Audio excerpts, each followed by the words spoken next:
Chapter 122. After the host finished his usual opening remarks, he invited PG and JOK's members to the second floor of the arena.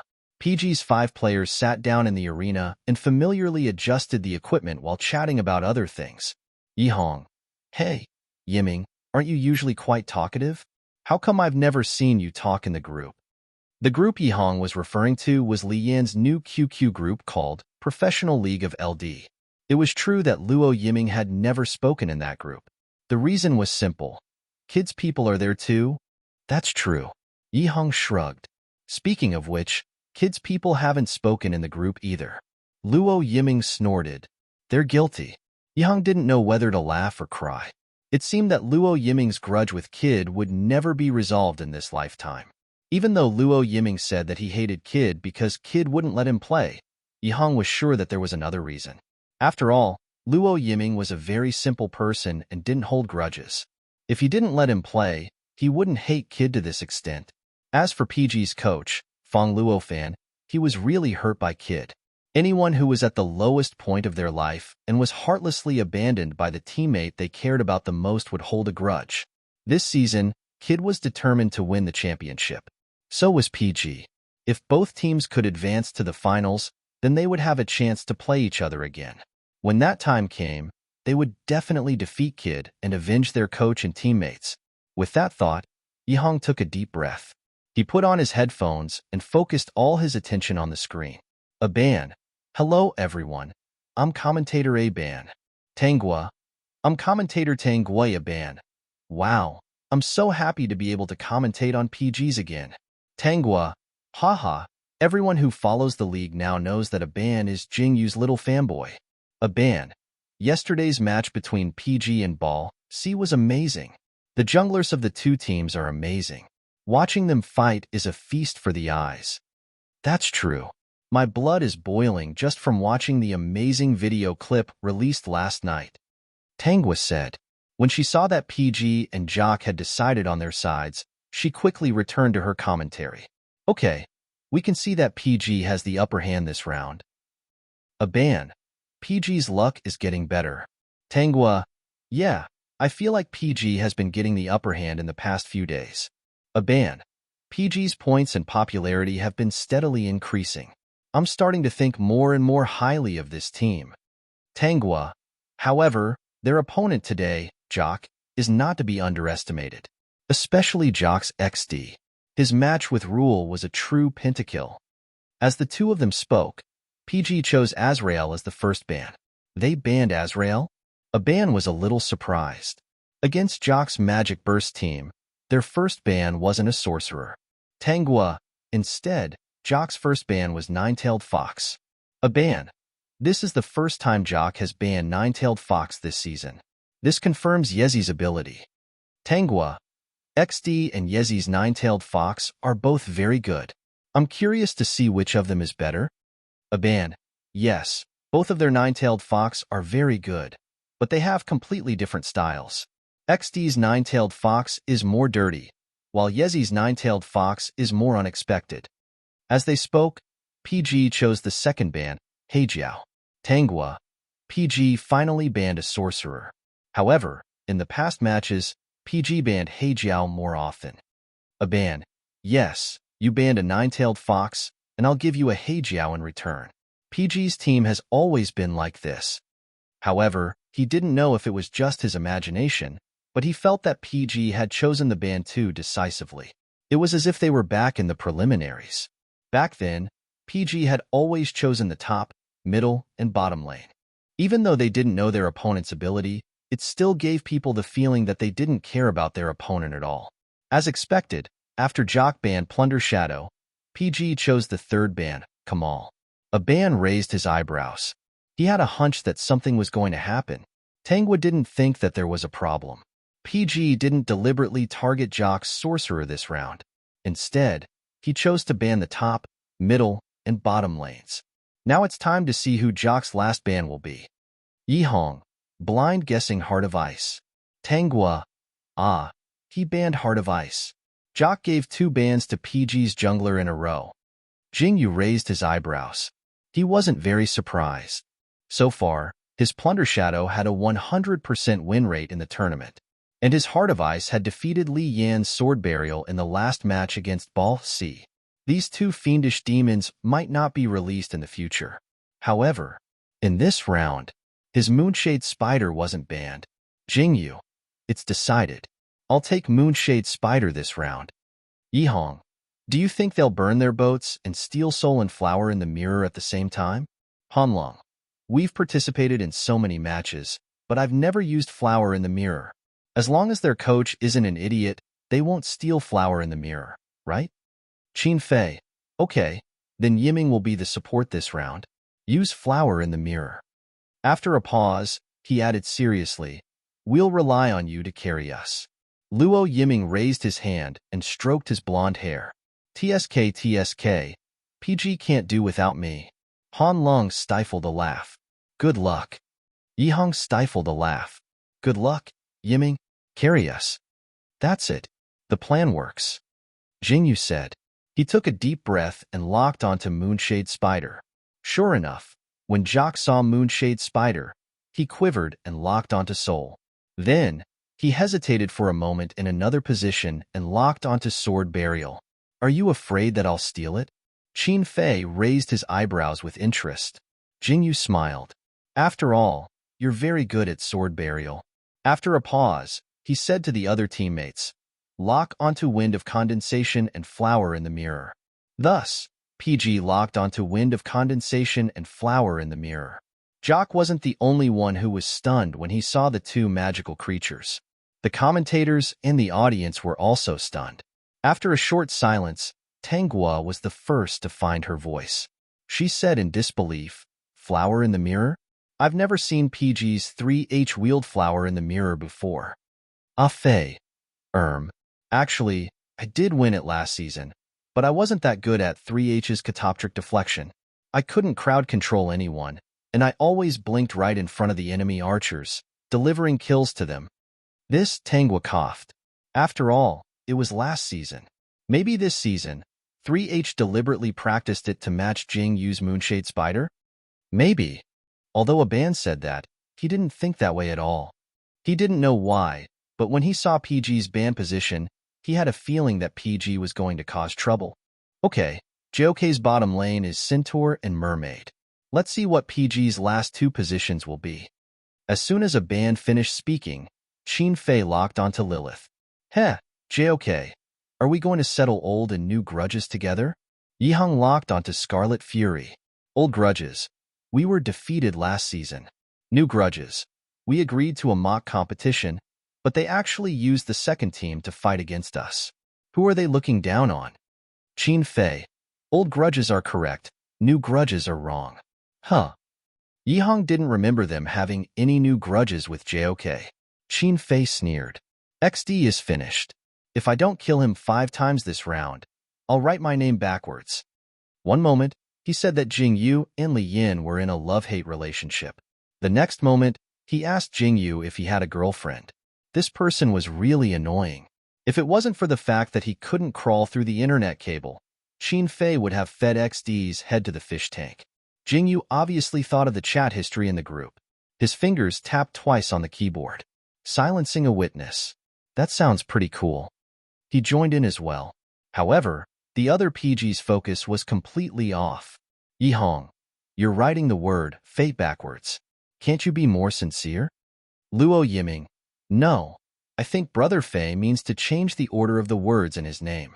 Not Qin. Hanlong, we have the birds. Where are the beasts? Yihong said, he's a beast in the game. Okay? He's all the beasts in the game. Luo Yiming, that makes sense. Qin Fei, fuck you guys. Hearing this, Jingyu couldn't help but laugh out loud. PG's team was really too interesting. Tanghua, JOK locked Quangu in the last position. This way, both sides' lineups are out. Aban, neither side's lineups are special for this round. However, 3H's Flower in the Mirror and XD's Soul are both out for the first time this season. I don't know how they'll play out. Tanghua, now, both sides will start to exchange demons and adjust their sprites. Most of the players have been adjusted. Only 1 and 3H haven't changed. 10 seconds countdown, Tangua. Huh? The two of them haven't changed yet? The countdown is about to end.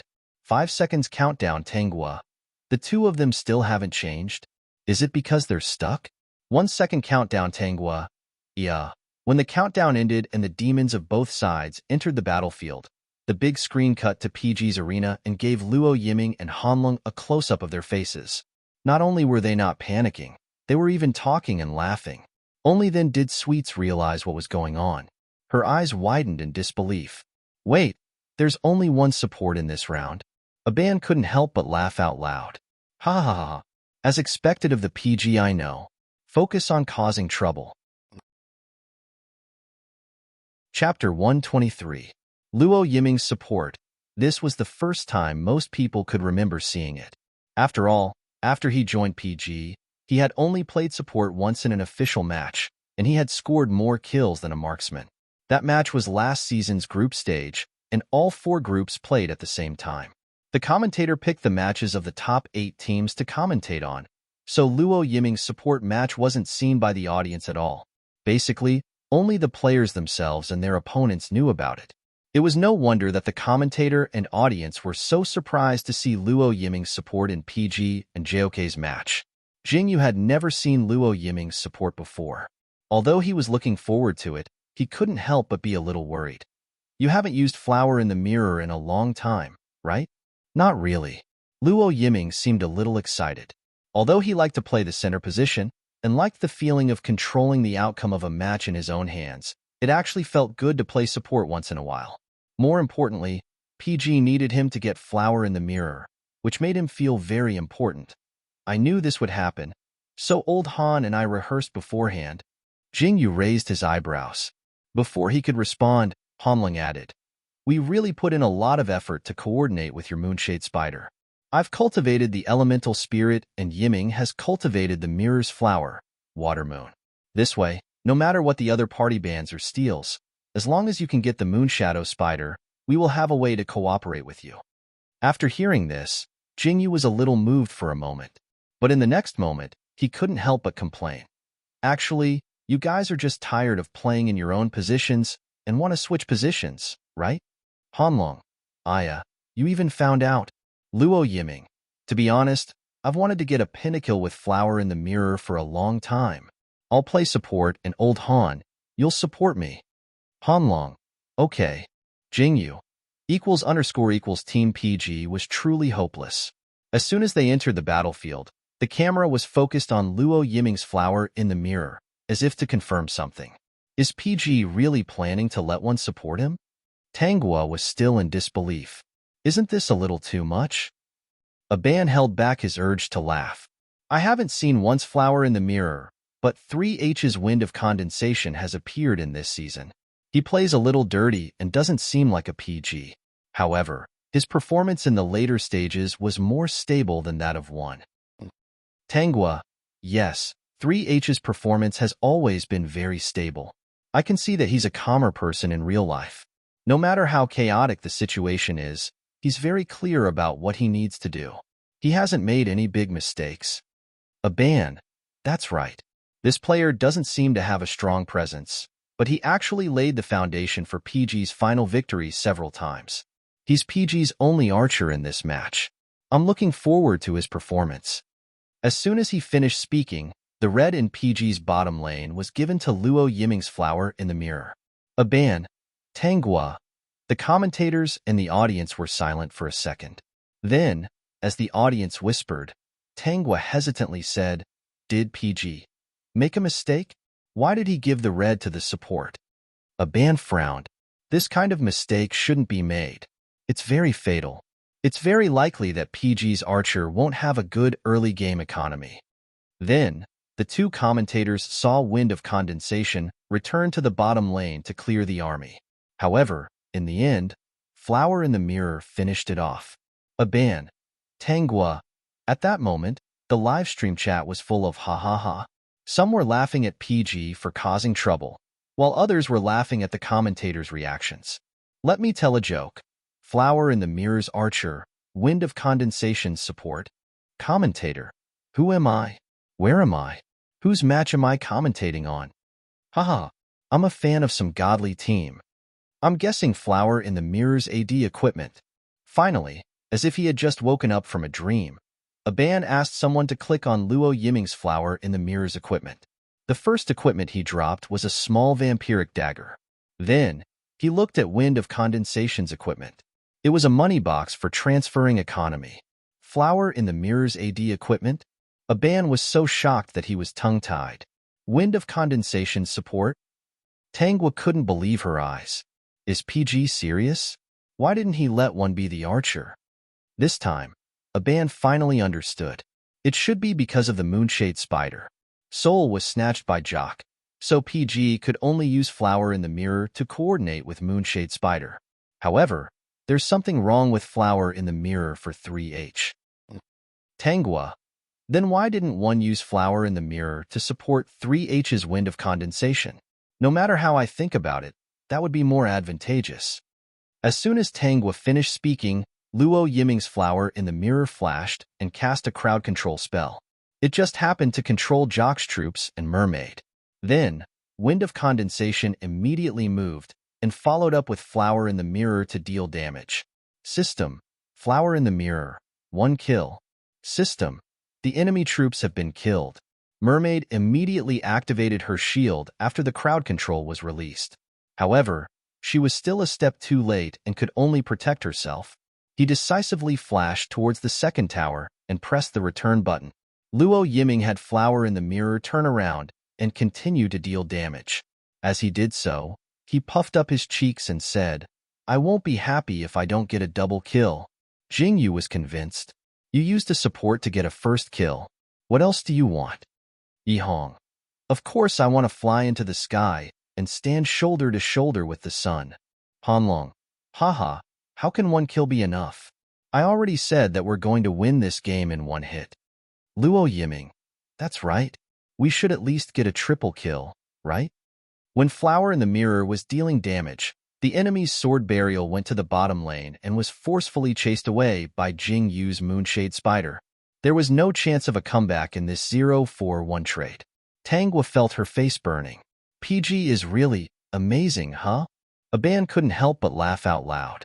Ha ha ha, PG should change its name to Nothing Impossible. Nothing is impossible. However, it seemed that Flower in the mirror had taken down the first kill. Looking at the death details of the centaur, it could be seen that most of the damage had been dealt by Wind of Condensation. Flower in the mirror had just happened to deal the last hit. However, PG insisted on giving Flower in the mirror the early stage of the game, so that she could develop first. The audience didn't understand. The commentator didn't understand either. Only PG knew the meaning of this.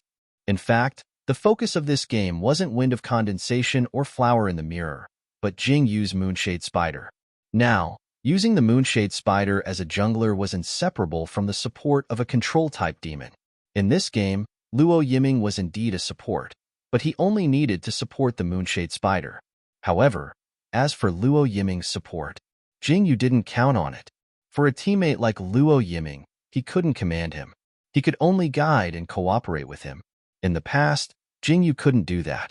At one point, he blamed Luo Yiming for not listening to his commands. But now, he felt that Luo Yiming was probably the most cooperative teammate in PG's team. Because his thoughts were always so simple, they were completely within Jing Yu's expectations. 5 minutes later, Jing Yu's Moonshade Spider reached level 6. All of its skills were unlocked. He directly crouched down in the bushes on the bottom lane. Then, he saw Luo Yiming's flower in the mirror charge out and successfully control the centaur and mermaid. He also instantly charged out, slipped under the tower, and performed a complete combo on the two. This combo was imitated by more and more people, but when Jingyu used it, it actually had a different feeling. His combo was smooth, fast, and had an indescribable comfort. It was perfect for curing obsessive-compulsive disorder. Along with this comfortable feeling, system notifications flashed across the screen one after another. System Moonshade Spider, 1 kill. System Enemy Centaur has been killed. System Moonshade Spider, double kill. System Enemy Mermaid has been killed. After killing the mermaid, the displacement skill refreshed. Jingyu had the Moonshade Spider move out of the tower and then immediately used blink. The moment he used blink, Jock's sword burial moved out of the bushes. The position it appeared at was where the Moonshade Spider had been. If Jing Yu's Moonshade Spider hadn't used blink, sword burial might have already finished it off. Now that Jing Yu had successfully escaped, Luo Yiming's flower in the mirror didn't hesitate to use a big move to control sword burial. The tables had turned. Jing Yu didn't even look back. He very leisurely slipped back to his own territory to recover. He had just jumped over the tower to kill 2 people and had taken 2 tower damage. He only had a sliver of health left. As for sword burial, someone else would take care of it. System flower in the mirror, 1 kill. System enemy centaur sword burial has been killed. PG 0 for 3. Aban couldn't help but cry out in surprise. One's flower in the mirror directly blinked over after controlling the centaur and dealt damage right to his face. As expected of one, even with flower in the mirror, he's still able to fight so fiercely. After flower in the mirror controlled sword burial, the 3H wind of condensation immediately moved over. As expected of partners, even after swapping positions, their coordination is still so good. Tanghua was truly amazed by the two's maneuvering. Speaking of which, wind of condensation and flower in the mirror, this duo's bottom lane, used to be the strongest in the game. Actually, I think one's flower in the mirror is very interesting, Aban suddenly said. Because he's an AD equipment, he also has a normal attack damage. He's both a support and an archer. After controlling someone, he immediately attacks. He won't miss an opportunity. Tanghua, ha ha ha, I'll support myself. Aban, also, Jing Yu's combo. No matter how many times I see it, I still think it's very powerful. Tanghua, I agree. It's very pleasing to watch. How should I put it? It feels like, the moment he uses his first skill, 2 kills are already in his account. Aban, haha, I know how you feel. It's very comforting. Jing Yu's combo is either not used, or it's definitely a kill if he uses it. In this match between PG and Jock, everyone originally wanted to see how Yezi's PG would struggle against Jock's XD. Or rather, they wanted to see which of these 2 players with completely different styles was stronger. However, the moment Luo Yiming entered the battlefield with flower in the mirror, both the commentators and the audience were focused on the wrong thing. Most of the time, the perspective on the big screen was focused on the bottom lane. Jing Yu's Moonshade Spider was constantly ganked the bottom lane and directly destroyed Jock's bottom lane. It couldn't be more comfortable to hold a tower in the bottom lane. The 2 commentators fancifully analyzed PG's strategy of letting the archer use catoptric deflection. The audience listened with great interest. Everyone subconsciously paid attention to the situation at the bottom lane. As a result, the next 2 system messages appeared very suddenly, shocking everyone. System Lilith, 1 kill. System the enemy's soul has been killed. Huh. Tanghua thought she saw wrong. PG's top lane killed Jock's mid lane? What was going on? Aban then realized that they were too focused on the bottom lane and ignored the situation in the other lanes. He quickly said, please replay XD's perspective. We need to know what happened in the middle lane just now. Chapter 124. On the big screen, the situation in the middle lane was replayed from Jock XD's perspective. After Jock XD's soul successfully controlled Yihong's Scarlet Fury, before he could attack, Lilith directly flew over with a big move and drained 1/3 of his health. Jock XD's first reaction was to flash into the tower. His soul was fragile and couldn't withstand a gank. However, Qin Fei's Lilith activated Lifesteal and sped into the tower with no intention of letting him go. Following that, Scarlet Fury also flashed into the tower and used Blood Entanglement on Jock XD. It hit him accurately. Jock XD's soul was unable to move under the tower. He could only watch as Scarlet Fury's combo came crashing down and reduced his health to a sliver. Then, Lilith finished him off with a skill. System Lilith, 1 kill. System, my soul has been killed.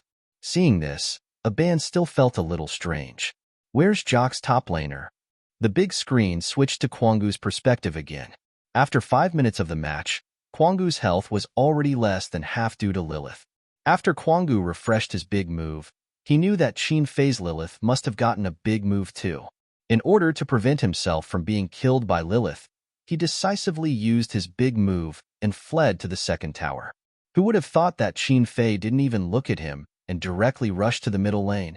Actually, when he saw Qin Fei's Lilith rushing to the middle lane, Kuanggu had already sent a signal to his captain XD. At that time, XD had just controlled Scarlet Fury and thought that he could take the opportunity to deal some damage. He didn't expect Lilith to arrive so quickly.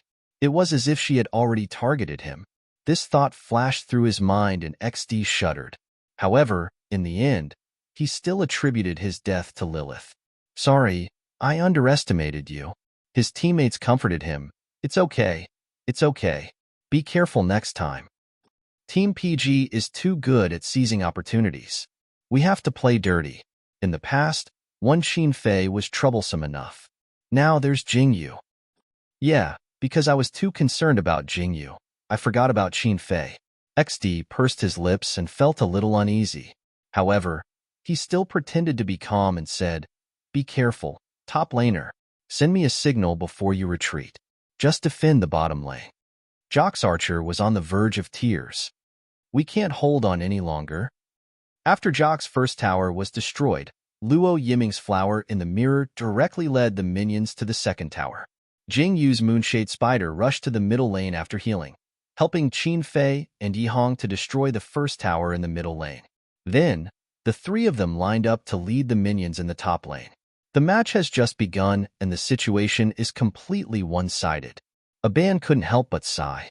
Actually, I don't think Jock's lineup for this round is very wise. Their DPS core is XD, but XD took Soul this round.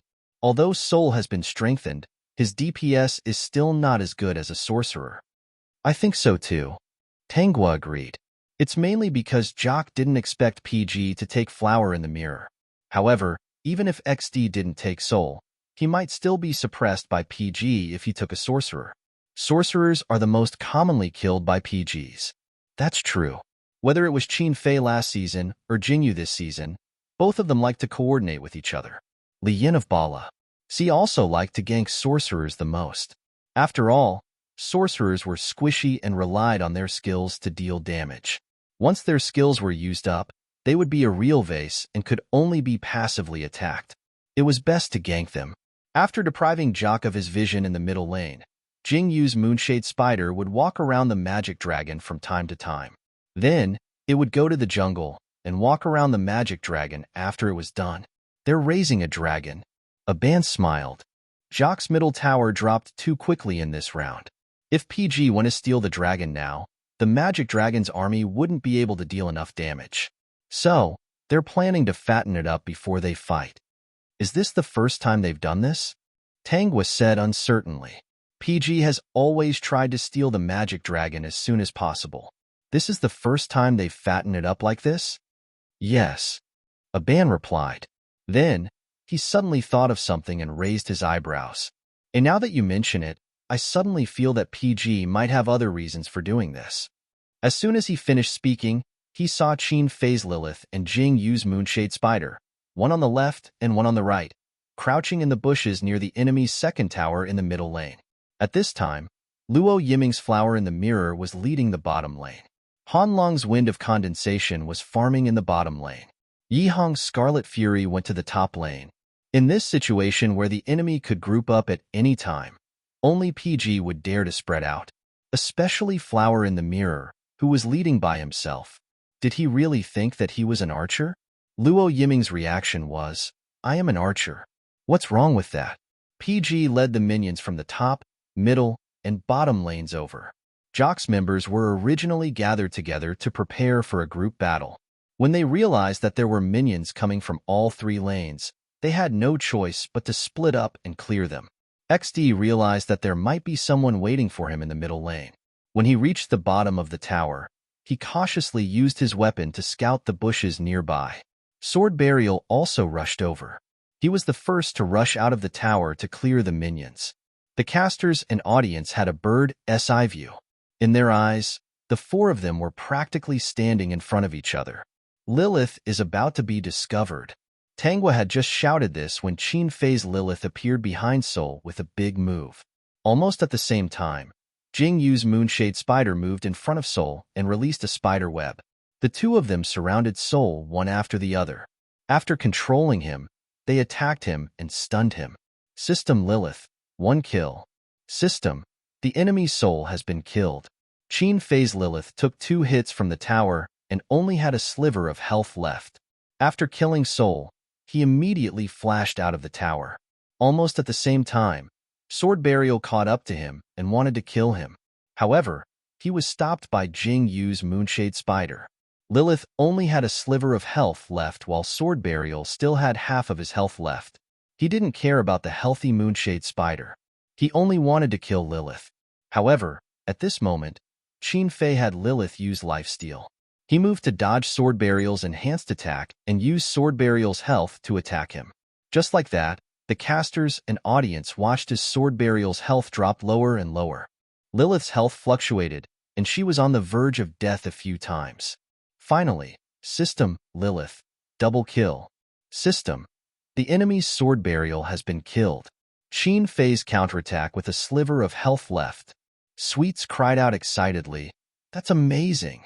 After killing Sol with the tower, he counterattacked with a sliver of health left to kill Sword Burial. A band. Jing Yu's Moonshade Spider cooperated very well. Whether it was the timing to rush into the tower or the timing to stop Sword Burial, they were all very accurate.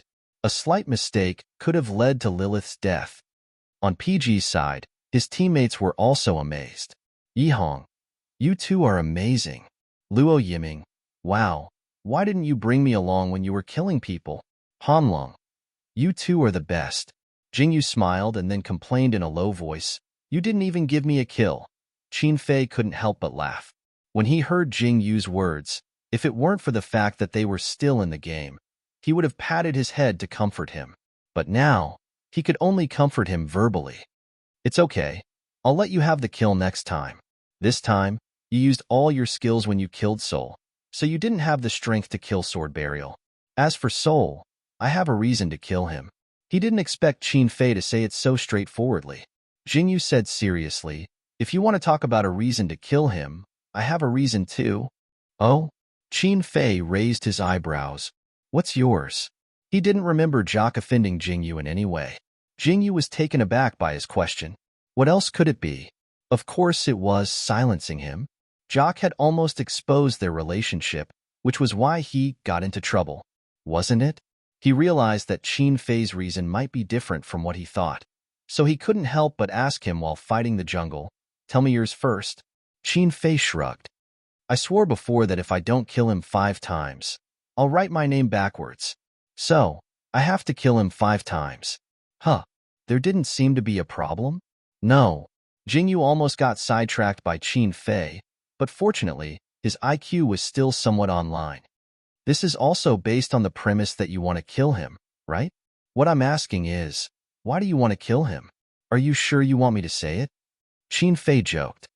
In front of the recording device? No need. Jingyu was instantly terrified. It seemed that no matter what the reason was, it had something to do with him. Just like that, PG held Dragon back and let Qin Fei kill XD 5 times, not giving Yihong, the mid laner, a chance to perform at all.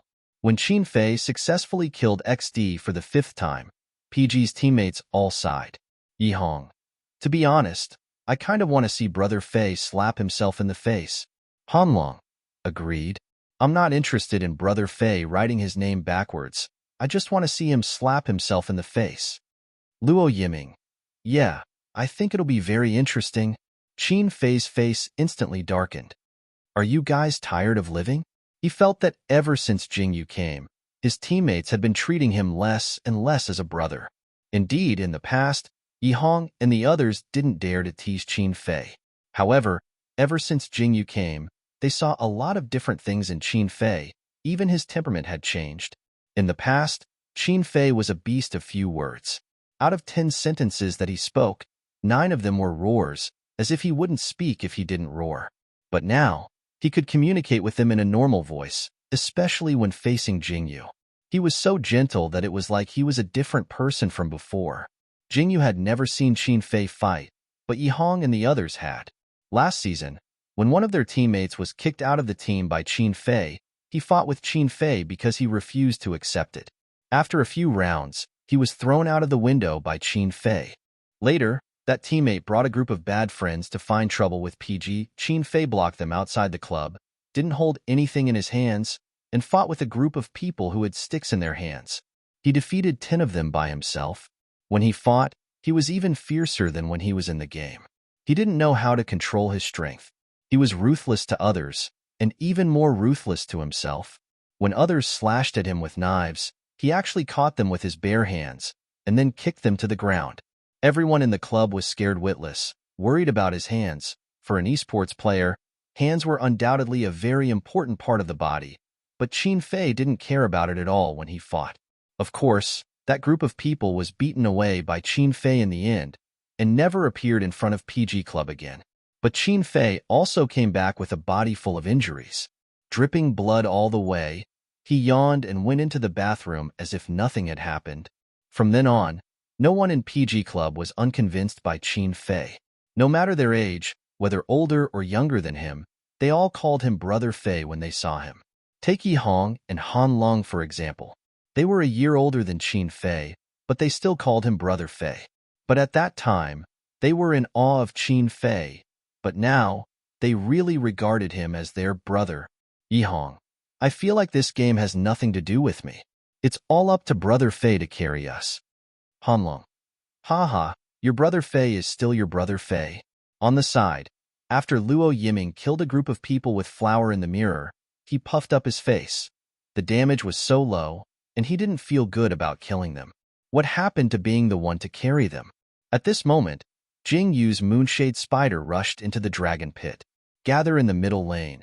It's time to fight the dragon. Qin Fei sneered. It's fat enough. It's time to kill it. Chapter 125. In the match between PG and JOK, XD couldn't have been more uncomfortable. The mid laner's position was at the center of the map and was very conspicuous. However, the players who played mid laner had to make themselves less conspicuous. When everyone was in a group, they had to sneak over to throw a big hit and then sneak away. This was the basic playstyle of a mid laner. In this aspect, XD had done very well in the past matches. He played very wretchedly. Even if he couldn't hit the enemy, he would never let the enemy hit him.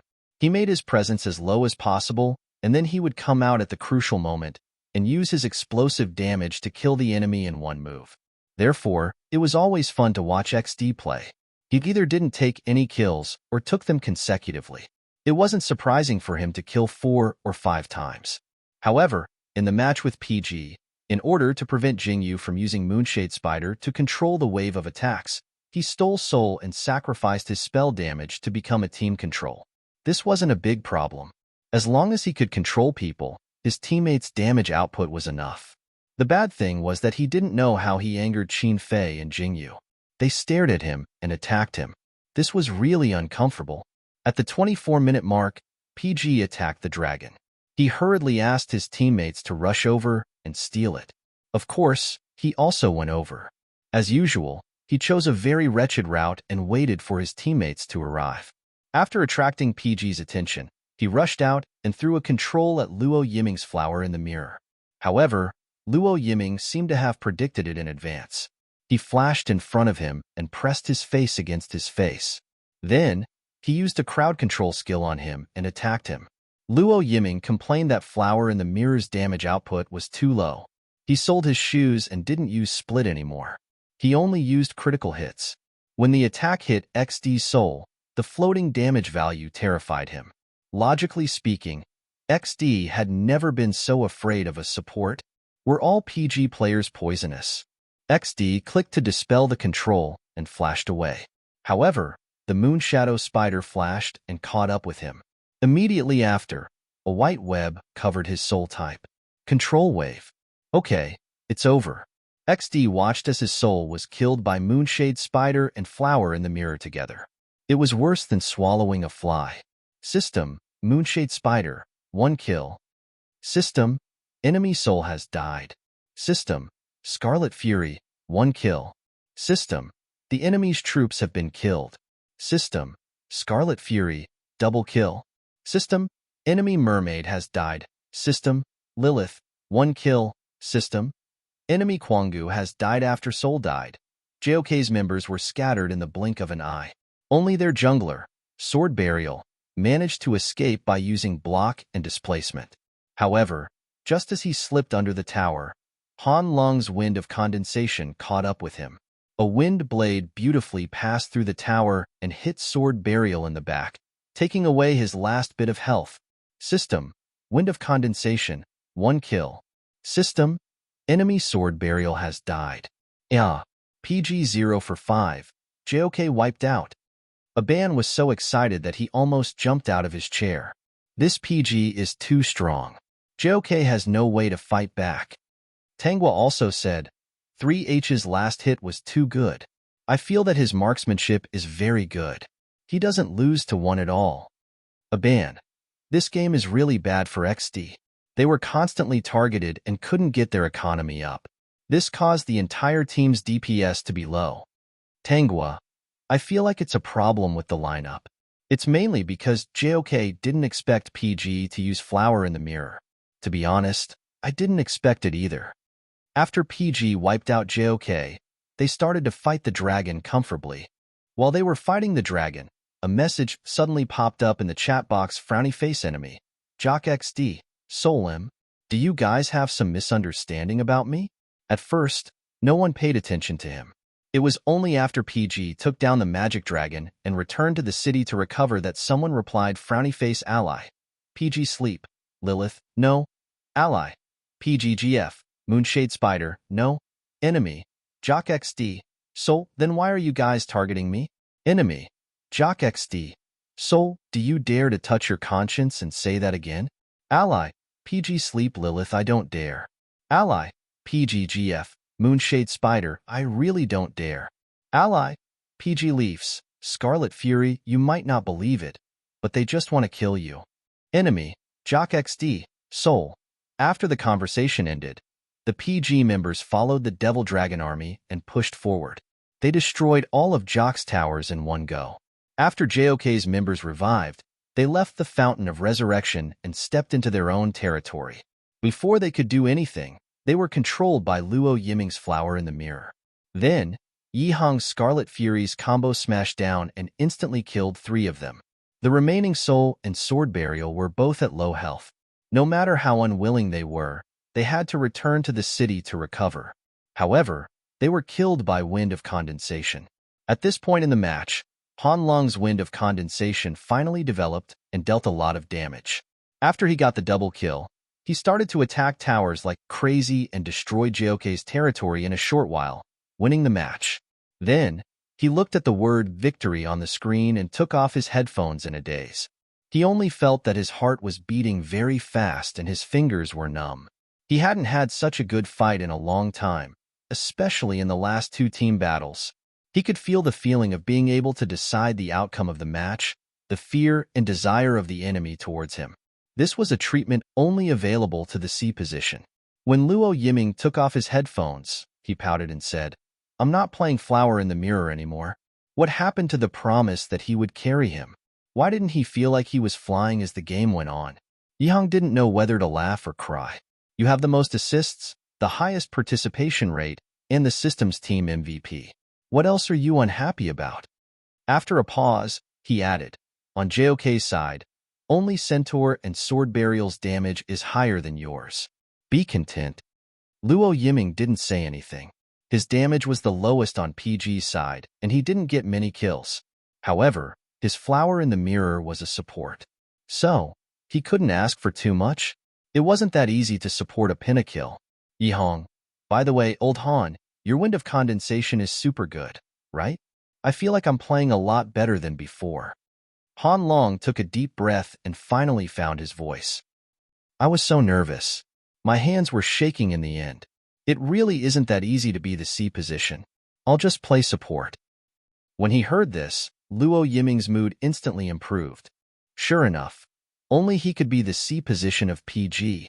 In this round, the system's MVP was Flower in the Mirror, but in the end, The technical team gave the MVP to Jingyu's Moonshade Spider. Everyone had already expected this. As long as Jingyu got the Moonshade Spider, it was as if he was going to be the team MVP. There was no suspense.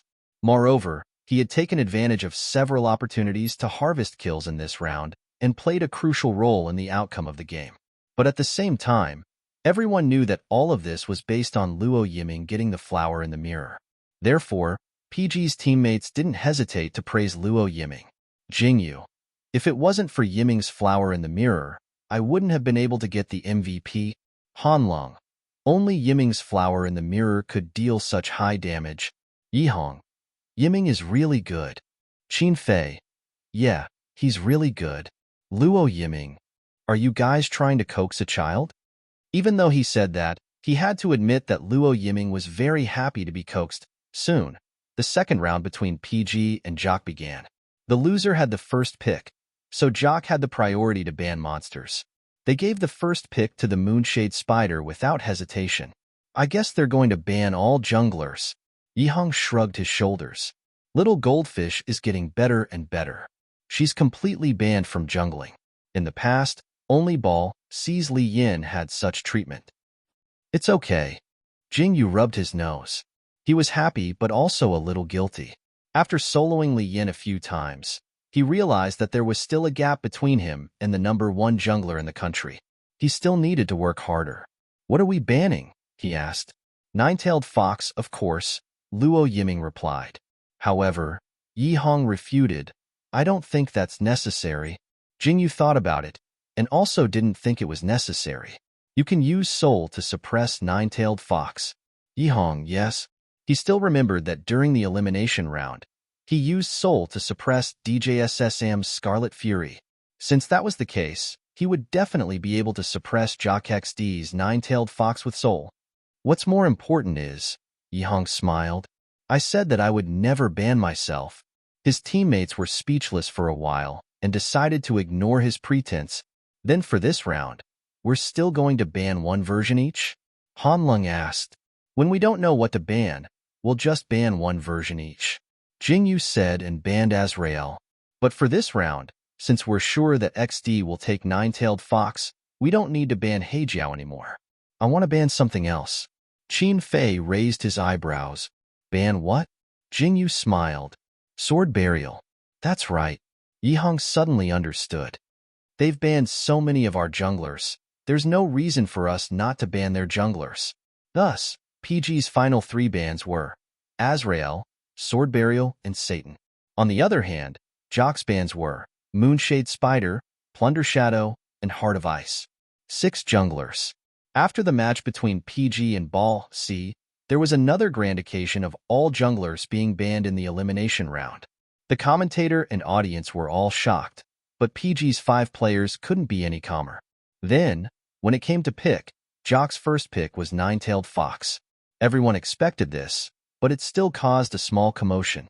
After all, XD hadn't taken Nine-tailed fox for a long time. After that, PG snatched Soul and Dark Cupid.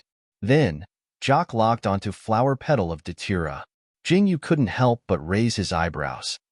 Jock's jungler will use Flower Petal of Datura? Hanlong replied, I've never seen him use it before. It's probably to stop you from using it. Yihong, I think so too. Anyway, Jock relies on sorcerers to deal damage and take kills. He can even go on a jungler hunger strike.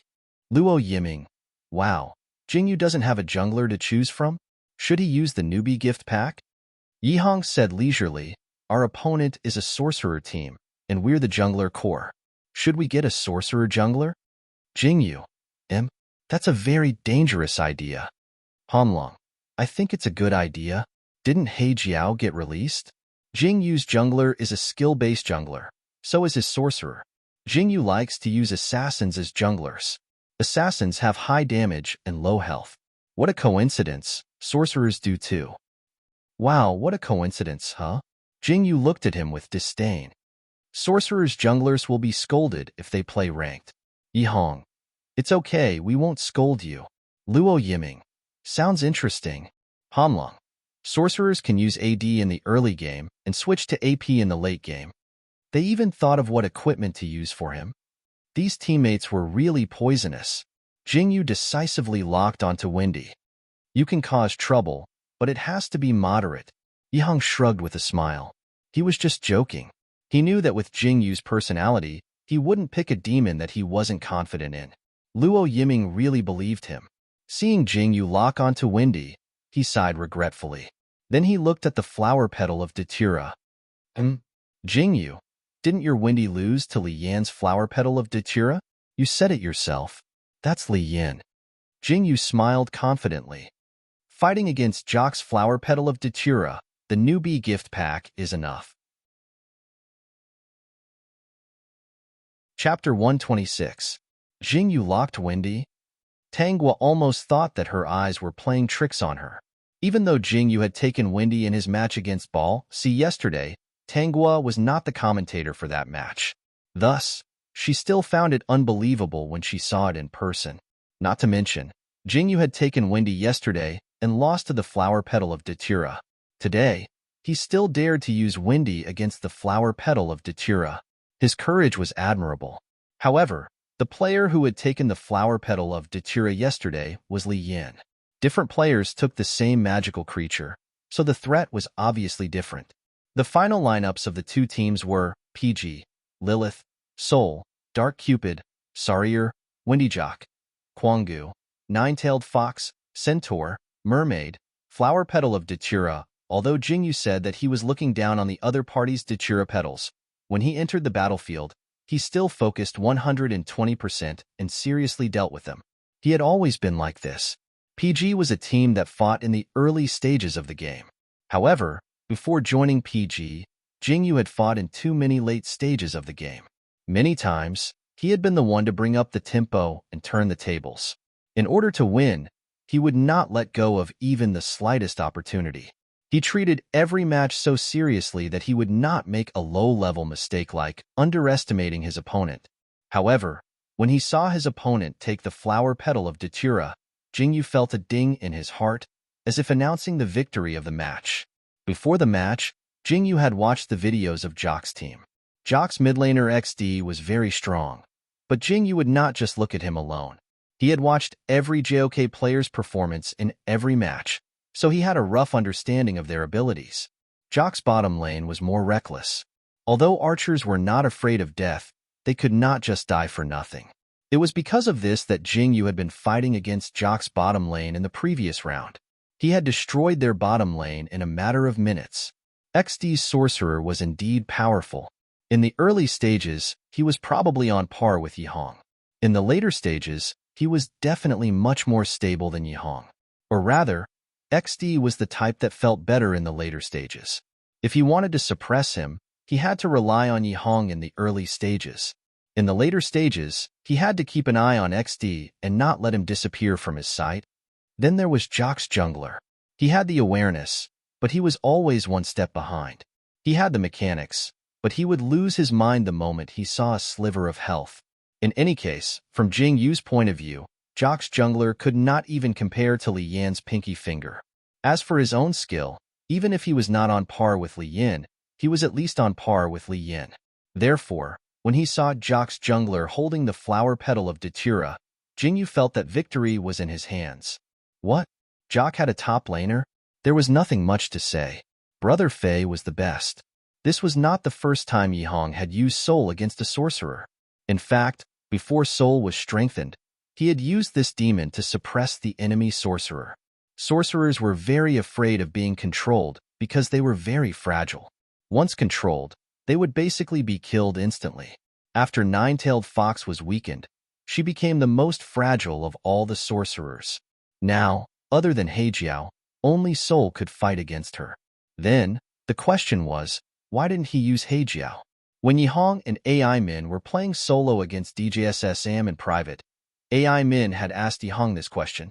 Yihong had replied pretentiously, because if I use Heijiao against XD's Nine-Tailed Fox, the chances of winning are 50%. If I use Soul, as long as my teammates perform normally, the chances of winning are 100%. AI Min, who had to carry 4 players in every match, obviously could not understand the meaning behind Yihong's words. However, at this moment, After watching PG and Jock's second match on his phone, he seemed to understand a little. PG's Yihong never fought alone. At the 6-minute mark, Yihong's soul flashed and controlled XD's nine-tailed fox. Jingyu's Wendy immediately used a big move to teleport over. The two skills were used together and instantly killed. At the 8-minute mark, Yihong's soul successfully entangled XD's nine-tailed fox and dragged him out of the tower. Qin Fei's Lilith sucked almost half of his health away. Then, he chased after him and killed him within minutes. At the 12-minute mark, Yihong's soul reflected Nine-Tailed Fox's damage. Nine-Tailed Fox only had a sliver of health left and escaped with a flash. However, Jingyu's Wendy caught up with it and used a normal attack to kill it. A ban. So pitiful. Tanghua. XD is so pitiful. The commentator couldn't help but sigh from the depths of his soul. A ban. In this round, Jock's DPS core is XD. In order to prevent him from developing, PG practically stared at him. Tanghua. XD's control is good. He pushed Yezi's health to the critical point a few times. However, as long as Yezi can control him once, Jingyu will seize the opportunity to finish him off. A ban. Yes, Jingyu's awareness and prediction are very good. He won't let go of any opportunity to kill XD. In comparison, Jock's jungler is always half a beat slower. When he arrives, XD's nine-tailed fox can't be saved. Tanghua. I can see that his flower petal of Datura isn't very outstanding. So far, he has only managed to stack 2 poison stacks on Sarier. A ban. This round, PG is crushing the top, middle, and bottom lane. Let's take a look at the team battle. At the 14-minute mark, PG pushed down Jock's tower in the middle lane. At the 16-minute mark, Yihong's soul started the team battle. Both sides had their first full team battle. Jingyu. The bushes on the left, kill Nine-Tailed Fox. Qin Fei. Heh, you're well hidden? If it wasn't for Jingyu's reminder, PG's players wouldn't have noticed XD's position. This player really knew how to find the right time and angle to cut in. Unfortunately, Jingyu had his eyes on him from the moment the match started. His every move couldn't escape Jingyu's prediction. PG's players first spread out and cleverly dodged XD's ultimate. Then, they all rushed towards his position. Yihong's soul flashed over to control him while Jingyu's Wendy reaped the kills. They didn't give XD a chance to use his other skills. After killing Jock's center, the rest of the players could be easily killed. In just a short moment, corpses littered the dragon pit. The system notifications on the screen came one after another. Jock struggled for a while. Flower Petal of Datura kept his soul before he died. Top laner Kwanggu used his ultimate to reposition himself and escaped. In the end, PG took down the dragon pit by exchanging 4 kills with 1 kill. Then, he decisively took down the dragon pit. In this match, even if XD got the Nine-Tailed Fox, he would still be crushed by PG. The viewers who supported PG were undoubtedly very happy. They were looking forward to PG's future. PG's awesome. Let's get to the finals in one go. PG, you can do it. Be the champion. The viewers who supported Jock couldn't help but sigh. The difference between junglers is too obvious. The archer is also a noob. Jock's top laner is too afraid of dying. What's wrong with tanking a little more damage? Anyway, the final result of this match was that PG followed the Magic Dragon army all the way to Jock's territory and won the match in one go. Even if XD's Nine-Tailed Fox took away Soul and Wendy, it didn't change anything. Qin Fei's Lilith jumped the tower and killed Nine-Tailed Fox.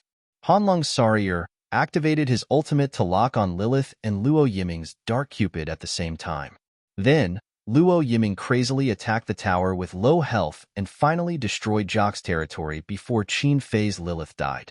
They won 2-0. PG defeated Jock 2-0. A band shouted excitedly. He felt that he had witnessed the birth and growth of a champion team. PG's performance this season is really brutal. Jock's performance this season is quite miserable. Yesterday, he lost 0-2 to Kid. Today, he lost 0-2 to PG. His points are in the negative. Tanghua said. She felt sorry for Jock's XD. Strong players are always targeted.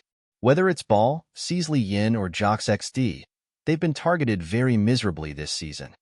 Yes, Jock's performance this season isn't good because of this. A band said, junglers move fast and move a lot. Even if they're targeted, as long as they're strong enough, they can always escape and counterattack. Mages are really helpless when they're targeted. After both players returned to the stage, the MVP of this match appeared on the big screen. It was Yi Hong's soul. Yi Hong was a little surprised, but he quickly accepted it with a smile. It wasn't easy to control XD's nine-tailed fox. Fortunately, Jing Yu's Windy was roaming around nearby. As long as he could control it once, Jing Yu would be able to seize the opportunity to kill his opponent. After the MVP animation ended, the screen showed the total points of both teams. PG's score was 2 points. Total points were 5. Jock's score was -2 points. Total points were -4. The competition lasted for 7 days. Today was the 5th day. There were only 2 matches left. Even if they won both matches 2-0, they would only have 4 points. It would only be enough to offset Jock's current score of -4. At this point in the competition, Jock's score had completely lost the chance to advance to the finals. On the other hand, PG had 5 points. What did 5 points mean? They were tied for first place with Kid. In this morning's match, BALC won 2-1 against Ain. They only gained 1 point. Total points were 4. They dropped from first place to second place. Now, the team with the most hope of advancing to the finals, other than Kid, was PG. The host routinely interviewed PG and Jock about their feelings after the match. Jock's reaction wasn't as dejected as the audience expected. Especially XD, they even improvised a live rap. The lyrics were basically saying that PG was very good, and that they were looking forward to playing against PG next time. Luo Yiming really wanted to say, if you're really looking forward to it, what's the point of letting the second team play against us in the mock competition? Losing to us today was all your own doing. However, before he could say anything, he was blocked by Han Long. In the end, Yi Hong took over the microphone and smiled as he replied, okay, let's arrange more mock competitions in the future. I don't think we've played mock competitions before. Not only did he save Jock's face, but he also mercilessly mocked them. Jing Yu gave full marks for this response. He suddenly felt that Yi Hong was actually quite a black-bellied person. When the 5 of them took the subway back, Han Long couldn't help but sigh. I've never been so close to winning the championship. Where's your future? Qin Fei sneered. Don't forget that our goal is to win the championship. Yi Hong wanted to say that they might really be able to win the championship this season. However, he was afraid that it would raise a red flag, so he stopped himself. Luo Yiming didn't have any qualms. The prize money for winning the championship is pretty good, right? After we win the championship, do you want to consider going on a trip abroad? A trip? Jing Yu hesitated for a moment. Not to mention traveling abroad, he hadn't even traveled in China before. Wasn't this a bit too big of a leap? Qin Fei thought that he had somewhere he wanted to go. So he asked, where do you want to go? I don't know. Jing Yu replied.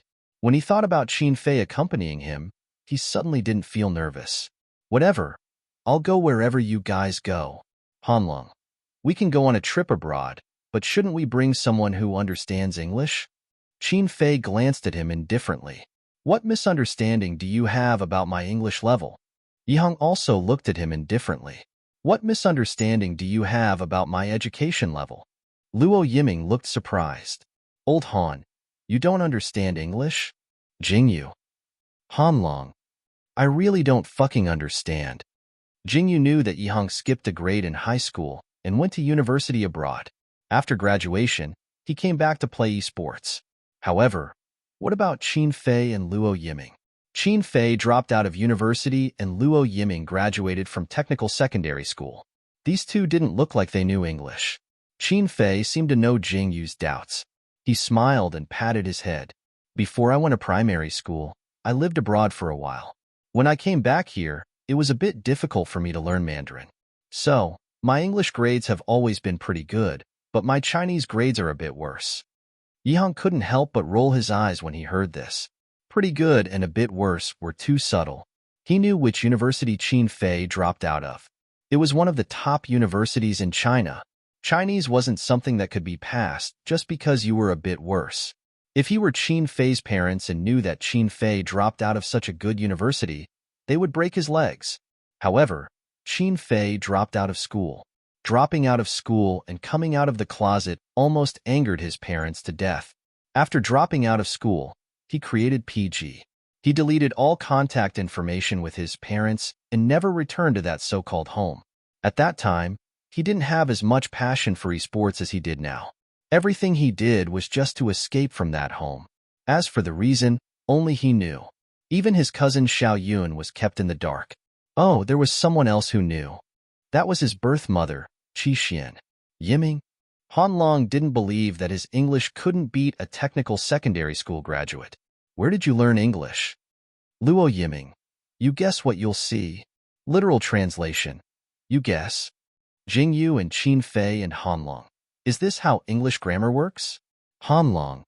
I actually believe that your English is good. Luo Yiming calmly turned his back to everyone. It's so exciting to be slapped in the face after acting cool. Chapter 127. The 5 PG players made a ruckus all the way back to the club. When they got back, Yihang couldn't help but pour cold water on everyone's enthusiasm. You can travel overseas, but you have to win first place. There are still 2 matches left in the points competition. Don't relax. Hanlong added, tomorrow A&E, the day after tomorrow MY. A&E's team could be considered PG's old acquaintances. They had played against each other many times, both online and offline. Jingyu still remembered that after he joined PG, his first professional training match was against Ain. In the end, he lost and even got mocked by the other team's support. Jingyu felt that he would never forget this matter for the rest of his life. Jingyu was a Scorpio. He didn't think astrological signs were reliable. A lot of the descriptions didn't match his personality. However, he felt like he was a Scorpio when it came to holding grudges. He held grudges, but he also remembered kindness. Maybe it was just because he had a good memory. In any case, he just couldn't get over the 2 mocking words from the other team. He could even recite those 2 sentences word for word. The first sentence was directed at Qin Fei. If you were the jungler, we wouldn't have one. The second sentence was directed at him. If the jungler didn't have Heart of Ice, we wouldn't have one. At that time, Jingyu swore that one day, he would use Heart of Ice to beat Annie up. Then, in the knockout round, he did it. He used Heart of Ice to beat Annie and help PG win the official competition. That feeling was undoubtedly great. While proving himself, he also slapped the other team's face. However, it wasn't enough. In any case, Jingyu had already memorized Hai. From now on, as long as it was a competition with Ain, he would take the Ice Heart if he could. If he could kill Hai, he would kill Hai. He would not give Hai any chance to taunt him. After Yihang sat down in the training room, he didn't rush to turn on his computer. Instead, he used his phone to search for Annie's results. Wow, Annie's performance in the points competition wasn't bad. Han Long was also searching. -2 points, higher than Jock. Luo Yiming.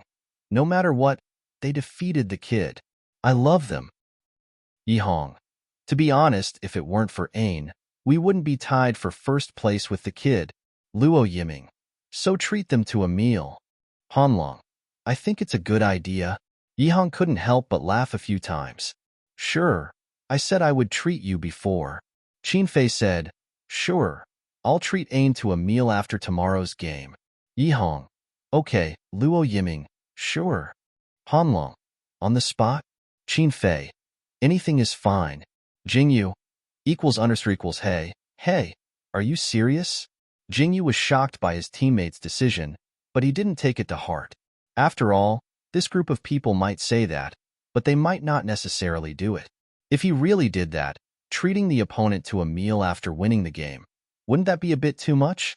That night, Coach Fong Luofan didn't come back, so he sent some videos of Ain's games over for the PG team to study. Jingyu watched the videos carefully and realized that Ain's playstyle this season was very targeted. Basically, they would target whichever player was stronger.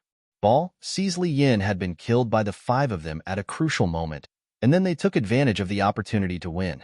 Although Ain lost to Ball, C1-2 in the end, he had to admit that their targeting playstyle was effective. Kid's Archer had been killed by them a few times in the same way. Towards the end of the game, his mentality was probably going to collapse. Jingyu wasn't unfamiliar with this playstyle.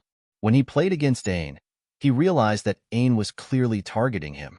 Later on, she targeted Qin Fei. In the end, she was targeted by him. He would kill whoever killed Qin Fei. In tomorrow's game, Ain would probably target one of them, right? The question was, who would they target? The next day, Jingyu lazed in bed for a while. Then, he went to Qin Fei's room to wake him up. He didn't expect to see Qin Fei's cell phone alarm ringing. He watched helplessly as Qin Fei slapped his phone and sent it flying to the ground, making a crisp "pa" sound. Awkward. Jingyu sighed. He picked up his cell phone helplessly and turned off the alarm. Then, he woke Qin Fei up. Qin Fei groggily opened his eyes and yawned. Morning. Good morning, Brother Fei. Jingyu couldn't help but ask, did you set your alarm today? Qin Fei. Yeah, did it ring? He really didn't remember it at all. Jingyu didn't know whether to laugh or cry. It did, but it was slapped to the ground by you. It only had a sliver of health left, and I almost finished it off. I think you shouldn't set an alarm in the future. Qin Fei clicked his tongue. Because of this, he didn't set his alarm in the past. However, Jingyu didn't wake him up yesterday, and today's game was the first game in the morning. Jingyu seemed to know what he was thinking.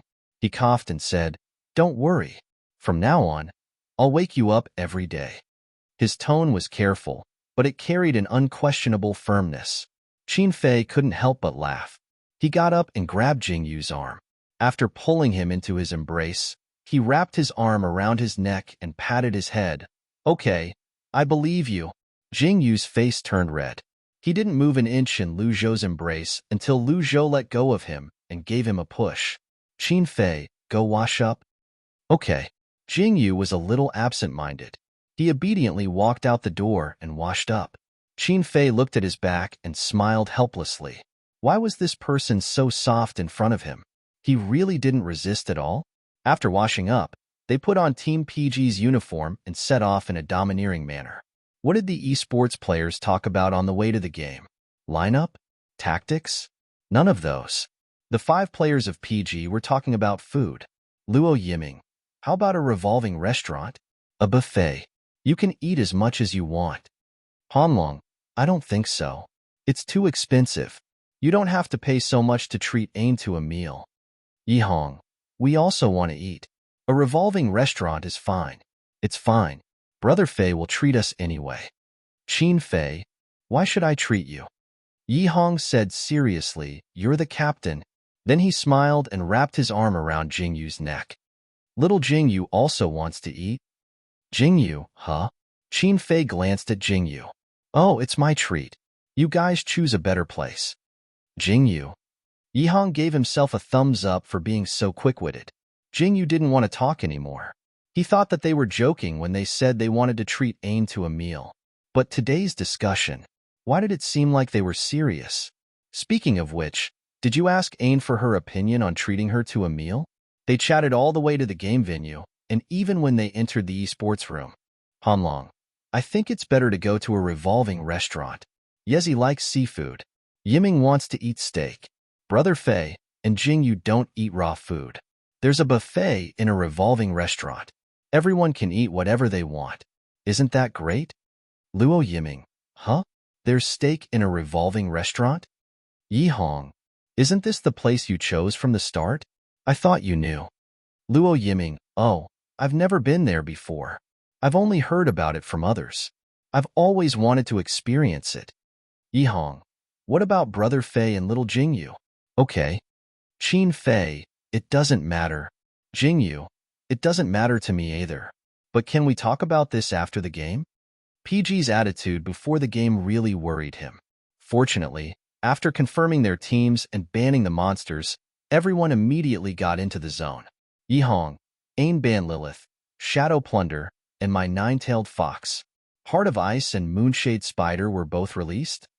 Luo Yiming, and my Dark Cupid. Jingyu, don't be happy too early. They went first. Let's see what they'll snatch. Ain took the first position and snatched Zhongjian. This wasn't a surprise to Jingyu.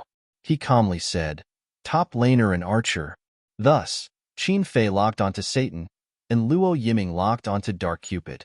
Fong Luofan and his partner Yo-Yo were the commentators for this match. Before they could finish introducing the two teams, the band selection had already come to an end. Fong Luofan couldn't help but sigh. PG and Annie's band selection went very quickly, as expected of old rivals who have played so many matches together. It's obvious that they know each other very well. Yo-Yo, yeah. Luofan, who do you think will win this match? Fong Luofan was silent for a moment before he pretended to speak casually. Probably PG. Yo-Yo didn't expect him to answer so straightforwardly. His expression stiffened for a moment before he found his voice. Haha, Luofan is really confident in his team. However, it's true that PG's performance this season has been very good. However, it's obvious that Annie is also improving. Whether it's in terms of formation or playstyle, there are many new breakthroughs. Perhaps PG will suffer a setback in this match? It won't. Fong Luofan didn't even need to think about it. He didn't care if other people criticized him for not being objective. He spoke with certainty. Before the elimination round, PG was still trying to get used to each other. There were many problems with their teamwork. Even so, they still defeated Annie and became the official champions. Now, PG is almost done with their teamwork. Many of their problems have been solved. I don't think they will lose to Annie. Yo-Yo was at a loss for words. The coach of PG couldn't even save her partner when she woke up. However, Fong Luofan didn't intend to let her save him. He looked at the camera and smiled confidently. PG is definitely not the strongest in the entire League of Legends. However, even if they are going to lose, they definitely won't lose here. Because, if they lose here, they won't have a chance to play against Kid. They could give up on the championship, but Kid had to fight. And if they beat Kid, they would become the champions of the finals. Fong Luofan witnessed the growth of PG's team from the perspective of a coach and a commentator. After Jing Yu joined PG, PG's team had grown. Even though PG hadn't figured out how to beat Kid, they were already exuding the aura of a champion team. They were confident and arrogant, but deep down, they were more serious and persistent than anyone else. This type of PG wouldn't lose. Qin Fei. It's starting. Yihong. Win 2-0.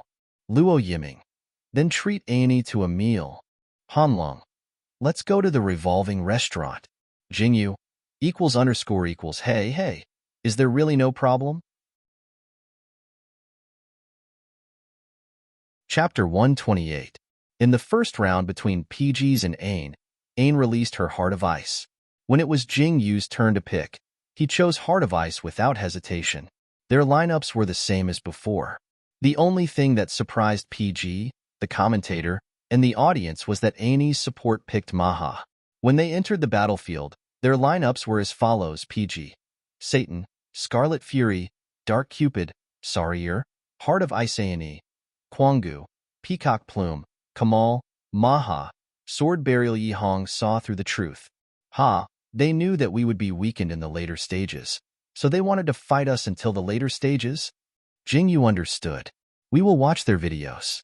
They must have studied our videos as well. Kid defeated us with a 3-shooter lineups, and SKR1 followed suit. As expected, we lost. Hanlong added, if it weren't for the fact that Annie's top laner isn't good at marksmanship, they would have used a 3-shooter lineups to fight us. But there's a problem, Qin Fei said as he looked up lazily. Can they last until the later stages? As he spoke, all the devils entered the battlefield. Of course, they started with red and blue damage. However, when PG was halfway through killing the red devils in the jungle, a group of people with red health bars above their heads charged at them. Jingyu. System Maha, 1 kill. System. Our Sarier has died. System. Kamal, 1 kill. System. Our Dark Cupid has died. What's going on? Yo-Yo, the commentator, was stunned. Annie's 5 players all charged at PG's jungle and caught him off guard. PG's Sarier and Dark Cupid died on the spot, but Dark Cupid reacted quickly and knocked Annie's Kamal down to critical health. When Jingyu saw Kamal's critical health, he hesitated between running away and killing him. In the end, he sighed, rushed over with a flash, and killed him with a skill. Then, he lay down on the ground. System: Heart of Ice 1 kill. System: Enemy Kamal has died. System: Maha 1 kill. System: Heart of Ice has died. When Jingyu died in the beginning of the game, Luo Yiming and Han Long had already revived. It took them some time to recover, and they hurried to the bottom lane while complaining. Luo Yiming: Is Annie poisonous? Han Long: What's this strategy? It's not good for their economy at all. Jingyu really wanted to say, with our crazy strategy, we don't have the right to complain about them. Annie played PG at the beginning of the game, trading 1 for 3. Fong Luofan was also surprised, but he quickly calmed down. But this isn't a loss to PG. On the contrary, Annie's top and mid laners' economy will fall behind. Kamal, the only one who could gain an advantage, died. Annie is really harming others without benefiting herself this time. Yo-Yo commented bluntly. It seems like she has a lead, but it doesn't help her at all in the end. But from this, it can be seen that Annie is planning to target either Jingyu or won this round. Fong Luofan said, Annie has been very focused this season. Almost every game is targeted at a certain player. If they break their opponent's mentality, they will win. However, Jingyu and Luo Yiming's mentality wasn't that easily broken. Jingyu was someone who wouldn't give up until the last second. Luo Yiming didn't look at his own record at all. He only thought about how to kill the enemy in front of him. If Fong Luofan was Annie's coach, he would probably ask Annie to target Yihong. In PG's team, Yihong's mentality was the easiest to break. However, this season, perhaps because of Jingyu's addition, Yihong's play became more and more stable. He made fewer mistakes than before. Actually, it was because the pressure on Yihong had decreased. In the past, when PG's jungler was Qin Fei, Yihong had to think about how to kill the enemy's mid laner. Now, he only had to think about how to slow down the enemy's mid laner and exhaust him as much as possible. As for things like killing, Jingyu would do it, and he would almost never fail. However, in this round, Jingyu didn't coordinate with Yihong's mid laner. He ganked the bottom lane the entire time. 6 minutes later, frowny face system. Heart of Ice 1 kill. System: The enemy's sword burial has died. System: Heart of Ice double kill. System: The enemy's Kamal has died. System: Heart of Ice triple kill. System: The enemy's Maha has died. This series of system notifications stunned Yo-Yo. Fong Luofan was the first to react. Annie's sword burial wanted to catch Dark Cupid, but Jingyu's Heart of Ice connected with him and killed him together with one's Dark Cupid. Then, Jingyu's Heart of Ice rushed into the enemy's turret and froze Kamal and Maha, completing the triple kill in one go. After hearing this, Yo-Yo found his voice. Jingyu played too fiercely in this round. He was probably angered by Annie's play in the opening. The image on the big screen jumped to PG's arena and gave a close-up of Jingyu's face. He didn't look angry. In fact, he didn't have any expression at all. However, everyone could see the focus and seriousness in his eyes. There was a commotion in the arena. So handsome. I love him. As expected, a person is the most handsome when he's focused on one thing. Jingyu is playing so high, but he's not saying anything. That doesn't make sense. Not long after this sentence was said, the image on the big screen changed back to the battlefield. Hence, no one in the audience knew that Jingyu immediately moved his mouth. Kill your father? You have to pay the price, you know? Hee piffed. Young burst out laughing. He almost missed a soldier. In short, in this round, Jingyu had been attacking Ain's bottom lane the entire time. He had completely shut down Ain's bottom lane. PG's economy was ahead of A&E's, and they won the first round in less than 20 minutes. This was exactly what Qin Fei had said. If they played against us, would they last until the late game? They could have a double archer lineup, but it was meaningless if they couldn't last until the late game. Especially when A&E's 2 archers had both left. They were fighting for the economy, and their early game development was so slow that it was despairing. This was a failed strategy. However, A&E's players were very optimistic about this outcome. Jungler Fly. Jingyu's Heart of Ice is really good. Top laner PL. What about the next round? Support High was silent for a while and shrugged. I don't think we can win. As a commander, he actually said something so negative. Even he was surprised. However, his teammates didn't think much of it. Mid-laner Wing. PG has really become stronger. Archer Jawai. Yeah, he's getting stronger. How about this? Fly suddenly said, since we think we're going to lose, why don't we treat it as a training match and experience Jing Yu's glimpse of shadows? Letting Jing Yu use glimpse of shadows was no different from admitting defeat for the current Annie. Fly had just casually mentioned it, thinking that it would be quickly rejected by his teammates. He didn't expect, hi, I think it's okay. PL, okay. Wing, we can only think of a way to deal with it after experiencing it for a while. GY, maybe there's a chance against glimpse of shadows? Fly, huh. Just like that, Annie happily played Jing Yu's glimpse of shadows. In the end, she chose 3 bands, Lilith, Nine-Tailed Fox, and Dark Cupid. Not a single jungler was banned. When PG saw the 3 bands, they were all shocked. Luo Yiming, what the fuck? Yihong, which one of you told them that we were going to treat Annie to a meal? Hanlong, we just discussed it today. Who had the chance to tell them? Did they eavesdrop on us? Luo Yiming was shocked. He searched himself all over for a bug. Jingyu, compared to eavesdropping, did you forget about the existence of a recording?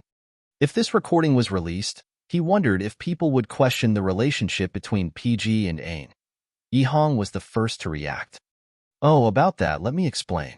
We invited Annie to a meal because of the camaraderie we built up over the years. We're all teams that made it to the top 8 from the qualifiers. It's normal to kill each other on the stage and off the stage. Yes. Hanlong agreed. The esports scene is quite small. Competition is competition, but we're all friends in private. Luo Yiming wanted to retort, but Yihong quickly covered his mouth. Yihong then said, don't worry, Annie's fans. We'll treat them to a good meal. Hanlong, it's definitely healthy and delicious. Qin Fei, yes, it's definitely not poisoned. You make it sound like Annie has already accepted the invitation. Jingyu was willing to bet that if they really invited Annie to a meal after winning the match, Annie would definitely reject them on the spot without any hesitation. However, Annie's ban position was a bit strange in this round. Jingyu hesitated for a moment, but he still locked onto his sweeping shadow. He wanted to see what Annie was up to. In the end, his sweeping shadow flew the entire time without any hindrance. The rhythm was so smooth that even he was afraid of it. After taking down a pinnacle, for the first time, he didn't bother to say anything. Instead, he asked with a conflicted expression, seriously, did someone really mention a meal to Annie? Qin Fei couldn't help but laugh out loud. Even if they did, do you think Annie would be bought over by a meal? Hanlong. Also, we didn't even have a chance to mention it to them. Yihong. Unless one of us has a doppelganger skill or transmigrates to the past to mention it to them. Luo Yiming. I think Annie's entire team transmigrates to the future and transmigrates back to give us their heads. Transmigrating to the future and then transmigrating back. Jingyu was convinced by his teammates' imagination. Why don't you say that someone in Annie awakened the ability to see the future? Luo Yiming. Fuck. That makes sense. Jingyu. == compared to PG's team of 5. Fong Luo fan was clearly much more rational. He revealed the truth. Annie has already given up. They didn't play seriously against PG at all. Instead, they purposely created opportunities for Sweeping Shadow to seize, giving Sweeping Shadow a lot of opportunities to show off. Yo-Yo also saw it. Annie seems to be thinking of a way to counterattack Sweeping Shadow, but they haven't made any progress. Fong Luo fan. PG traded 0 for 5 and wiped out Annie again. It's starting to fight the dragon. I feel like there's no suspense in this round. Yo-Yo. Yes, PG is going to make a move. Sure enough, after PG's team of 5 took down the Magic Dragon, they followed the Magic Dragon army and crushed Annie's territory in minutes to win the match. 2-0. Luo Yiming. This round is so satisfying. Yihong. So satisfying that I feel empty. Hanlong. The most satisfying one is still Jingyu. 22 kills. Awesome. Qin Fei. It's all a gift from him. I feel like Annie just wanted to see my sweeping shadow this round. Jingyu finally realized it and blushed with shame. Halfway through the round, he almost thought that he was fighting against a human and almost died. Luckily, Sweeping Shadow could save his life, and he managed to escape with only a sliver of health left. In the end, he had a heaven-defying record of 22 kills, 0 deaths, and 6 assists. He couldn't believe that the match with Annie had ended just like that. None of the strategies he had prepared before the match had been used. Jingyu shrugged, got up from his chair, and followed his teammates to the stairs. Then, he remembered something. These people wouldn't really treat Annie to a meal in front of the entire audience, right? Should he stop them or stop them or stop them? Chapter 129. PG once again defeated their opponent 2-0. Fong Luofan was undoubtedly excited. This way, PG had 7 points, and they were basically guaranteed to advance to the finals. Although their last opponent was MY, the champion team of last season. However, this team's performance this season wasn't very good, and they only had 4 points. Even if they defeated their opponent 2-0 today, they only had 6 points. Of course, it wasn't advisable to underestimate their opponent. The closer it was to the end, the more they couldn't relax. The host praised PG as he watched the players of the two teams return to the stage. The MVP animation on the big screen appeared very quickly, and there was no suspense. It was Jingyu's glimpse. Jingyu's glimpse has a 100% winning rate in the points competition.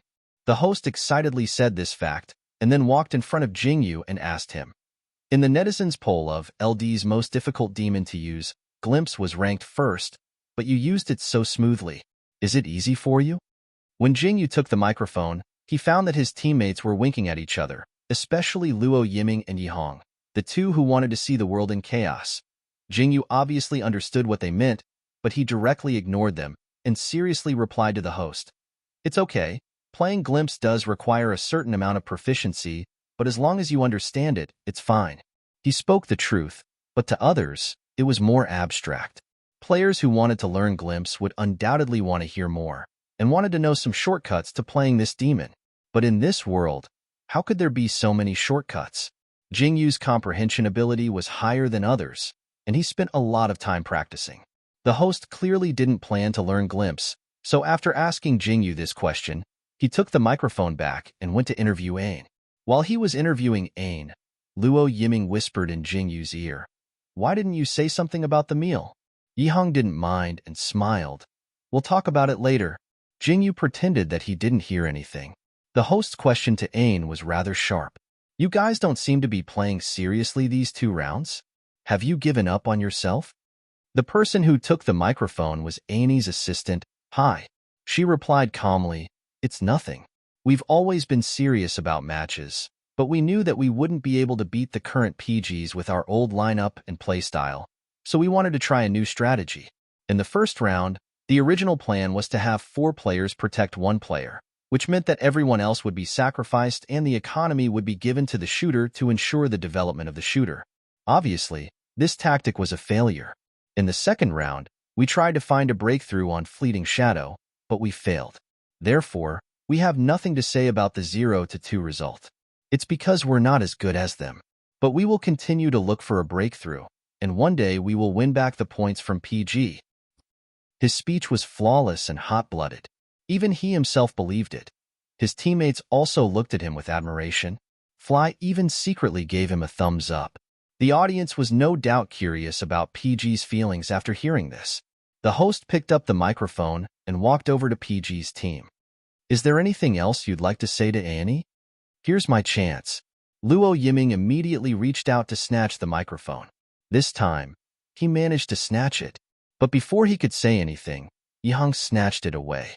Treating Annie to a meal was something that could be joked about in private, but in reality, one had to be careful.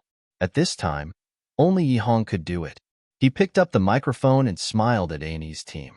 Annie's courage to break through is moving. It's something that all teams should learn from. PG is also looking forward to playing against Annie again. Maybe it's because we've participated in the qualifiers, group matches, and knockout matches together, but PG feels that Annie's team is especially close. Annie's team. We don't feel close at all. Thank you, Yihong. Therefore, our team discussed this in private and decided to treat Annie to a meal to deepen the relationship between our two teams. Annie's team? Looking at their dumbfounded faces, Yihong calmly sent out an invitation. As the saying goes, there's no time like the present. How about today? Let's have lunch together. Do you want to come? No. Annie's top laner PL was the first to react. Why are you treating us to a meal? Isn't that strange?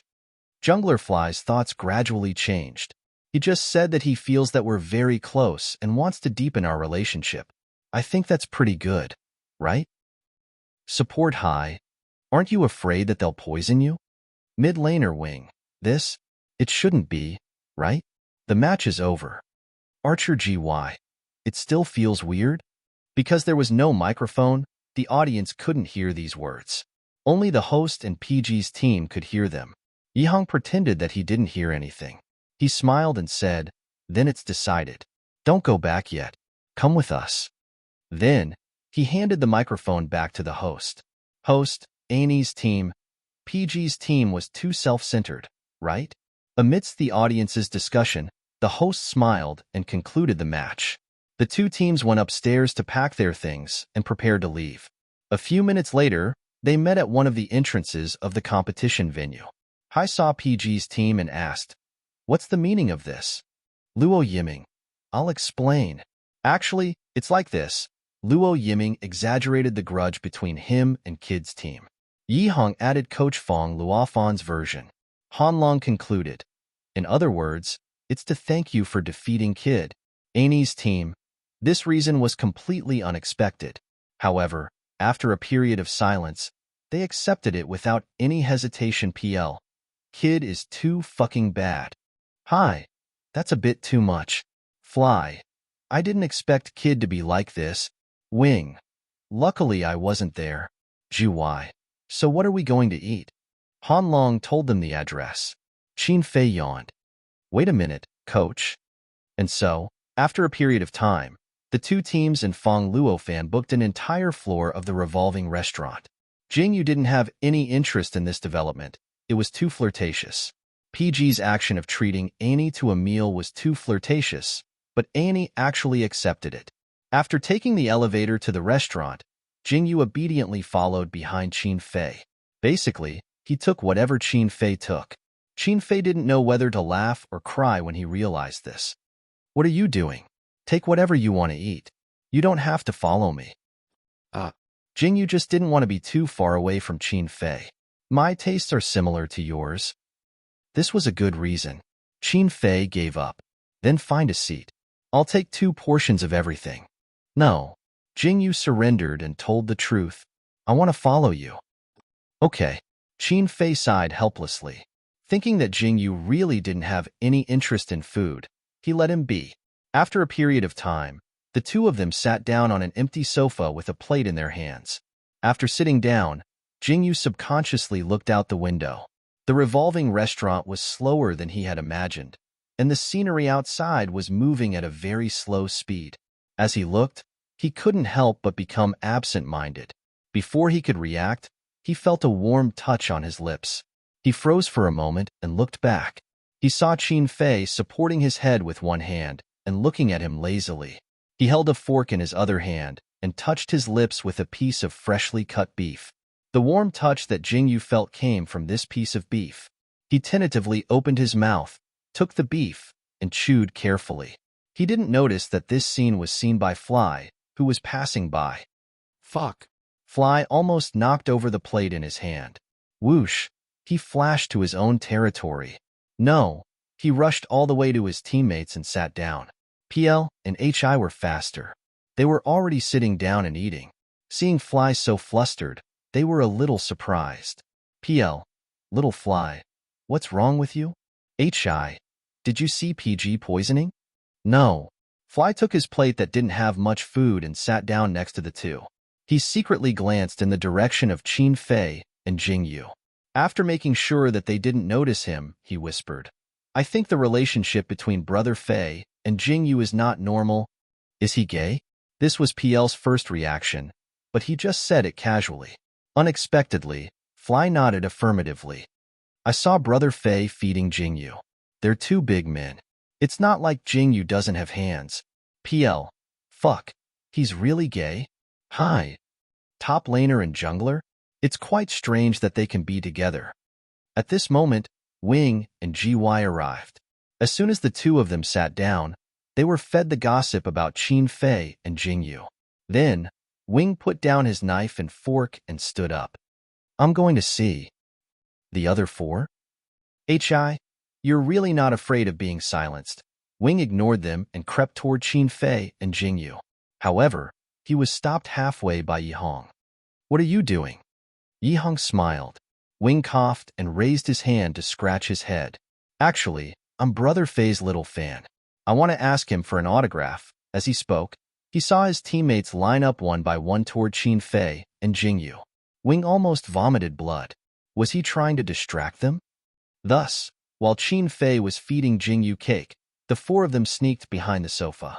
Through the surrounding glass decorations, Qin Fei saw the four sneaky people behind him at a glance, but he pretended not to see anything.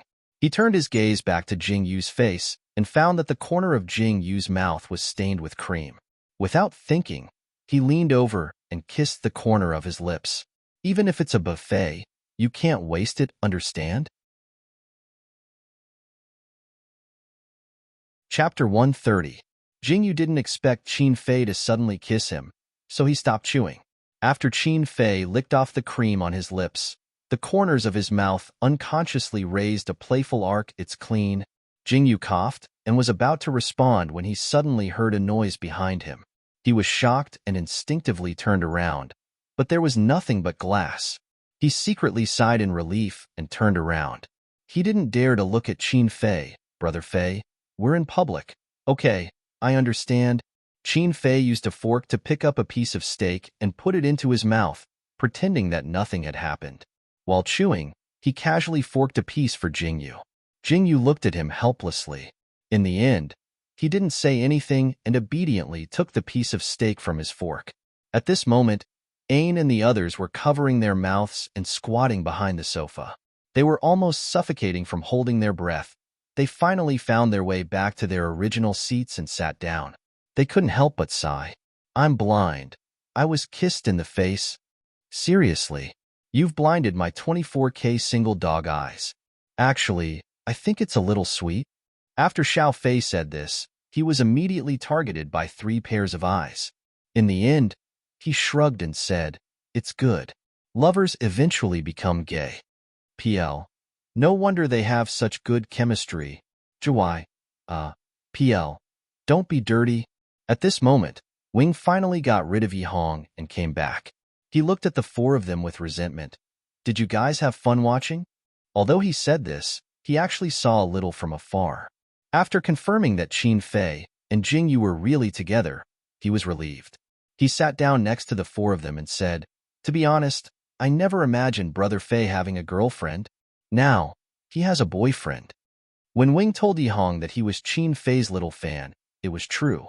In the last season's points competition, although they defeated PG 2-0 in the end, as a mid laner, he was ganked by Qin Fei throughout the whole process and killed countless times.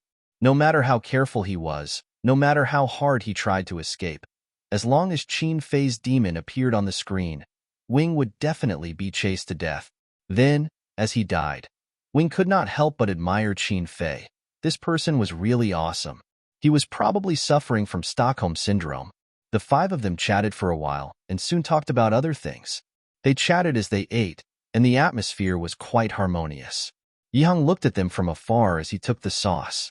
He felt a little helpless. Brother Fei really didn't hide anything. Wasn't he worried that Annie's people would spread rumors? Oh, Brother Fei probably wasn't worried at all. He couldn't wait for the whole world to know that he was together with Jingyu, right? Poor little Jingyu, who was completely in the dark. Yihong didn't plan to tell Jingyu that. He didn't even plan to disturb the two of them. He took his plate and sauce to Feng Luofan's table. Soon, Luo Yiming and Han Long also came. When they sat down, they casually asked, "Where's Brother Fei?" "He's talking to Jingyu about something. Don't disturb them." Yihong said seriously, Eat, eat. After eating, go back to practice. Don't forget that there's a match tomorrow. Luo Yiming, oh. Fong Luofan took a sip of coffee and slowly said, speaking of tomorrow's match, the opponent is my. Stop. Yihang looked at him with disdain. Eat properly when you're eating. We'll talk about the match when we get back. Fong Luofan was silent. Then he said, oh, His status as a coach was getting lower and lower. Especially when Qin Fei wasn't here. They ate for a long time. After all, it was a buffet. They could eat as much as they could within the time limit. When Qin Fei paid, Jing Yu secretly glanced at his phone screen. The amount that popped up was more than 3,000. Qin Fei paid without batting an eyelid. Jing Yu's heart ached. Before signing with PG, he wouldn't have been able to make that much money in a month. After paying, PG and A&E went their separate ways. On the way back, they found someone in the group asking Ball C. Lian, where did you guys go to eat? I want to go too. Jock Xiao, yeah, why didn't you bring us? Then PG and A&E each shared a bunch of food photos, making the people in the group salivate. When asked why PG wanted to treat A&E to a meal, the two teams tacitly didn't mention the kid. They kept saying, for the friendship of the team, for the counterattack of the last place in the quarterfinals, gifts blind one's eyes. A&E cooperated with PG the whole time. She didn't mention anything that she shouldn't, including the relationship between Qin Fei and Jing Yu. At first, Qin Fei was looking forward to whether or not A&E would expose their relationship. In the end, he saw A&E's cowardly look. He turned off the screen expressionlessly. Since there was no one in the club today, the door was locked. Qin Fei and Fong Luofan each had a key to the club. Seeing Fong Luofan open the door, Qin Fei let go of the key in his pocket. Then he noticed that a black Lamborghini was parked in front of the club. The car's coquettish appearance was really eye-catching. Soon, Luo Yiming also noticed it. That's a Lamborghini? Whose car is it? Someone from Brother Fei's family came? This was Han Long's first reaction. No. Qin Fei frowned. He didn't know why, but he suddenly had a bad premonition. Just as Fong Luofan opened the door to the club, the Lamborghini also opened the door to the driver's seat. There was actually someone inside. A man wearing black sunglasses got out of the driver's seat. He walked straight to the back seat and opened the door. Then he helped an old man with a head full of white hair get out. The old man didn't look too old. He looked to be in his 60s. His white hair looked like it was dyed. He also wore black sunglasses and a very tasteful suit. When he got out of the car, he looked like an upper-class person. When he got out of the car, Luo Yiming suddenly shrank back as if he felt some danger. Who is this person? Yihang. I don't know him. Hanlong. Me too. Qin Fei narrowed his eyes slightly. Almost instinctively, he shielded Jingyu behind him. Jingyu originally had the attitude of watching a show, but when he saw Qin Fei's actions, he suddenly realized something and widened his eyes in disbelief. Then he saw the driver of the Lamborghini close the door and walk straight to him. Young Master Jingyu, our chairman Qian has something to discuss with you. May I ask if there's a private room in your club? Young Master? Luo Yiming was the first to cry out in surprise. Then he saw Qin Fei, and Jingyu's expressions darken at the same time. Calling him young master meant that the person was someone from Jingyu's family? It couldn't be his mother's family, so it could only be before Jingyu could speak. Qin Fei spoke first. What can't be said in public? The man in sunglasses replied expressionlessly, family matters. Qin Fei, oh, then there's no need to talk about it. As far as I know, Jingyu is an orphan. As far as you know, the man in sunglasses replied stiffly and looked at Jingyu. Young master, do you want to talk inside? Qin Fei still wanted to say something, but Jingyu grabbed his arm and stopped him. Jingyu sized up the two of them and very calmly said, okay, this old man, could he be his grandfather? There were still some empty rooms on the second floor of the club, but Jingyu didn't want to take the two upstairs to talk at all. In the end, he borrowed the conference room on the first floor. He sat down facing the two of them. The lighting in the conference room wasn't very good, so the two of them finally took off their sunglasses, revealing two faces that were very unfamiliar to Jingyu. The young one was always expressionless, and the old one didn't say a word the whole time, making Jingyu feel very depressed. Let me introduce, This is the chairman of the Qin Corporation, Qianjin, the young one said. As for me, I'm Zhou Qi. You can call me Xiao Zhou. Young Master Jingyu, Chairman Qian is your grandfather. After hearing Zhou Qi's words, Jingyu suddenly understood. Okay, it's confirmed. He's my grandfather. Why are you looking for me? He asked expressionlessly. The one who replied was indeed Zhou Qi.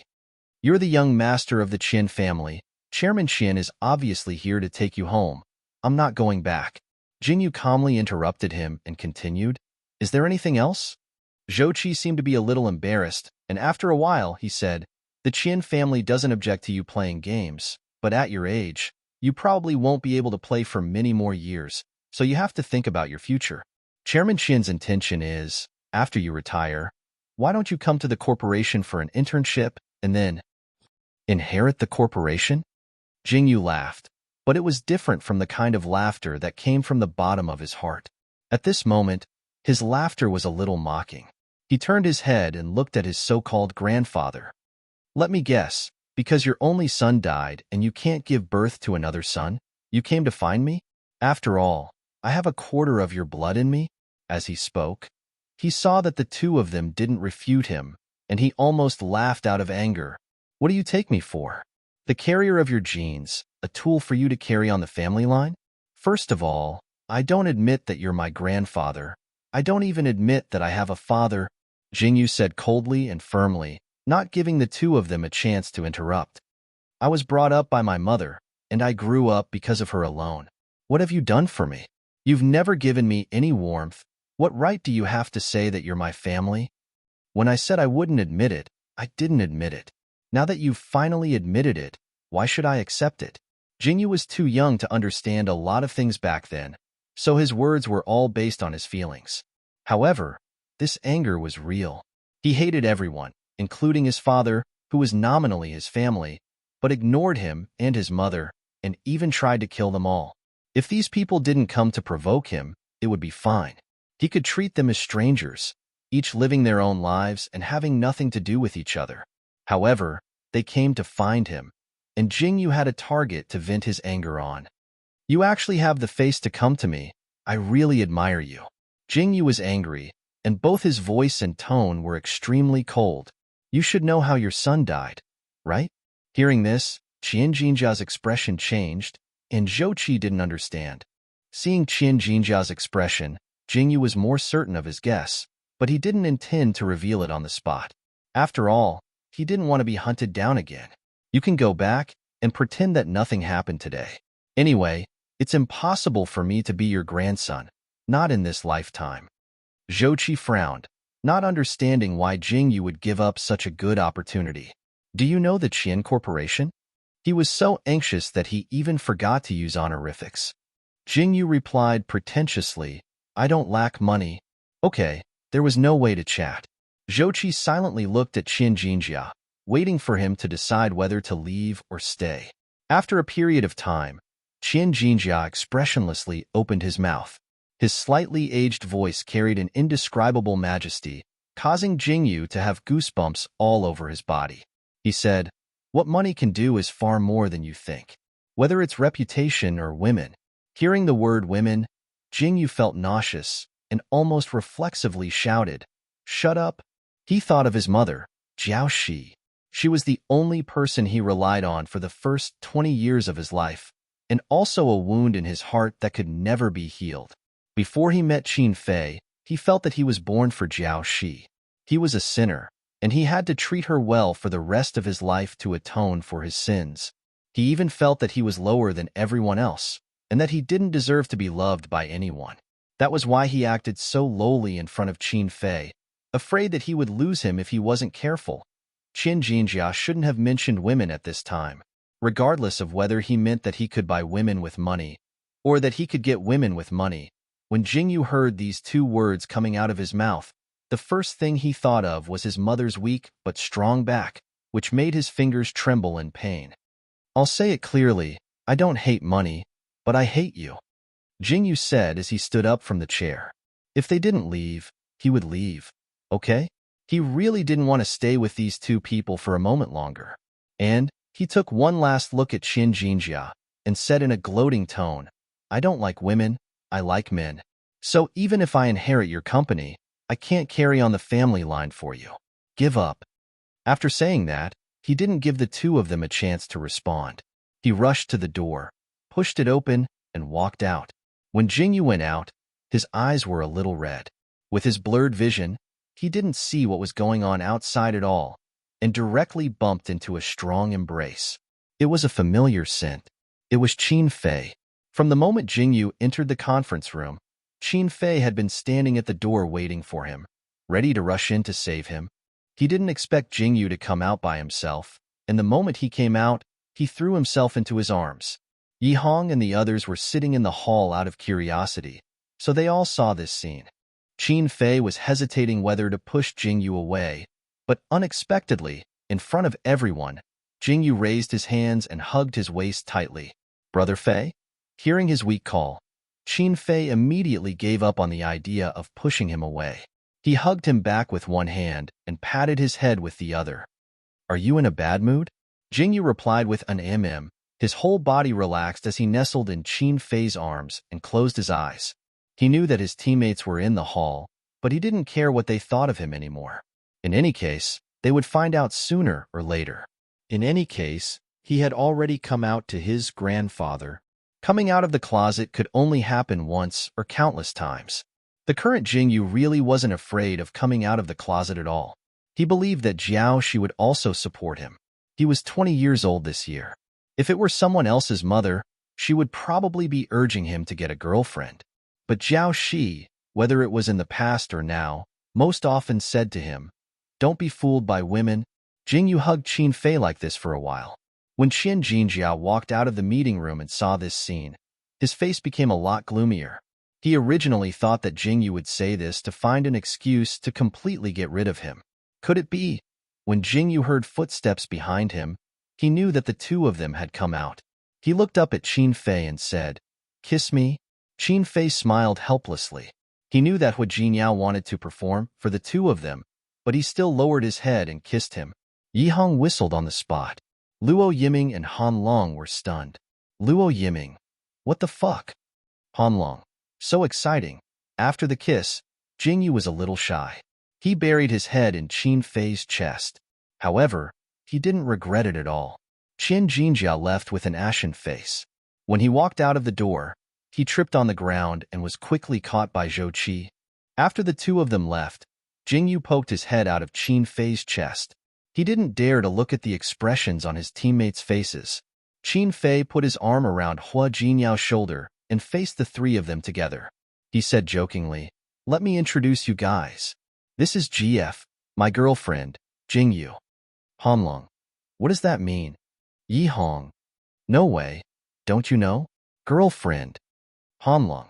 Isn't he your boyfriend? Luo Yiming. So that's what GF means? Jingyu was dumbfounded. Qin Fei smiled and patted his head. Okay, my boyfriend. That's it. We're together.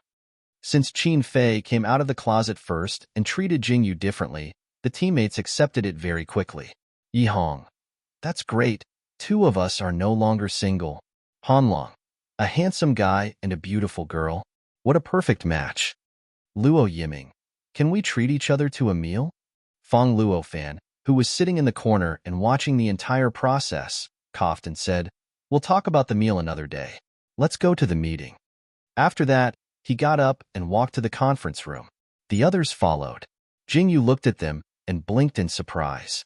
That's it? Coming out of the closet was easier than he thought. Qin Fei knew what he was thinking. He smiled and put his arm around Hua Jinyao's neck. "How is it? Is it okay?" Jingyu said, Some things aren't as difficult as you think after actually doing it," Qin Fei said as he led Jingyu to the conference room. "After the game, tell your mom about this. She's with me for the rest of her life. You have to let her know. After all, she's your only family." Okay, Jingyu agreed obediently. It was unknown what he thought of, but he suddenly smiled. "No, I have another relative now. It's you," Jingyu said seriously. When Qin Fei heard these two words, he turned his head and kissed the corner of Jingyu's lips. It was a light touch, but it made Jingyu's heart beat faster. However, When the two stepped into the conference room, they let go of each other. Dating was important, but the game was more important. After all, dating could be done at any time. If they lost the game, they could only wait for the next season. And they didn't have many seasons to wait. After the 5 people were all seated, Fong Luofan calmly began his analysis of Team MY. Tomorrow is the last game of the points competition. Our luck definitely isn't good, but it's not bad either. Although MY was the champion team of the previous season, there was an obvious decline in their performance this season. To sum up their playing style, they're using defense as offense. If it weren't for the fact that everyone in their team is strong, it would be very difficult for them to gain a foothold. So we have an advantage against Team MY. If Team MY is a strong shield, then we're a sharp spear. They use defense as offense, while we use offense as defense. It's easier for us to take the initiative. Team MY likes to use demons with high HP and defense. The characteristic of these demons is that they're very stable in the early stages, but can't do any damage in the later stages. So Team MY is actually a team that plays in the early stages. In the early stages, it's a competition of economy. The best way to widen the economic gap is to counter junglers. As Fong Luofan spoke, he looked at Qin Fei and Jingyu, who were sitting side by side. The junglers of Shangye, you know how to counter, right? Qin Fei couldn't help but smile when he thought of the answer. Shangye combined? Jingyu nodded seriously. We'll do our best. The next morning, Fong Luofan received news from Xiao Yun that PG's popularity had increased again. Even Annie's popularity had increased. Fong Luofan checked, and sure enough, PG had surpassed JOK. His popularity was close to BLC's. Annie's popularity had also skyrocketed overnight and was about to surpass SKR. 1. As for the reason, it made people not know whether to laugh or cry. It was actually because of the recording of yesterday's match. After the match between PG and Annie ended, some people suspected that Annie had been bribed by PG to fake the match. In the end, when the recording was released, it was a slap in the face. One of them had a strange way of thinking, and the other had a strange way of thinking. Strange way of thinking. PG felt that Annie was very close. In order to deepen the friendship between the two teams, they had been discussing treating each other to a meal before and after the match. In the end, they had actually invited each other on the spot. Strange way of thinking. Annie felt that they couldn't beat PG with their usual tactics, so they tried to find a way to beat him. In the end, they had accidentally sent him to his death. They were also helpless. Then, after yesterday's lunch, the members of both teams, even on their official Weibo, posted pictures of the food. They even shared them with each other, proving once again that deepening the friendship between teams was reliable. In short, when the recording was released, all the misunderstandings disappeared. PG had even attracted a large wave of fans because he had treated Annie to a meal. A large part of the reason why Annie had gained so many fans was because of PG. The fans felt that since they were brothers, they should all be fans. There were even people who drew a doujinshi between PG and Annie. The story of how the two teams went from love and hate to becoming a family was really touching to those who listened to it, making those who read it cry, and those who read it ponder deeply. The last match between PG and MY was at 1 p.m. After the two teams finished their lunch, they arrived at the venue early in the morning. In the end, they found that there were 2 other teams that had arrived earlier than them. It was SKR. 1 in rule. Oh right, the last match of these 2 teams was at 9 a.m. In other words, they had already finished their match. After the match, they didn't leave. Instead, they chose to stay and watch the match. Yihong immediately took out his phone and secretly checked the final points of the 2 teams. In today's match, SKR 1 defeated Rule 2-1. It was as if they were proving that flexible lineups could go further than fixed lineups.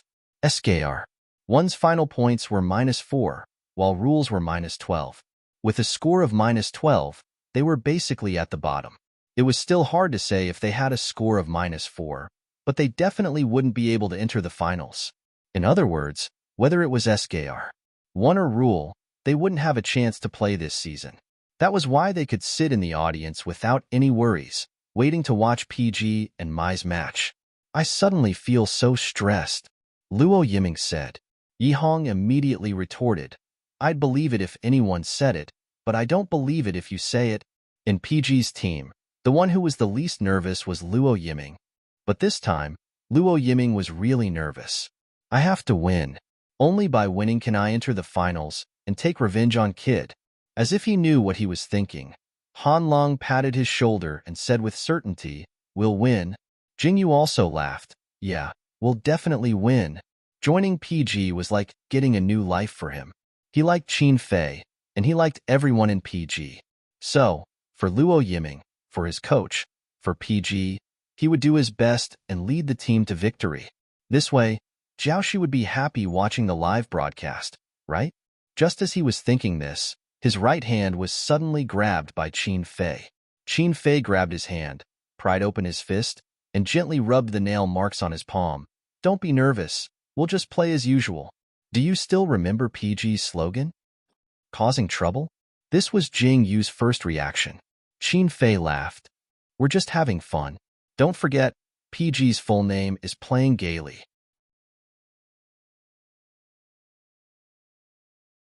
Chapter 131. Perhaps it was because it was the last day of the competition, but the number of people in the live audience and the live stream had reached an unbelievable level. There were no empty seats in the stadium. There were even people squatting in the aisles. The live stream on all the major platforms was lagging due to the large number of people and comments. Weibo and the forums were also discussing this matter. On LD's official forum, there was a topic called "Who will enter the finals" early in the morning. It was still in the top 10 of the day. 0L. Who will enter the finals? 1L. Right now, PG and Kid are tied for first place with 7 points, BALC with 6 points, and Mai with 5 points.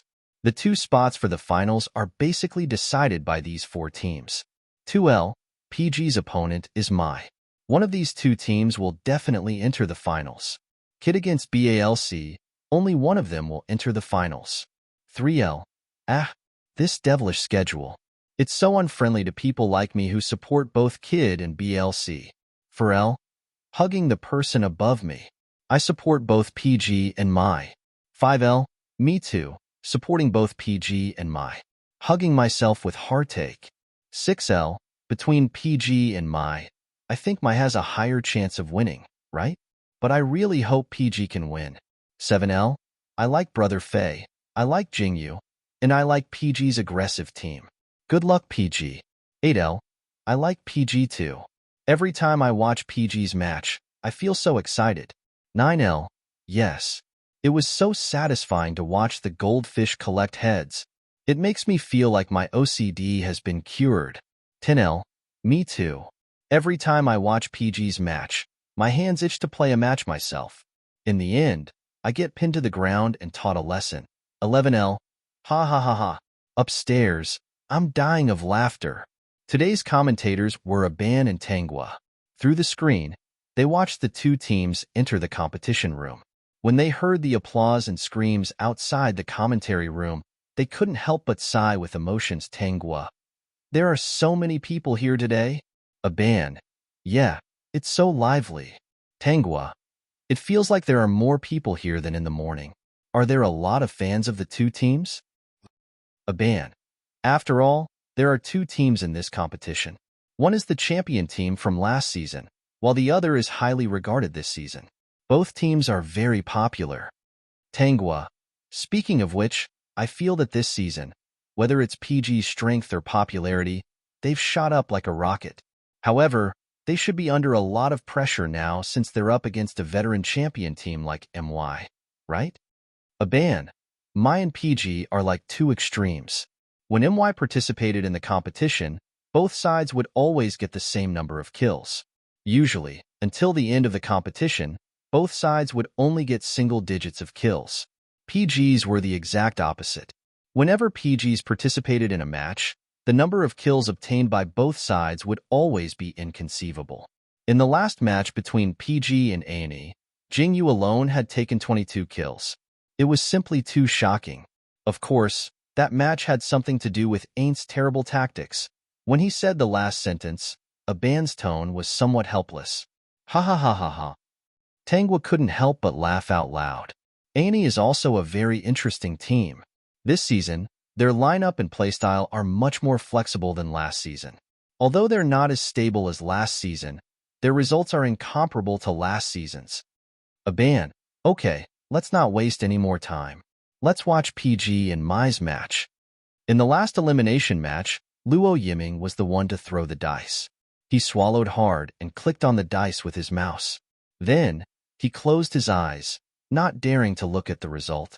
4 teams of similar strength, whether they went first or second, had a huge impact on the final result of the competition. Fortunately, PG's luck was pretty good this time.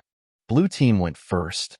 Just by deciding which team was the winner, the audience burst into applause. Someone shouted at the top of their lungs, "PG, go duck!" A ban also heaved a sigh of relief for PG. This round, PG got the first move. They're going to ban the demons first.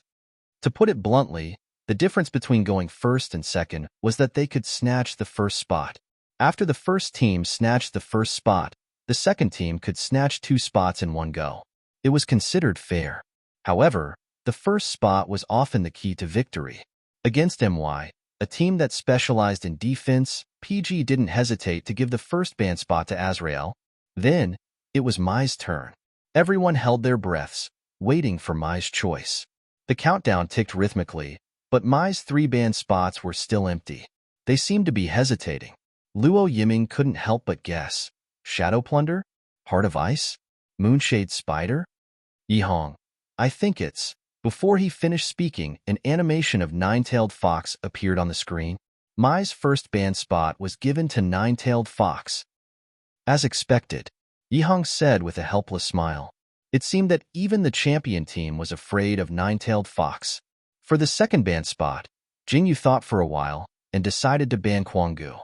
Quangu should be the demon with the strongest survivability in LD. Not only did it have high HP and defense, but it also had a displacement skill. Its biggest flaw was that it didn't have high damage. However, as a top laner, it was undoubtedly the demon that could take the most damage. It was very compatible with Mai's style and could be called the representative of this team.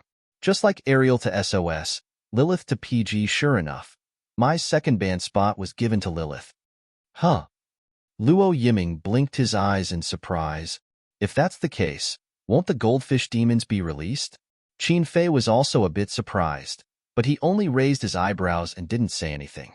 For the third ban spot, Jingyu thought for a while and decided, Wanmi Liuhua, my archers had a high survival rate, and it was even harder to kill them with the 10,000 extinguishing flowing flames.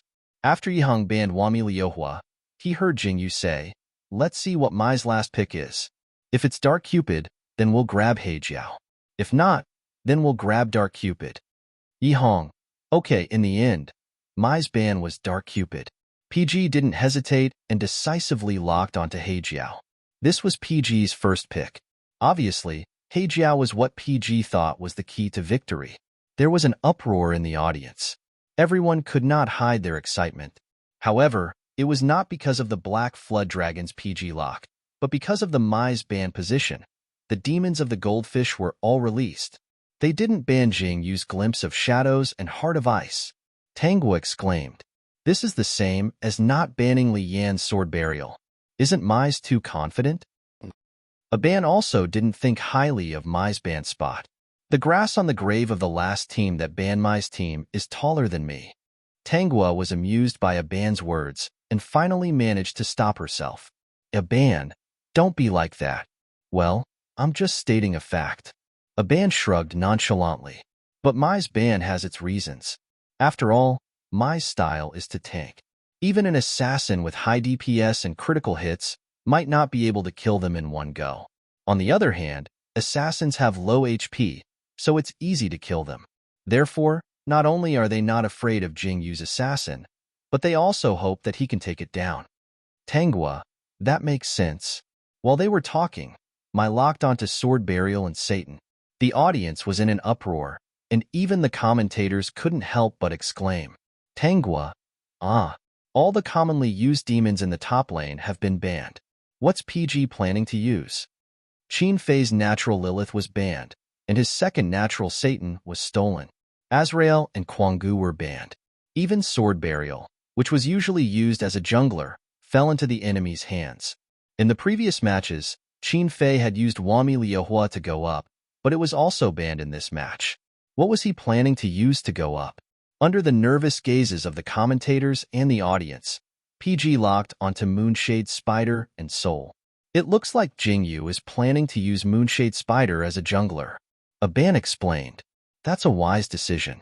Against demons with high HP and defense, it's better to have a crowd control player in the lineup. It'll buy time for your own ADC to kill them." Tanghua, Mize picked Kamal and Gulen. Mize picked Satan and Sword Burial. I think Gulen is more likely to be a support.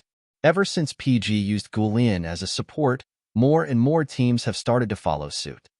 Aban, that's right.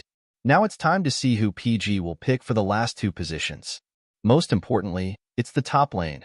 Before he could finish his sentence, PG had already picked Maha and Fleeting Shadow. Ha ha ha. Fleeting Shadow?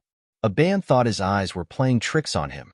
He was stunned for a moment before he reacted. Didn't PG already lock onto Moonshade Spider? Why did he pick Fleeting Shadow? He paused. Before Tanghua could reply, he thought of a possibility. His eyes widened in disbelief. Unless Moonshade Spider isn't a jungler, but a top lane? The audience was in an uproar when they heard this guess. An assassin going up was undoubtedly a new concept for the League of Legends. Assassins had low HP and low defense. They couldn't tank damage at all. PG's choice was equivalent to giving up on the front lane. Tanghua, it's also possible that PG is just showing off Fleeting Shadow. Before he locks onto it, everything is possible.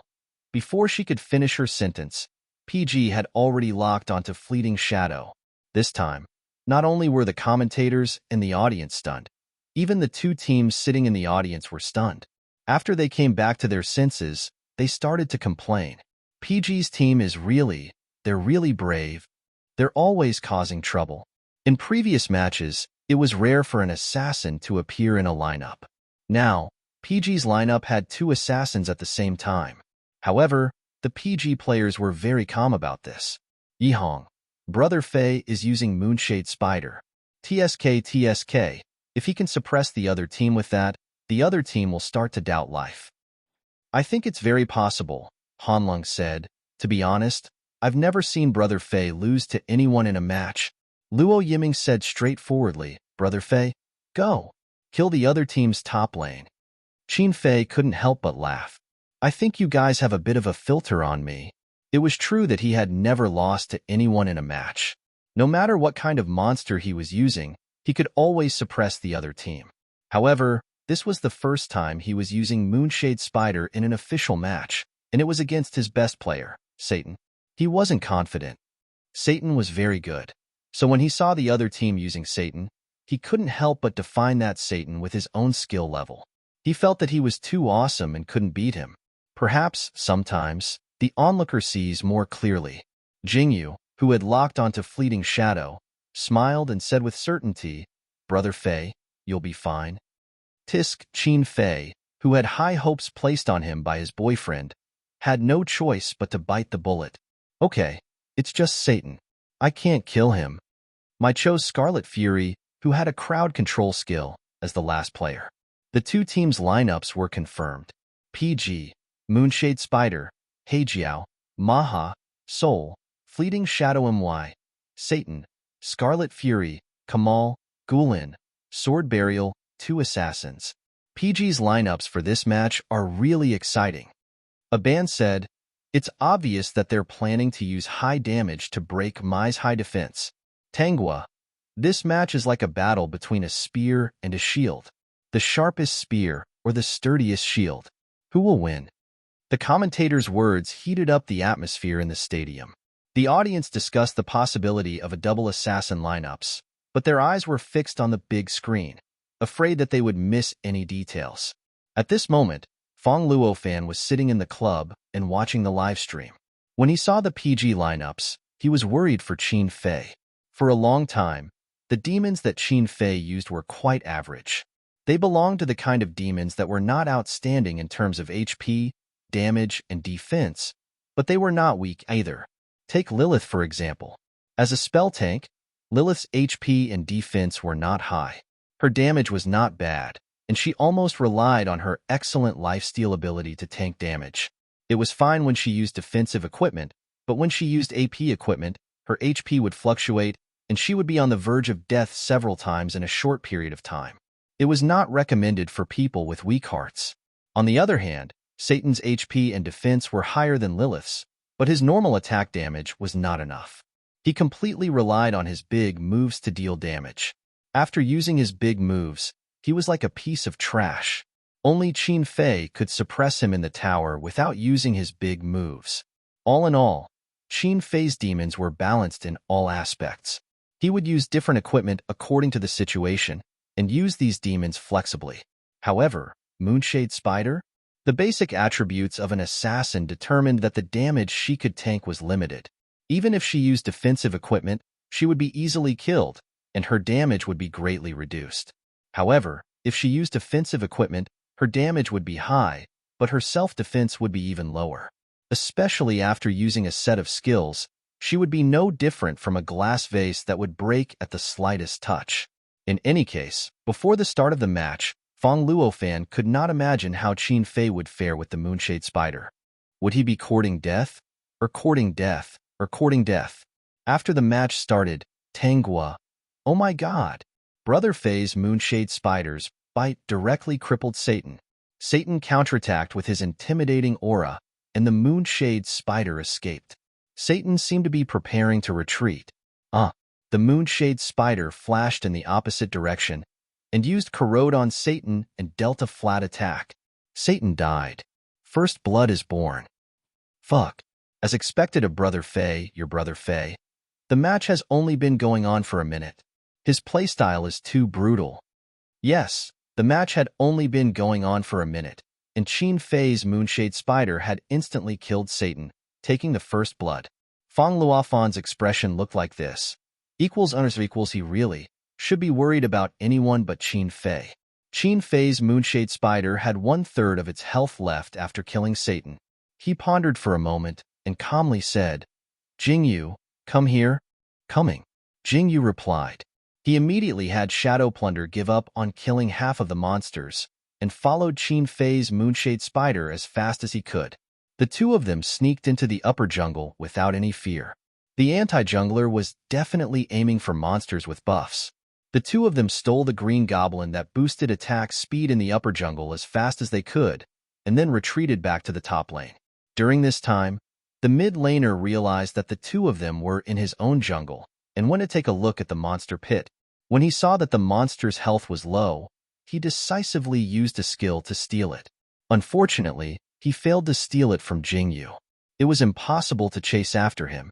The mid laner did not forget that he was a squishy tank, and no matter how unwilling he was, he could only return to the middle lane and continue to fight against Yihong. As for his jungler, he was one step too late when he arrived at the upper jungle and could only dejectedly farm other monsters. Candy. PG's timing for this wave of coordinated junglers is too good. He stole Mai's green goblin very smoothly. A ban. Mainly because Qin Fei's Moonshade Spider killed Satan, causing Mai's top lane to fall. Mai's top laner needs to be careful. I feel that PG's strategy in this round is to widen the economic gap by using the anti-jungler, and the top lane is their breakthrough point. Tanghua, haha. I feel that PG's anti-junglers will become more frequent in this round. Indeed, at the 6-minute mark, Qin Fei's Moonshade Spider once again crippled Satan and forced him into the tower. Enemy Satan hid under the tower and prepared to return to the city. Suddenly, a silver light flashed, and fleeting shadow appeared behind Satan and stabbed him without hesitation. System. Fleeting shadow, 1 kill. System. Enemy Satan has been killed. After fleeting shadow killed Satan, Jingyu immediately used his ultimate skill to appear in the enemy's upper jungle and started attacking the blue goblin without restraint. Soon, Qin Fei's Moonshade Spider arrived to help him. Since fleeting shadow flew over and started attacking Satan right after killing him, the two of them fought very quickly. By the time the enemy's mid laner and jungler arrived, they had already escaped. With a wave of their sleeves, they took away a lot of their economy. The economic gap between the two teams is widening. Adan quickly had people switch their view to the middle and bottom lane of the battlefield. Sure enough, the situation of the evenly matched battle began to change. Whether it was Yi Hong in the middle lane or Luo Yiming in the bottom lane, they gradually showed signs of suppressing each other. However, Mai's defense was not bad. They relied on their excellent positioning to avoid attacks while clearing out the minions before PG's members entered the tower. They were in a stalemate with PG for quite some time. However, this was only limited to the mid and bottom lanes. Mai's top lane was about to collapse. Even when Sword Burial arrived at the top lane several times to gank Qin Fei's Moonshade Spider, the Moonshade Spider and Fleeting Shadow could only push them back. Now, Mai was beginning to realize how terrifying Fleeting Shadow was. When this devil was strong, no matter which of the top, middle, or bottom lanes of PG was in trouble, Fleeting Shadow would arrive in time to provide support and even counterattack. At the 12th minute of the match, Mai's Sword Burial ganked the bottom lane. Luo Yiming's Maha was caught in the act. Just as he was about to die, Han Long's soul activated his shield in time to block the fatal blow. Then, he successfully controlled Sword Burial. The enemy's Kamal threw a huge bomb at him. Han Long's heart sank when he saw the dazzling special effects. At this moment, a silver light flashed by.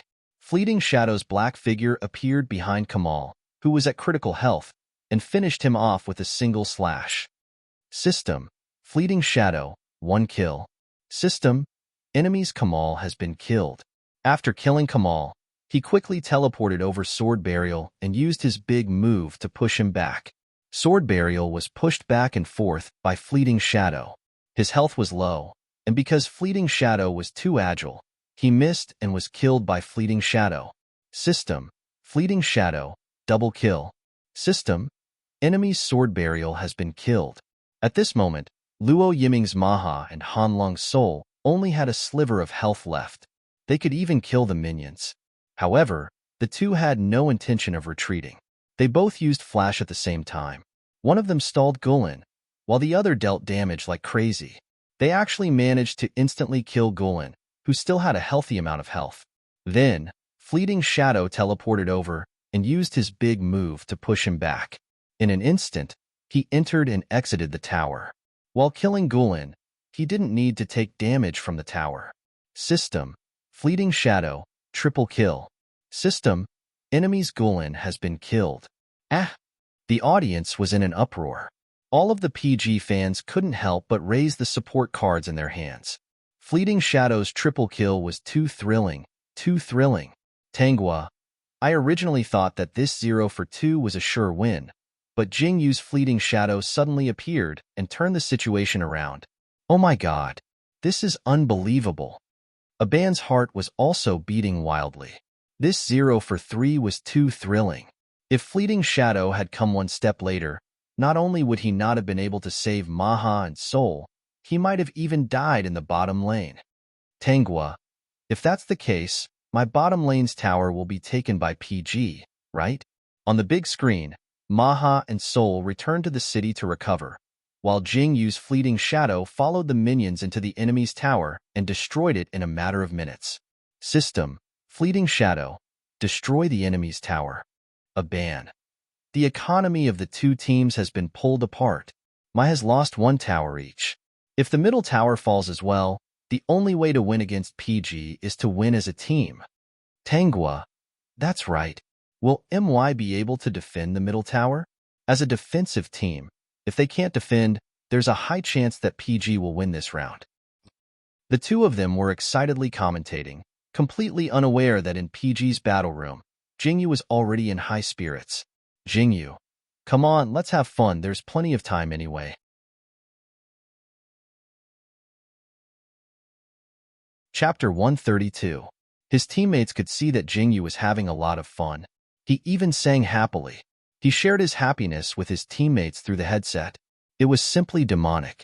However, none of his teammates wanted to remind him. After all, his voice was like the horn of victory. Up until now, he had never lost a single match where he had spoken in such a way. Jingyu: Plunder Shadow is the #1 jungler in this version. Are you convinced? Jingyu: not convinced? That's fine. Let me kill you again, Jingyu. Are you convinced now? Are you convinced? Are you convinced? As he said, are you convinced? His plunder shadow flew from the mid lane to the bottom lane and got a triple kill. Finally, Yihang couldn't take it anymore. Not banning plunder shadow was Mai's biggest mistake. Qin Fei sneered. I think I know what they're thinking. But there's a problem. To kill an assassin, you have to be alive. Mai felt that assassins were easy to kill. As long as they took the damage, even if they were passive, they could kill the assassin. But now, they discovered a serious problem. Jingyu's glimpse would always take away their remaining HP every time he appeared. Most of the time, they would die under the tower before they could even react. There was no chance for them to retaliate. This is completely different from training. One of Mai's members couldn't help but complain. Is this guy cheating? Another member replied, the goldfish itself is a cheat. The equipment brought by the players could only be connected to the computer after being checked. There was no possibility of cheating. Not to mention, in a game like LD, it was very difficult to design a cheat that could increase one's strength without being discovered. Mai's members had never felt that their defense was so weak. They had only returned to the city when they were at critical health. Now that they were at half health, they felt uneasy. Sure enough, not to mention half health, even if the archers and mages only suffered a small amount of damage, they would still be killed by Plunder Shadow. Plunder Shadow had completely developed. In order to increase his damage, Jingyu threw away his shoes. When there were enough critical hits, all of them would explode.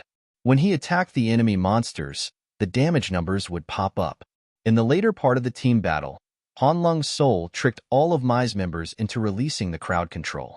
Qin Fei's Moonshade Spider and Jingyu's Plunder Shadow rushed up together and killed a lot of people. Qin Fei's Moonshadow Spider was half tank and half damage output. It was a normal attack type, which was different from Jingyu's skill type. He couldn't kill everyone after a set, but his damage output was very high. Without skills, he could still kill a lot of people. It was a continuous output. In short, PGs defeated my team and got wiped out. PG 0 for 5. Wipe out my team. Tanghua. PG is starting to fight the dragon. PG's 5 people attacked together and quickly took down the magic dragon. Then, all of them returned to the city to recover and followed the magic dragon army towards Mai's territory. After Mai's members revived, they wanted to hide under the tower to clear out the magic dragon army. They didn't expect PG's shameless group to cross the tower and almost wipe them out again. In the end, PG fought a 1v4. The support's soul died and Mai's sword burial escaped. But it was fine. They had successfully destroyed Mai's last tower. Destroying Mai's territory was just a matter of minutes. In the end, the game ended at 19 minutes. PG won. Seeing the golden word victory on the screen, Jingyu retracted his fingers that were slightly hot from typing too fast. He sighed in relief. It was easier than I thought. Yihang smiled. From the moment you said those words, I thought we were going to win. Jingyu was stunned for a moment. What did I say again? He didn't say anything strange, did he? Hanlong sang at the top of his voice. Come on, fake anyway. There's a lot of glory. His voice was very magnetic, and his singing was unexpectedly pleasant to the ears. Jingyu, however, blushed upon hearing his singing. Did he sing during the competition? I really don't remember. Luo Yiming corrected him. You sang wrong. Jingyu sang happy. If you don't believe me, you can ask Jingyu. Jingyu, I don't know. Don't ask me. I don't know anything. In the second game, the loser made the first move. Mai chose to ban the demon first. Every ban position hesitated for a long time. Obviously, Jingyu's assassin was completely out of their expectations. They needed to think of a new strategy to fight PG. In the end, they chose 3 bans: Fleeting Shadow, Heart of Ice, and Nine-Tailed Fox. Nine-Tailed Fox was no problem. Everyone expected Fleeting Shadow to be banned, but Heart of Ice? A ban raised his eyebrows and guessed. It seems like PG's Jingyu gave MY team a lot of pressure. That's why they banned both Fleeting Shadow and Heart of Ice. Tanghua. But Jingyu still has a lot of useful assassins. For example, the Moonshade Spider, the Flower Petal of Datura, and even the half-assassin and half-warrior Wendy. A ban. Haha, that's right. The goldfish card pool can't be completely banned anymore. However, the commentator and audience didn't expect that after MY stole Dark Cupid, PG's first ban would be Sword Burial. Jingyu is going to use Sword Burial this round? Tanghua was surprised. As soon as she finished speaking, PG chose the second demon, Moonshade Spider. Tanghua felt that she shouldn't speak so fast in the future. It would be too embarrassing. Aban laughed. It seems like Jingyu is going to use Moonshade Spider as a jungler, and Sword Burial will be the top laner. After a while, the lineups of both teams were finalized. PG, Sword Burial, Scarlet Fury, Maha, Soul, Moonshade Spider MY, Lilith, Heijiao, Dark Cupid, Guilin, Satan. With this lineups, Tanghua looked carefully. The top laner is amazing. This is the first time I've seen MY with Lilith. My top laner Lilith is also quite strong. It's just that she hasn't been used much this season. As Aban spoke, he suddenly laughed and teased. Qin Fei has played against the demon he's best at for 2 consecutive rounds. I wonder how he's feeling right now. Qin Fei's current mood was fear. Yihang glanced at him and saw that his expression was normal, but he still patted him on the shoulder in an understanding manner. Every time I see my life essence in the opponent's hands, I feel like I'm going to die. Then, as I fight, I realize that you're so fucking weak that you don't deserve my life essence. Ha ha ha ha ha. Luo Yiming was instantly amused. Then, without giving face, he retorted, I don't feel anything. In this round, the archer on the other side also had Luo Yiming's life essence. However, Luo Yiming really didn't feel anything. Anyway, he just had to kill it and be done with it. Yihang glanced at him. You're an anomaly. On the side, Jingyu shrugged and didn't comment. When he saw that the opponent had his life essence, not only was he not afraid, he even had a feeling that very good, we're definitely going to win. Therefore, Luo Yiming wasn't an anomaly. It could only be said that feelings and whatnot varied from person to person. I felt that Qin Fei's Moonshade Spider was very strong. However, if he only had the Moonshade Spider without the fleeting shadow, he wouldn't have been able to beat them to the ground. Therefore, after some discussion, they decided to ban Jingyu's Fleeting Shadow and Heart of Ice and release the Moonshade Spider. In other words, PG's taking of the Moonshade Spider and Soul was completely within their expectations. However, what they didn't know was that Qin Fei and Jingyu's Moonshade Spider were completely different concepts. When they were controlled by Soul and Moonshade Spider and killed in one wave, they began to regret releasing the Moonshade Spider. A ban.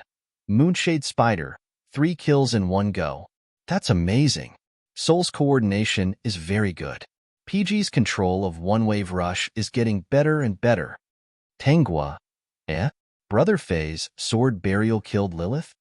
The system notifications appeared one after another on the screen.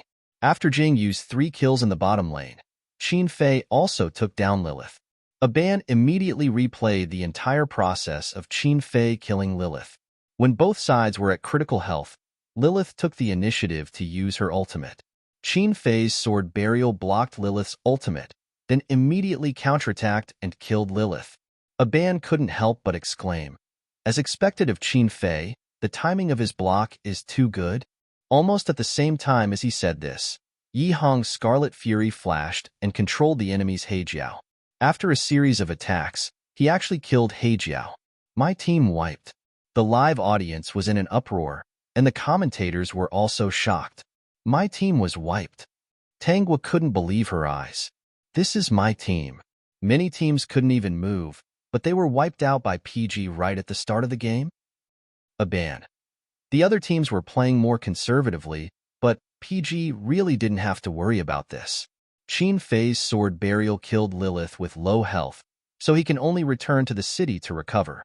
Yezi's Scarlet Fury took a tower attack to kill Heijiao, and now he only has a sliver of health left. Everyone else is also at critical health.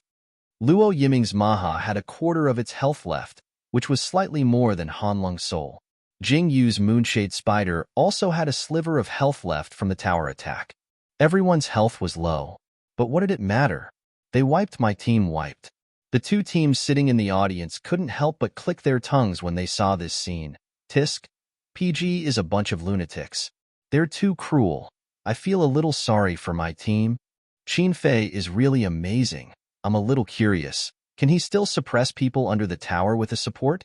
The combination of Moonshade Spider and Soul is simply unbeatable. My team is too careless. I guess they didn't pay much attention to PG's matches. This season, my team was the champion team, so they were under a lot of pressure. My team paid more attention to the two teams Kid and Ball. See, they spent almost every day researching how to defeat these two teams in preparation for the finals.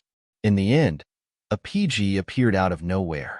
After realizing that PG had a chance of advancing to the finals, my team panicked and watched a few of PG's recent matches, 2-0 against Rule. That's because Rule's team couldn't make it. They were stuck in their own ways, so it would be strange if they didn't lose. 2-0 against Jock? That's PG's mid-singles match against Jock, which broke his opponent's mentality. It wasn't surprising that they lost the entire match. 2-0 against Annie?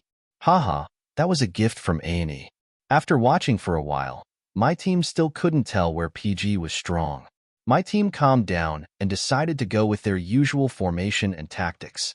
Even if they lost the first match because they underestimated their opponent, with their strength, they would definitely be able to turn the situation around in the next two matches. That was what my thought all the way until the competition started. In the end, when the match started, in the first match, my team was taught a lesson by Fleeting Shadow.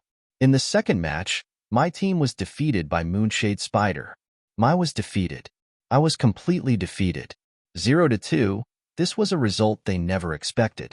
As the champion team of the previous season, they actually lost 0-2 to the last place team of the previous season. When the two golden words victory appeared on the big screen, the entire audience stood up, screamed, and cheered. The few who didn't stand up were obviously Mai's loyal fans. PG won.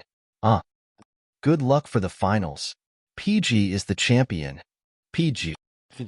PG. The noisy voices finally converged together, and the entire audience raised their support cards high up in the air to cheer for PG. This shocking scene gave all the PG players on the stairs a fright. Jingyu was still in disbelief, but at this moment, when he heard the audience's cheers, he seemed to wake up from a dream. We're in the finals. We're going to be the champion, he shouted excitedly, but Fei smiled and rubbed his head. The reason why I was able to win against my opponent was because my opponent didn't know PG well enough and was caught off guard. On the other hand, PG had really become stronger, and to a large extent, this was all thanks to Jingyu's participation. Han Long couldn't help but sigh. What kind of jungler is this? Luo Yiming. Ha ha ha, it's great that Jingyu joined PG. Yiheng shrugged. If you ask me, Brother Fei has a good eye. Do you remember the first time he was matched up with little Jingyu? After only one round, he could tell that little Jingyu was extraordinary. Brother Fei is really good. The 5 players chatted as they returned to the stage, accepting the flattery of the commentator and host. The audience's cheers were so loud that they almost drowned out the host's voice. Fortunately, the organizers learned their lesson and immediately turned up the volume of the host's microphone according to the noise level. Host, congratulations to PG for advancing to the finals. How are you feeling now? Do you have anything to say? After Luo Yiming took the microphone, he heard the audience shouting Jingyu's name. He hesitated for a moment, but still gave the microphone to Jingyu. At this moment, the MVP animation was shown on the screen. Without any suspense, it was Jingyu's Moonshade Spider. Jingyu took the microphone from Luo Yiming. The first sentence was, "I'm very happy." The second sentence was, "I'm so happy that I don't know what to say." Ha ha ha ha ha. The audience burst into laughter. Then, someone said, "Say something obscene." Everyone agreed and encouraged Jingyu to say something obscene. Jingyu coughed. He was obscene when he was live streaming and playing games. But in front of so many people and with his face exposed, he really couldn't be obscene. Fortunately, he didn't say that he had to be obscene. After organizing his words, he smiled at the camera. This season, we won't hesitate to reserve the throne of the champion. No matter who the final opponent is, don't even think about fighting with us.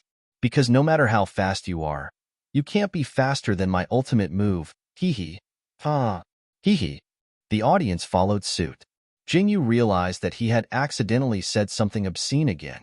His face instantly turned red. Was he so sick that he couldn't help but want to obscene at the mention of fleeting shadow? Jingyu lowered his head in shame and handed the microphone back to the host. He thought that if he kept his head down, no one would notice his blushing face. He didn't think that the evil cameraman would give him a close-up at this time. The crowd burst into even louder laughter, and the live stream comments were all flooded by AWSL. He's embarrassed after saying something obscene. What kind of a mortal cutie is this? Ah, Jingyu is too cute. I want... No, you don't. Jingyu is mine. Yawei died on the spot. Team I went downstairs much slower than PG. They really wanted to leave, but in the end, they forced themselves to stay on the field and accept the host's interview. Their captain took the microphone and said calmly, "Do your best to win the championship." Yihang lowered his voice and imitated my captain's voice to translate for him. "You defeated our champion team, so you have to win the championship. Otherwise, wouldn't it seem like our champion team is weak?" Luo Yiming. Ha ha ha ha ha. There's nothing wrong with that. In the end, PG defeated my 2-0 and received 2 points from 7 points. Total points, 9. I was only left with 3 points. They might not even be able to get 3rd place this season, let alone 2nd place. Qin Fei. Next, let's see who will win between Kid and BALC. Jingyu. I support BALC, but I still hope Kid can win. Qin Fei raised his eyebrows. Jingyu looked at him with a burning gaze. Don't forget, our goal isn't just to win the championship. We also have to get revenge on Kid.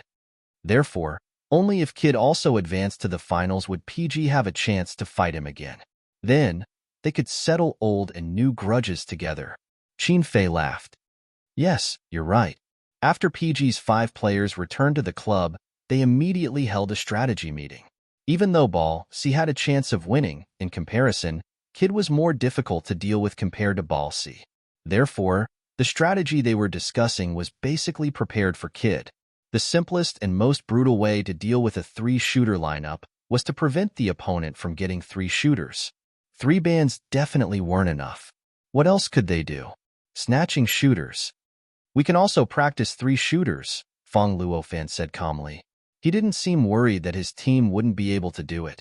Jingyu immediately thought about what shooters he should use. Before he could make a decision, Fong Luofan said, Qin Fei, practice Wami Liuhua. Old Han, practice Wind of Condensation. Jingyu blinked. After confirming that Fong Luofan hadn't called him, he asked in confusion, what about me? Fong Luofan looked at him. Your Shadow Plunder, Heart of Ice, and Moonshade Spider probably won't be able to play. Practice Sword Burial and Flower Petal of Datura.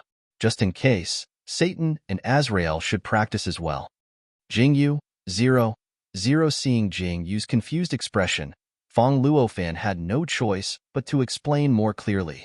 Your shooters aren't good enough against Kid. Okay. Jingyu understood. I'll take either an assassin or a warrior. His shooters weren't good enough. He was aware of this fact. There was nothing to be unhappy about. After all, everyone had their own specializations. Fong Luofan nodded and continued, 2 shooters will steal each other's economy. Therefore, if we really do get a 3-shooter lineup, Yiming, you'll place the order. Old Han will be the jungler, and Jingyu will be the counter-jungler. Jingyu, okay. Fong Luofan. If you're taking Sword Burial, you should be able to counter the jungler alone. If you're taking an assassin, Qin Fei will help. Qin Fei. Okay. It seemed that the game against Kid would inevitably involve junglers. Perhaps it would be more frequent than the game against Mai. The strategy meeting lasted for more than half an hour. They focused on analyzing the style and playstyle of every player in Kid's team. Then, they predicted their lineup and determined a direction for PG's lineup. The 2 games against Mai didn't take long to review. After the meeting, the 5 of them dispersed and rested for a while. Then, they went to the training room to train. However, as soon as they sat down, they saw a stranger walk in and knock on the door of the training room. When the stranger noticed that someone had noticed him, he hesitantly asked, Excuse me, which one of you is Qin Fei? Someone's looking for you outside. Qin Fei frowned and looked at the stranger. Someone's looking for me? Did he want me to go out? He replied bluntly. Who's looking for me? Tell him to come in. Huh. The stranger didn't expect this reaction. After a while, he said, Anyway, I've delivered the message. I'm leaving. Then, he actually left the club. Qin Fei pretended that nothing had happened. He logged into the game and put on his headphones. However, he looked at the game interface and didn't click on the ranking or matchmaking button. Jingyu looked at him worriedly. Just as he was about to ask, he saw a group of men in black rushing into the club aggressively. Not only that, they were all holding sticks in their hands. All PG members. Fuck, what's going on? Yihong was so scared that he jumped up from his chair and rushed to the corner to hide. Just as Luo Yiming was matched with a teammate and entered the game, the headset on his head was suddenly pulled off by Han Long. Huh.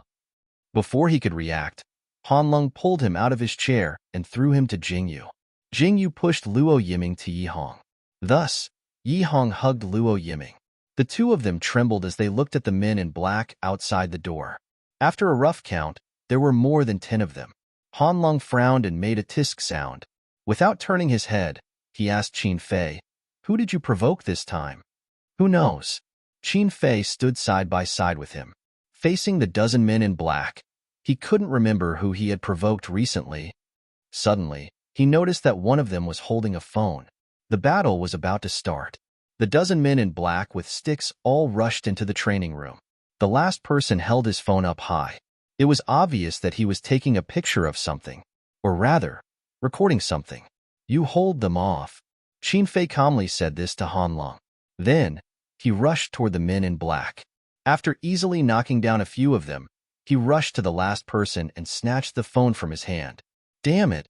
Qin Fei heard the man say these 2 words, but he didn't have time to respond. After putting the other person's phone in his pocket, he immediately turned to check on his teammates. He found that Jingyu had already called the police. When Jingyu saw this scene, his first reaction was to call the police. He stood in front of Yihong and Luo Yiming. After calmly calling the police, he stuffed his phone into Luo Yiming's hand. Hold it for me. Luo Yiming took the phone in a daze. He was confused. Why? Yihong vaguely realized something. His eyes widened in disbelief. What are you doing? Jingyu turned to face the men in black. He clenched his fists and narrowed his eyes coldly. Who dares to hit my brother Fei? I'll kill them. As for the background of this group of people, he would know when the police came.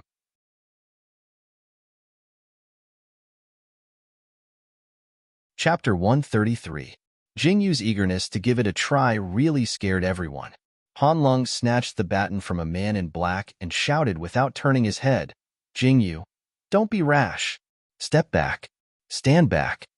As soon as he finished speaking, Jingyu rushed toward a man in black and hooked his arm around his neck, easily flipping him to the ground. Han Long. Yihong? Luo Yiming. What the fuck? Jingyu didn't have time to pay attention to his shocked teammates. His attention was all on Qin Fei, and he just wanted to rush over to help him. He grabbed the arm of a second man in black with one hand and twisted it inward while his other hand went under his armpit, grabbed his shoulder, and slammed him to the ground. The whole process was so smooth that it was like he had done it 1,000,000 times. The man in black screamed as he came into close contact with the ground. His arm was numb and the baton fell from his hand. It rolled a distance on the ground and came to a stop in front of Luo Yiming. Luo Yiming and Yihong opened their mouths wide and stared blankly with their heads lowered. They both stared blankly at the stick. As for Jingyu, he had already let go of that man and continued to rush forward. After knocking down a few more people, he finally came to Qin Fei's side and faced the men in black with their backs facing each other. Brother Fei, let me help you. Qin Fei didn't feel like he needed help. You're in the way, move aside. Jingyu, leave your back to me. Qin Fei, no, go away. As they spoke, the two of them knocked down a few more people each. Han Long found his voice after a long time. I say, since the two of you are so good at fighting, why don't one of you help me? Even though he said that, he still couldn't believe that Jingyu was so good at fighting. It was as if he had practiced it before. Suddenly, Yihong cried out, Brother Fei, Watch out. Hearing these words, Jingyu turned around abruptly. He saw someone take out a blade from his pocket and aim it at Qin Fei's hand. Jingyu didn't even think about it. He raised his leg and kicked the man's knee, knocking him down. Almost at the same time, Qin Fei grabbed the man's wrist and twisted it forcefully, making him loosen his grip and snatching the blade from his hand. Soon, the sirens of police cars approached.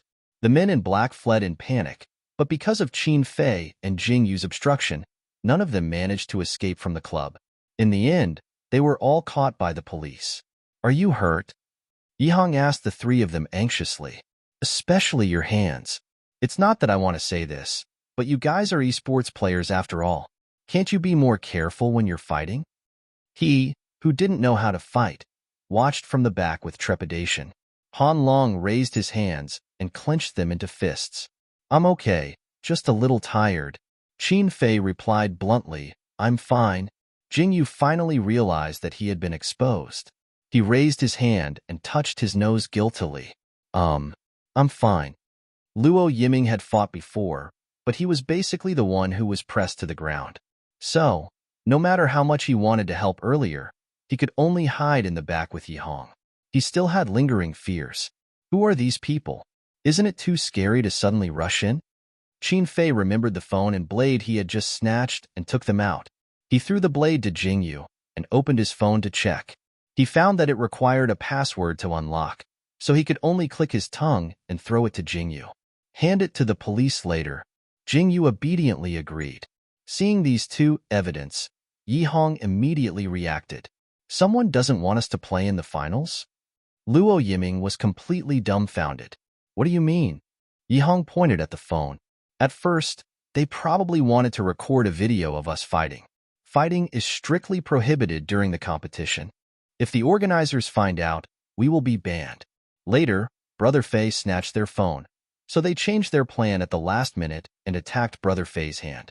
Obviously, their goal is to prevent us from playing in the finals. Fuck. Luo Yiming looked at Qin Fei's hand and didn't see any wounds. Only then did he relax and frown. Who sent these people? This is too vicious.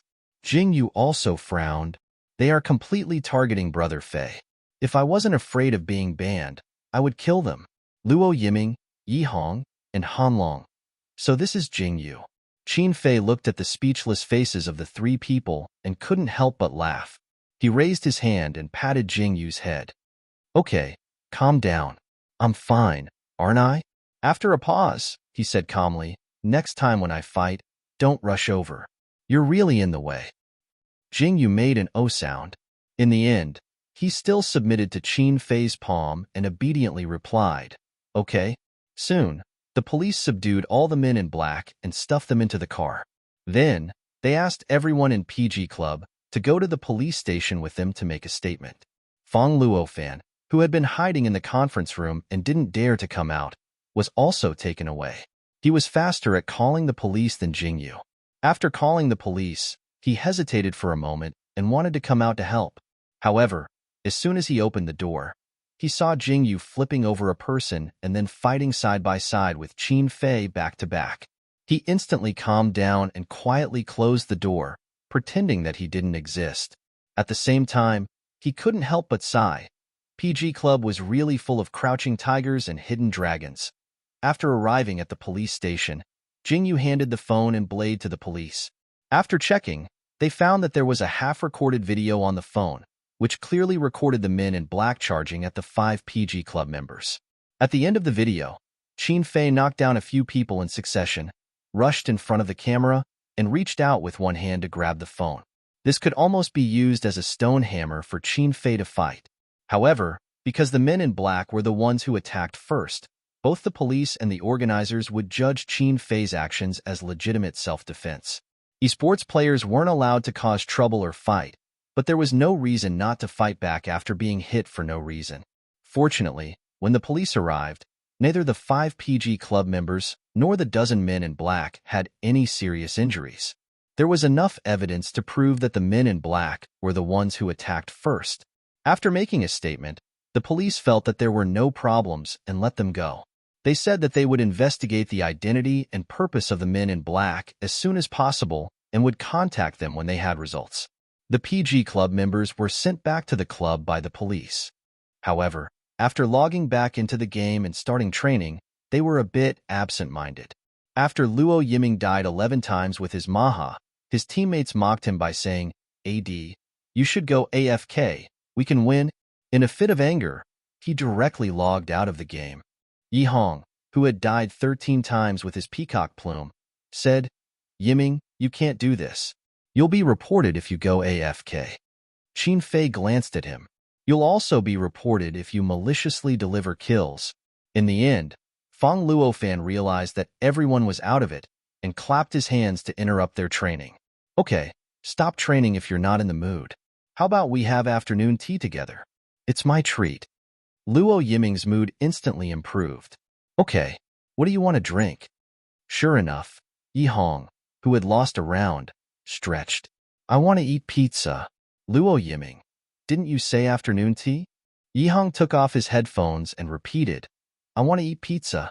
Fang Luofan didn't know whether to laugh or cry. "Okay, what about the others?" Qin Fei, "Whatever." Jingyu, "Anything is fine." Luo Yiming, "Then I want pizza too." Hanlong, "Pizza then." Fang Luofan, "Okay." And so, Fang Luofan ordered a pizza, some snacks, a few bowls of soup, and a few drinks. Everyone happily ate until they were full. It felt like they didn't have to eat dinner. Enjoying good food was a good way to relax. When the five returned to the training room, they were clearly in a much better state. But on the other side, Xiao Yun didn't feel good. A passerby took a picture of the men in black rushing into the PG Club and posted it on Weibo. After seeing this Weibo post, Xiao Yun immediately called Fang Luofan to confirm his safety. Because she didn't want Fang Luofan to know about what happened online, she asked very tactfully. On the other hand, Fang Luofan didn't want Xiao Yun to know about the men in black, so his response was also very tactful. In any case, through this phone call, Xiao Yun successfully confirmed the safety of Fang Luofan and the PG Club. Then, she began to focus on dealing with what happened online. First, she found the person who posted the Weibo post and sent him a private message asking him to delete it. However, the person refused to delete it. He even asked her a bunch of questions in return, wanting to know more inside information. Xiao Yun was furious, but she could only patiently chat with him. On the other hand, she also tried to contact the administrator of Weibo, trying to use a third party to force the post to be deleted. However, what she did not expect was that before the first wave had subsided, another wave arose. Just as she was gathering information and preparing to write a statement to reply, a rumor of Goldfish was injured in a fight and hospitalized suddenly appeared. It became the top 3 trending searches in a very short period of time. Xiao Yun? She clicked into this trending topic and saw the first post that appeared. There weren't many clicks or comments. Xiao Yun was so angry that she almost laughed. Could this trending topic be any more obvious? Clearly, someone wanted to kill PG. Xiao Yun naturally couldn't let them do as they wished. However, she didn't want to ask her family for help. Until the evening, this matter still hadn't been resolved. Finally, Xiao Yun couldn't sit still anymore. She rushed to PG Club alone, pulled Fang Luofan into her room, and told him everything that happened online. However, what could be solved by discussing with Fang Luofan? Fang Luofan's first reaction was, let Jingyu post a selfie or do a live stream. Wouldn't that solve the rumor? Xiao Yun was convinced. What about the fight with the men in black? There's still no result. Before the result is out, it won't do anyone any good to make a big deal out of it.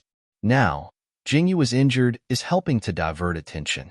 Once Jingyu confirms the rumor, the next step will be to ask why PG got into a fight, right? Now, under Jingyu's Weibo, although some people were asking why he got into a fight, more people were worried about Jingyu's injury and whether or not he would be able to play in the finals. After all, Jingyu looked so weak. A lot of people didn't believe that he could fight. They all thought that he was one-sidedly beaten. Some people even guessed that he offended someone he shouldn't have offended because of what he said in the game. Then what do we do? Fang Luofan scratched his head. Xiao Yun sighed helplessly. She had to give up on him. She directly told him the solution she had in mind. For the next 2 days, turn off their phones and focus on training. Don't go online. As long as they don't lose the right to play, Everything will be fine. Anyways, before the results of the police investigation come out, focus on the game. Once the results are out, I'll organize a long Weibo post to explain the cause and effect of this matter. Fong Luo fan. Okay, that's it.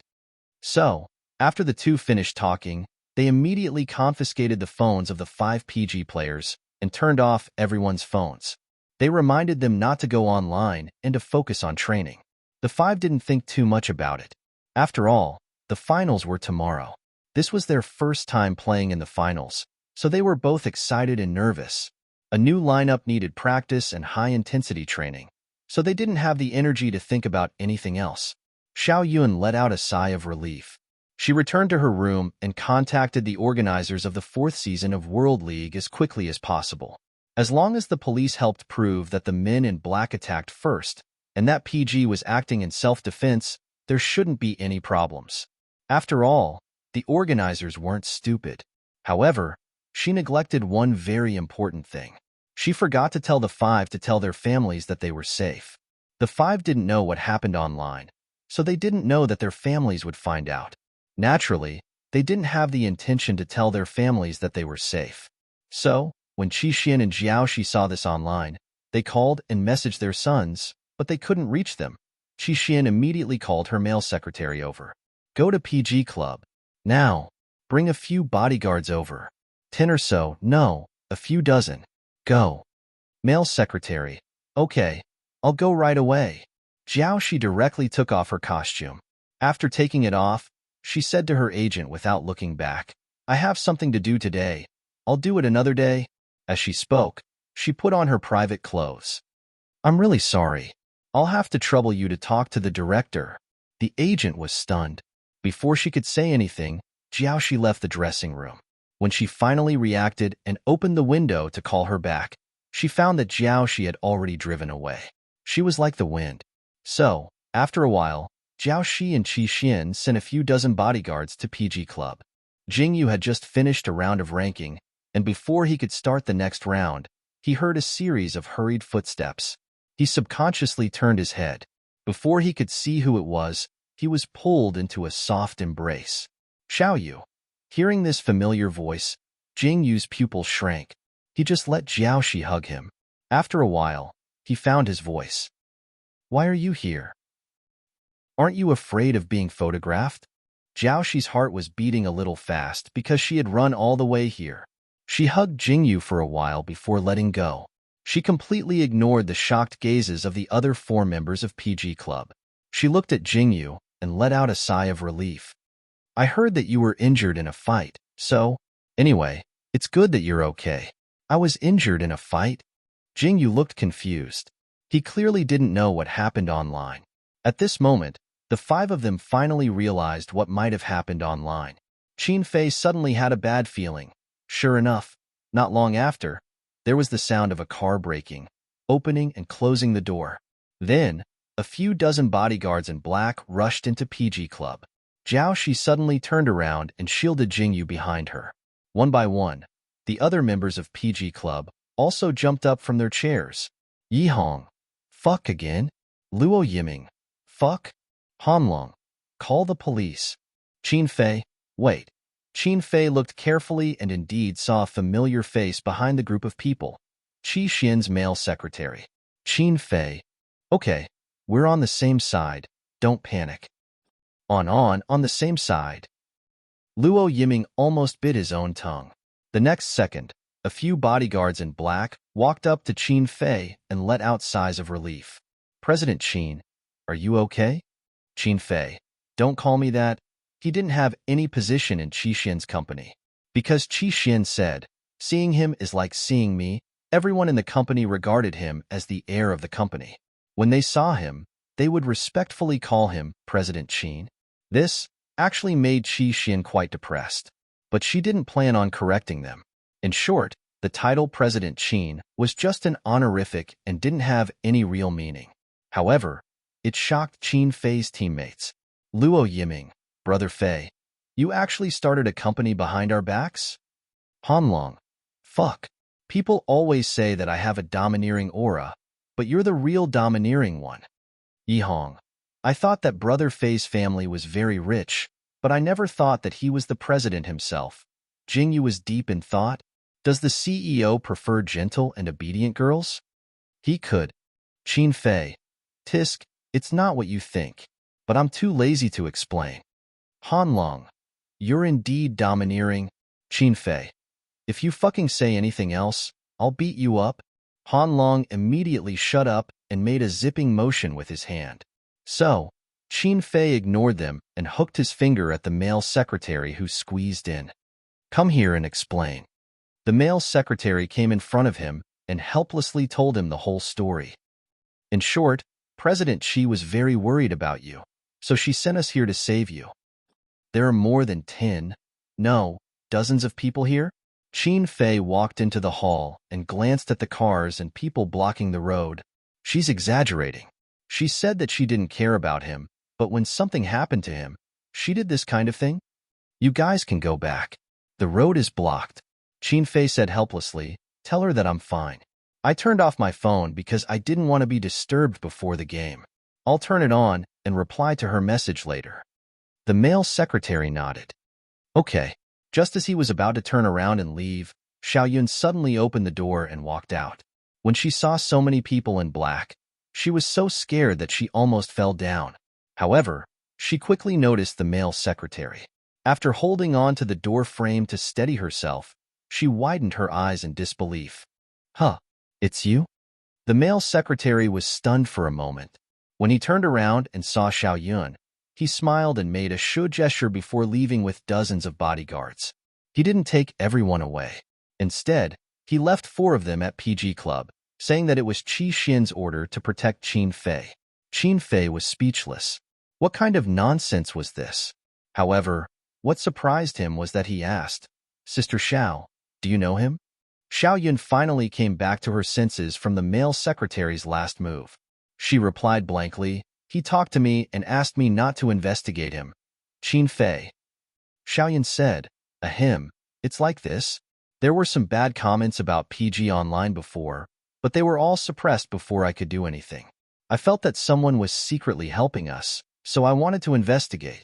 Then this person came to me and asked me not to investigate. Qin Fei.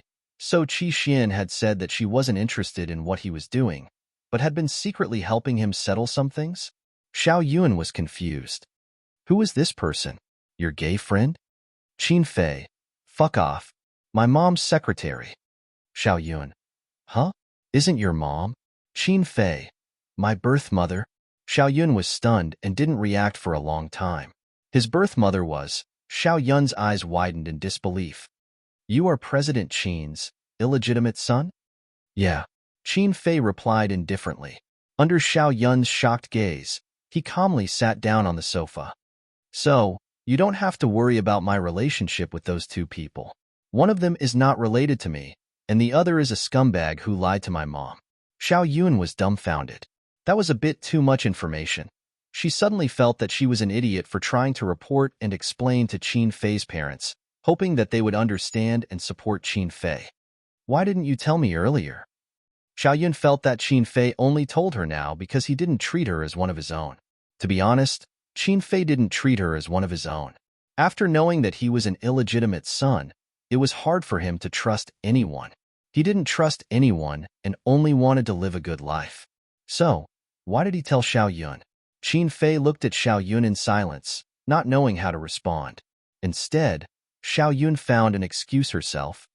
Why are you so stupid? Even if you told me, I wouldn't look down on you. This is your dad's fault. It has nothing to do with you. Qin Fei. Equals unequals tell me. What are you thinking? Xiaoyun. I support you. You don't need parents like that. It's a good thing that your birth mother cares about you. So I'm relieved. Qin Fei. Oh. At this moment, Jiaoxi was wearing sunglasses and squatting next to Jingyu. She suddenly raised her hand and poked his waist. Your teammates are so interesting. Jingyu didn't know whether to laugh or cry. They are quite interesting. After saying that, he couldn't help but worry about Jiaoxi. Are you okay coming here? What if someone takes a picture of you? Jiaoxi smiled. As long as you're okay, I don't care. Hee hee. Hearing this, Xiaoyun, who was still one-sidedly stirring up emotions, finally noticed Jiaoxi's presence. She couldn't believe her eyes. Jiaoxi? What day is it today? Why is a celebrity here? Jiaoxi, who was discovered, shrank back. She found no place to hide, so she stood up and took off her sunglasses. She looked at Xiao Yun and smiled. You're PG's manager, Xiao Yun, right? My Xiao Yu is in your care. It's nothing. Xiao Yun didn't want to admit that she was stunned by Jiaoxi's beauty. For a moment, she wasn't sure if she was still in the real world. You're so beautiful. She's so much prettier in real life than on TV. It's unbelievable. Jiaoxi smiled. Thank you. You're very beautiful too. Xiao Yun was stunned again. It took her a while to come back to her senses. Where are you from? Do you need me to send you back?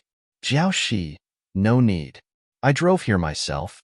I just want to catch up with Xiao Yu. I'll leave soon. She looked back at Jingyu and suddenly sighed. It's been a long time since we last met. Jingyu was stunned. Indeed, it's been a long time. Jiaoxi raised her hand and touched Jingyu's face. She smiled helplessly. Do your best. I'll watch the finals. You must win. I'll make the money. You just do what you want to do. Okay. Jingyu responded firmly and smiled. I'll do my best. I'll take care of you when I get the prize money, okay?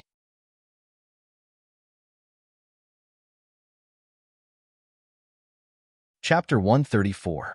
Jiaoxi chatted with Jingyu for a bit before driving off. Xiaoyun looked at the 4 bodyguards standing at the entrance of the club and didn't know what to say. She tried to invite the 4 of them. You don't have to keep standing. Why don't you? Come in and sit? The 4 of them ignored her. Fine. Since they treated her as if she didn't exist, she'd treat them as if they didn't exist. Xiaoyun returned to the training room and took a look. Other than Qin Fei, everyone else had returned to training. As for Qin Fei, where is he? Xiaoyun looked at the empty seat in the middle and asked curiously.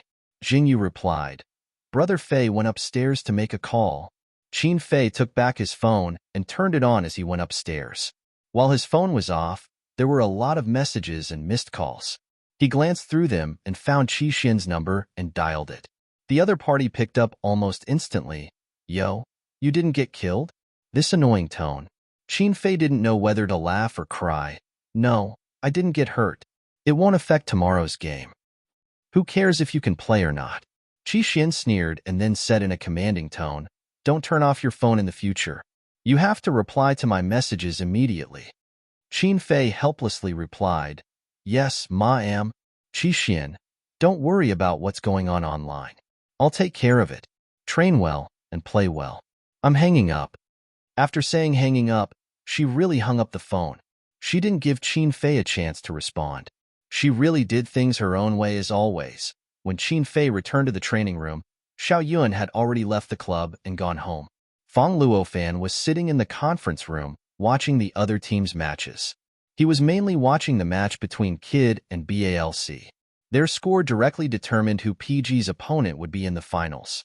Kid and BALC's match was the last match of the day. Therefore, when they were competing, the other team's final scores were all out. The commentators and the audience felt that Annie had become stronger. It wasn't an illusion. Their last match was a 2-0 victory over Jock. Their final score was -2. Although it was negative, their ranking had obviously improved compared to the previous season. Looking at the final points of the other teams, it was clear total points of SKR. 1-4 Jock's total points, -7 Rules total points, -12 looking from the back to the front. This season, Annie's overall ranking was 5th. Although the fighting style is a bit tricky, this was Han Long's evaluation of Ain, but we've also used this method before, so we don't have the right to complain. Yihong didn't like hearing that. That's different, alright?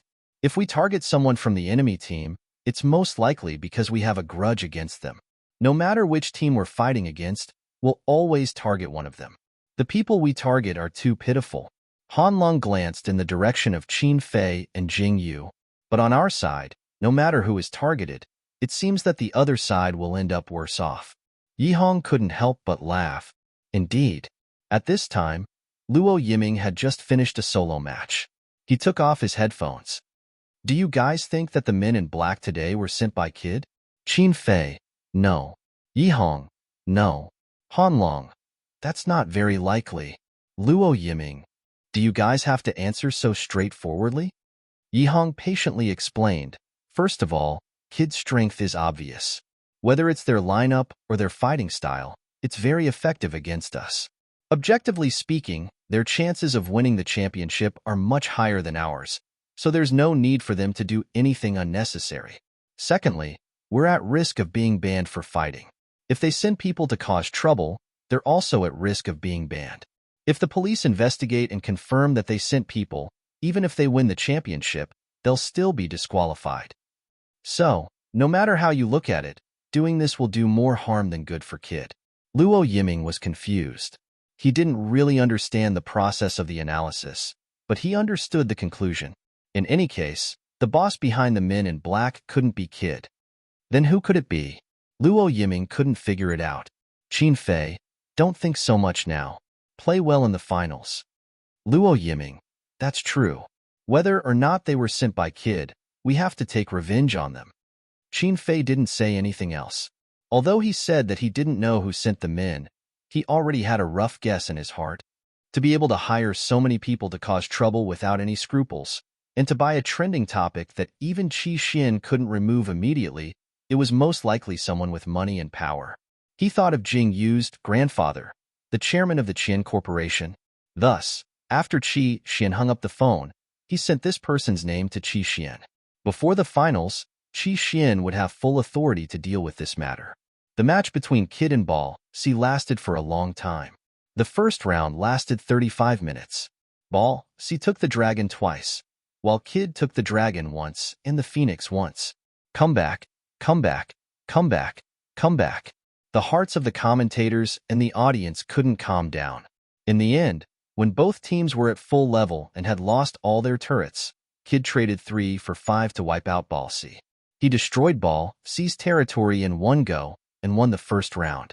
In the second round, the two teams were in a stalemate again. However, this round ended faster than the previous one, lasting 29 minutes. Ball C took the magic dragon down to critical health twice, and both times it was stolen by Kid. In the end, the final result was Kid defeated Ball C 2-0. After knowing this result, all of PG sighed. Luo Yiming, I thought Ball C would get at least 1 point. Yi Hong, how should I put it? If Ball C's ADC didn't make any mistakes, they should have won the first round. Han Long, the second round can only be attributed to bad luck. Both junglers used discipline at the same time, but both times the dragon was awarded to Kid. Poor Ball C, Jingyu thought for a while. I think Ball C was too rushed in the second round. The timing for stealing the dragon wasn't right. Also, they should have sent 1 or 2 people to push the turrets to distract Kid. Qin Fei. Regardless, the opponent for the finals has been decided. Since Kid defeated Ball C, then Kid would be PG's opponent in the finals. At the same time, the final points and rankings of the 8 strong teams were revealed. PG and Kid were tied for first place with 9 points. Third place, Ball C, 4 points. Fourth place, My, 3 points. Fifth place, Ain, -2 points. Sixth place, SKR, 1, -4 points. Seventh place, Jock, -7 points. Eighth place, Rule, -12 points. Reality proved that as the versions changed, the rankings of the 8 teams were constantly changing as well. Among them, the biggest change was undoubtedly PG. Last season, they were at the bottom of the top 8. They were also suppressed by the other 7 teams and weren't recognized by the top 8 teams. However, this season, even if they didn't win the championship, they were still the highly anticipated runner-up. After this season's points competition, no one doubted PG's ability to be in the top 8 anymore. In fact, a large portion of people were looking forward to PG winning the championship.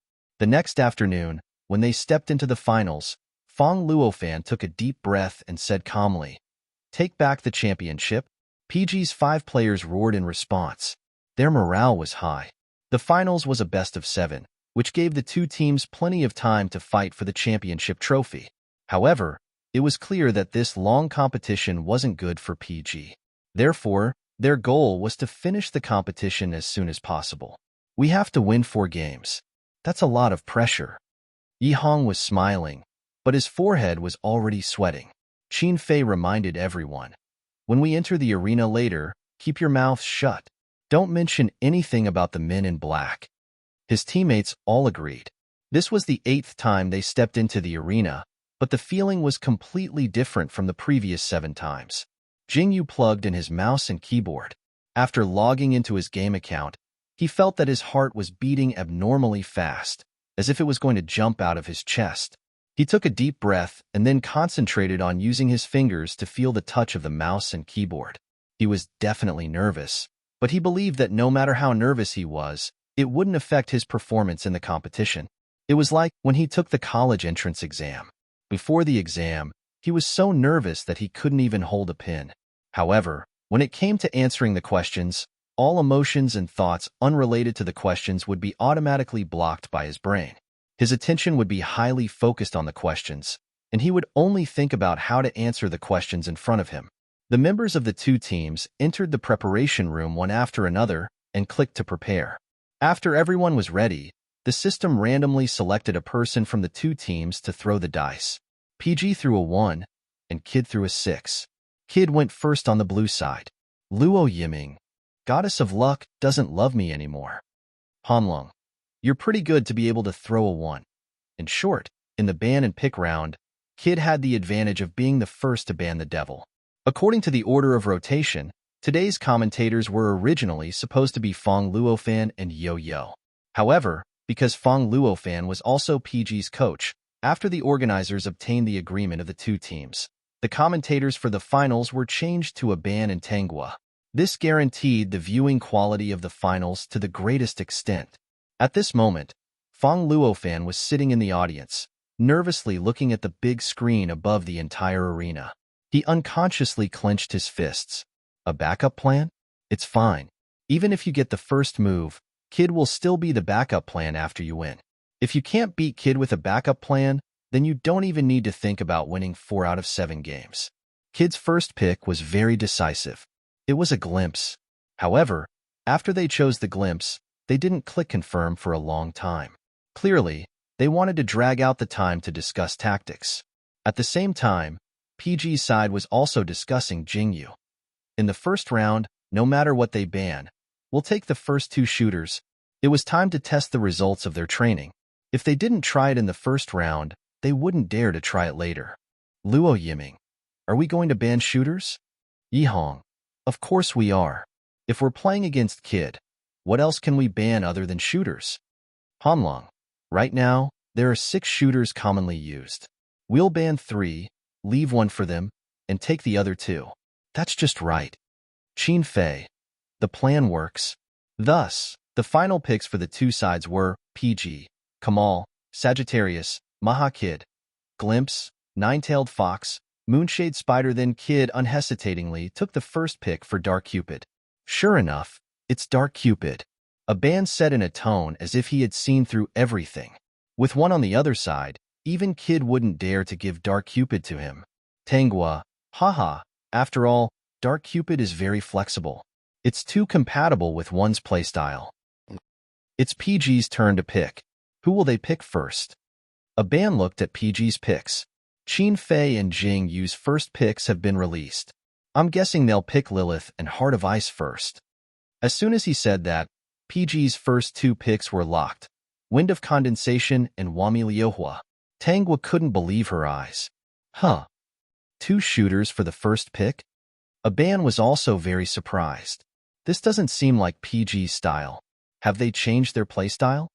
This pick was obviously out of Kid's expectations, causing them to be very slow in the second round of picks. They only picked the second and third monsters when the countdown was about to end. Sword Burial and Heijiao. Strong jungler and strong mid laner. This move is relatively easy to understand. Tangua explained. I don't think Kid can bring out 3 shooters in this round. It'll be difficult for him to even bring out 2 shooters. Is PG trying to compete with Kid in the late game with this lineup? Aban guessed. Maybe they're like Ain. Since they can't win with their previous lineup, why don't they try a new one? I think it's very possible. Tangwa said seriously. After all, the finals are best of 7. Even if they lose 3 games in a row, they can still turn the tables. PG probably wants to use the first game as an experiment, right? Tangwa was half right. PG did want to use the first game as an experiment, but this lineup was not something they came up with on the spot. They had planned it for a long time. They had been training with this lineup until the start of the finals. This was just an experiment. Locke, Sol, and Sandy. Jingyu said these words with a hint of schadenfreude. Indeed, when PG chose the 2 monsters, especially Sandy, the audience was in an uproar. The commentators' eyes widened in disbelief. What was Sandy? He was a shooter in the newbie gift pack. That wasn't the point. The point was that PG had 3 shooters. 3 shooters line up. Aban finally found his voice. Before the game started, I had a feeling that we would see 3 shooters, but I didn't expect it to be PG. Tangwa, did both sides really not log into the wrong account? Of course not. There was no way they could log into the wrong account. Yihong imagined the expressions of the commentator and the audience. He couldn't help but laugh. Are you surprised? Are you surprised?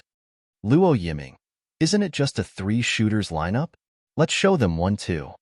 After confirming that PG really had 3 shooters, Aban couldn't help but laugh. I remember that PG lost to Kid's 3 shooters in the first game of the elimination round. Now, PG is using a 3 shooters lineup against Kid in the first game of the finals. Is this giving him a taste of his own medicine? Tangwa, ha ha ha, if that's the reason why PG got 3 shooters, he's really tough. While they were talking, Kid chose the last 2 spots, Azrael and Kwanggu. Aban couldn't help but add, since our shooters can't beat yours, we'll use our meat to carry them. Tangwa, no problem. Then, it was finally PG's last spot. Instant lock, Heart of Ice. When the most good-looking demon and demon lord appeared on the big screen, countless viewers cheered, Jingyu, let's go. The number 1 Heart of Ice in the country, let's go. Jingyu couldn't be in a better mood after getting his life item in the first round. All the nervousness before the competition disappeared when he got his hands on this monster with the highest proficiency. As long as I have Heart of Ice, I won't lose, he said. Then, Yihong mocked him on the spot. You make it sound like you didn't lose when you had Heart of Ice. Luo Yiming didn't hold back. Then your win rate should be 100%, but I remember it's not even 80%. Jingyu, equals less than 80%, was the win rate of his streamer account in a solo match. It was already very impressive. After all, solo matches depended too much on luck. If you were matched with an AFK teammate or a crazy actor, you could only blame yourself for being unlucky. After locking onto Heart of Ice, Jingyu began to adjust his sprite commandeering and equipment. In the game Devil Lord, every demon could bring 2 additional skills with them when they entered the battlefield. These 2 additional skills were called sprite commandeering. The 2 most commonly used sprite commandeering were undoubtedly flash and healing. There were also shield, teleport, corrosion, and so on. Most people would bring flash and healing to increase their survivability. Compared to healing, Qin Fei preferred to bring corrosion. He would rather give up the chance to escape death to kill the other party. In this round, he had Wanmi Liuhua. He was a marksman, but he still stubbornly brought corrosion. Han Long's wind of condensation brought teleport. The 3 marksmen had a clear division of labor. Jingyu. The main C is still Yiming. We must survive until the end. Brother Han, roam around to provide support. I'll be in the jungle. Brother Fei will help. Qin Fei, okay. Luo Yiming, I'll deal the highest damage. Han Long, it feels so good to get a life in the finals. Yihong, let's go all out. Jingyu, go for it. Following Jingyu's 2 words, the countdown reached 0, the interface jumped, and the demons from both sides entered the battlefield. In this round, the final lineups of the 2 sides were PG, Wami Liuhua, Sol, Sandy, Wind of Condensation, Heart of Ice Kid, Azrael, Heijiao, Dark Cupid, Kwanggu, Sword Burial. Before the start of the game, everyone thought that PG would definitely ban the marksman in order to prevent Kid from getting 3 marksmen. They had indeed banned him. All 3 bans were given to archers. However, No one expected that after they banned 3 marksmen, they would choose 3 more marksmen. They were supposed to ban marksmen as a last resort, but in order to prevent Kid from getting 3 marksmen, they got 3 marksmen themselves. In a game like Devil Lord, tanks played in the early game, mages played in the middle, and marksmen played in the late game. PG, a team that played in the early game, actually got 3 marksmen. It was both exciting and unsettling. Okay, now we can see that the demons from both sides have entered the battlefield.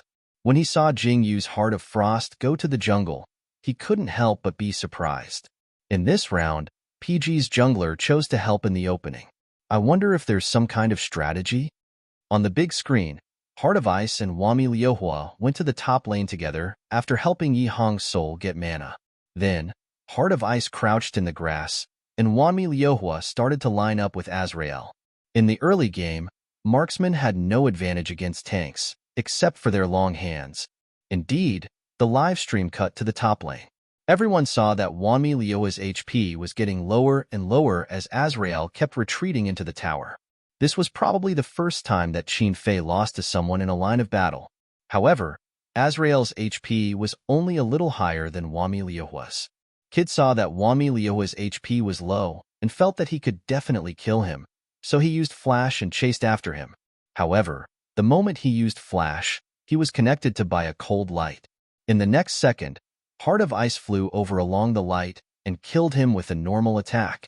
First kill. System. Heart of Ice. First kill. System. Enemy Azrael has been killed.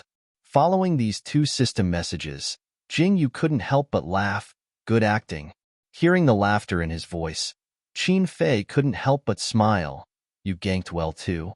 Yi Hong, who was sitting beside the 2, had goosebumps all over his body. This mutual flattery. Beautiful. Aban was amazed.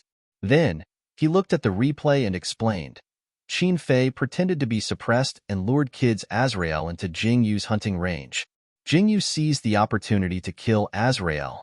The coordination between the PG and top laners was perfect. Now, Wami Liuhua is retracting the minions in the top lane and preparing to return. Not returning to the city? Qin Fei's Wami Liuhua didn't have a healthy amount of health. However, he didn't return to the city to heal himself. Instead, he followed Jing Yu's Heart of Ice to Kid's top lane. At this time, Han Long's Wind of Condensation had cleared all the minions in the bottom lane. He didn't even look back as he headed to the top lane. Wami Liuhua and Heart of Ice are fighting in the bottom lane. Sandy has placed an order. Tanghua was shocked as she commented. She really admired PG's courage. Kid's most troublesome opponent is their bottom laner, LLY. PG actually allowed one to fight against LLY alone? Maybe it's to ensure the development of the archer? A band guest. With PG's arrangement, as long as one can defend the bottom lane, both 1 Sandy and 3H's Wind of Condensation will be able to develop. After a pause, he couldn't help but sigh. This strategy is quite risky. However, it's very consistent with PG's style. Tanghua, wait. Kid's Sword Burial has realized it. He has rushed to the top lane. Jing Yu's Green Goblin is only halfway there. Seeing this, Aban's heart was in his throat. Can PG steal Kid's Green Goblin? Or will Sword Burial kill him instead? Especially since Wami Liuhua's health is very low. Just as he said this, Green Goblin's health was almost depleted. Jing Yu had Heart of Ice use punishment. Almost at the same time, Kid's Sword Burial moved to Green Goblin's side and used punishment. The result?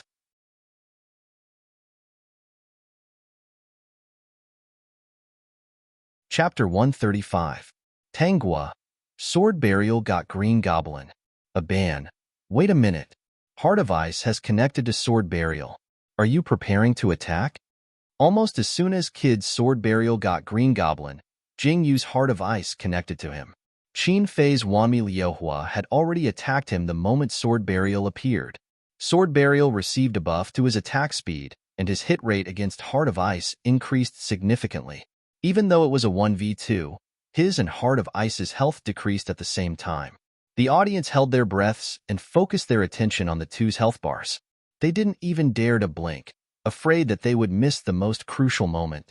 However, Just as Sword Burial was about to deal the final blow to Heart of Ice used Flash. A ban.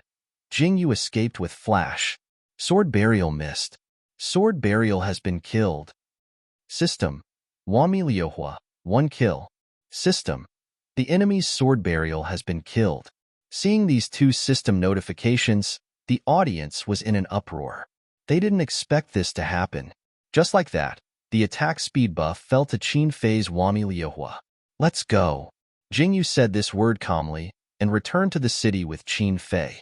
Before the enemy's mid laner arrived, they returned to their own territory first. That was too close. Tanghua felt that her heart couldn't take it anymore. Both of them killed Kid's Sword Burial.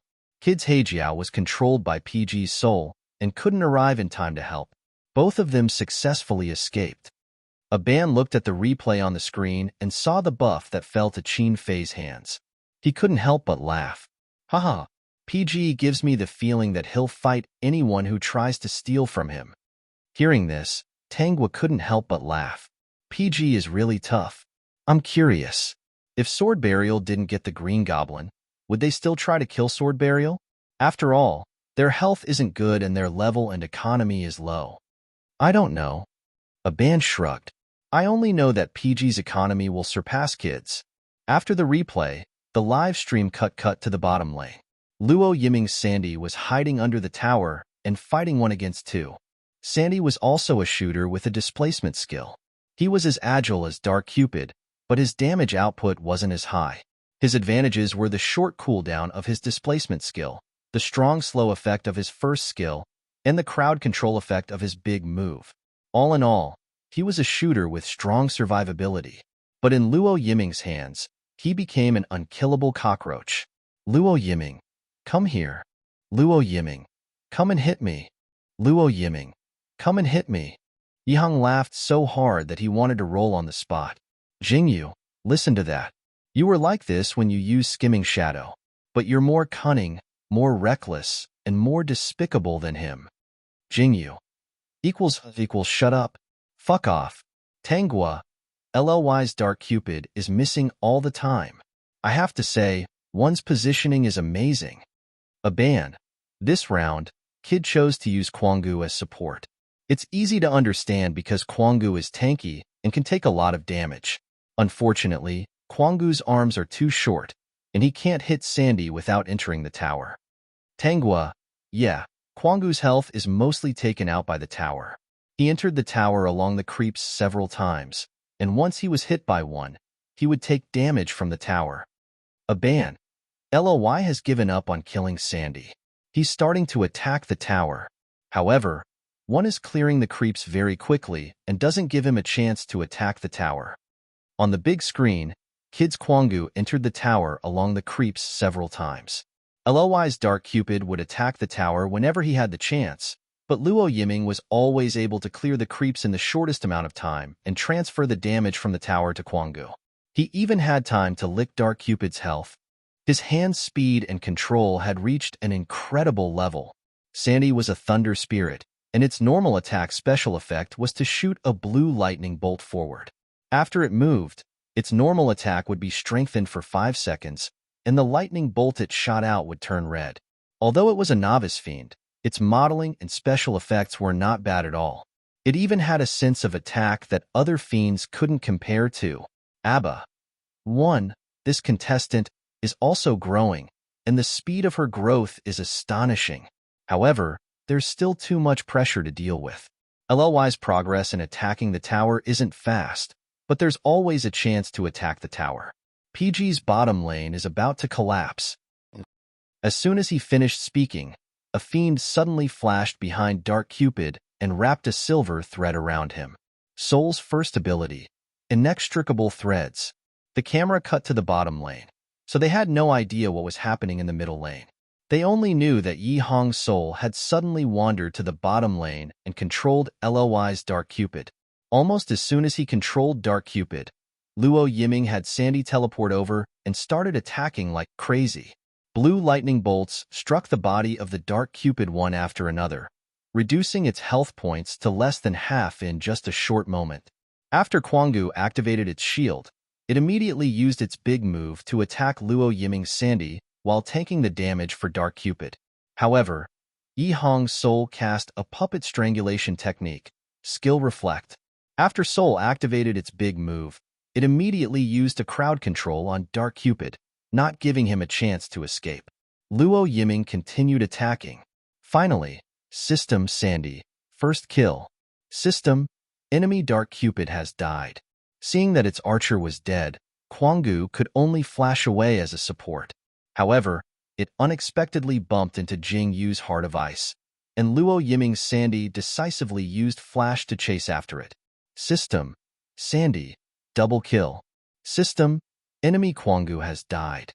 Luo Yiming went solo against 2 players, and everyone was wondering how long he could last. However, the first to die was Kid's bottom lane, and he was killed by Luo Yiming's Sandy. PG's coordination is too good. Tanghua couldn't help but exclaim. However, after exclaiming, she felt that something wasn't right. That's strange. Who's in the middle lane right now? The live stream cut to the middle lane and saw that Hanlong's Wind of Condensation was suppressing Kid's mid-laner Hejiao under the turret. Behind Hejiao was Sword Burial, who only had a sliver of health left. Aban, can you please replay what happened in the middle lane? Following Aban's words, the screen quickly showed the situation in the middle lane. In the beginning, Yi Hong's soul was fighting against Hejiao. Then, Soul was pushed up by Hejiao's water spout. Kid's jungler Sword Burial immediately moved over to gank. At this moment, Hanlong's Wind of Condensation also moved over and focused on Sword Burial. After Yi Hong's soul was put down by water spout, he used 2 crowd control skills to control Sword Burial. Wind of Condensation attacked him wildly. When Sword Burial was released, he only had a sliver of health left and could only flash away. Then, his soul returned to the turret with a sliver of health left. Wind of Condensation stayed in the middle lane to fight against Hejiao. Kid thought that Yi Hong was planning to return to the city to recover, so he didn't care. Who would have thought that he would take a detour to the bottom lane? Obviously, the person who gave this order was Jing Yu. This is a good opportunity. Brother Yi, don't return to the city. Go straight to the bottom lane and control Dark Cupid. I'll be there soon. Thus, there was Sandy's double kill. Tanghua, Kid is being completely suppressed by the PG. Oh my god. When did the 3-shooter lineup become so powerful? They were clearly a bunch of squishy characters. Needless to say, archers could only deal damage in the late game. Now, they were clearly in the early game. The 3-shooter lineup is actually very tactical. Aban explained. If the PG started the game with 2 archers, they would probably be suppressed by Kid. However, they cleverly chose to have 1 solo and 1 jungler. This way, not only did they ensure the development of each position, but they also suppressed Kid's economy. Then, they adjusted everyone's position according to the actual situation. Jungler, roam, switch lanes, catch targets. It can be said that the PG lineup in this game is very flexible and can change at any time. Aban concluded.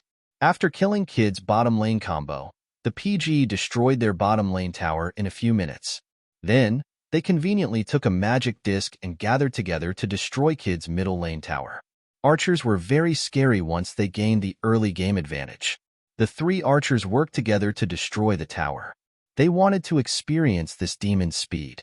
After destroying Kid's first tower in the middle lane, the magic disc was basically undamaged. Thus, the PG team continued to push forward and destroyed the second tower in the middle lane. The game was only 12 minutes old, and Magic Dragon had just spawned. However, the PG didn't even fight the Magic Dragon and destroyed Kid's 3 towers in one go. Although the revived Sword Burial killed 2 archers in a row when they destroyed the 3 towers, Luo Yiming successfully destroyed Kid's last tower in the middle lane before he died. The archer who escaped was Han Long's Wind of Condensation. Strangely enough, Han Long was very fierce when he was a support and inhumanely reckless when he was a top laner.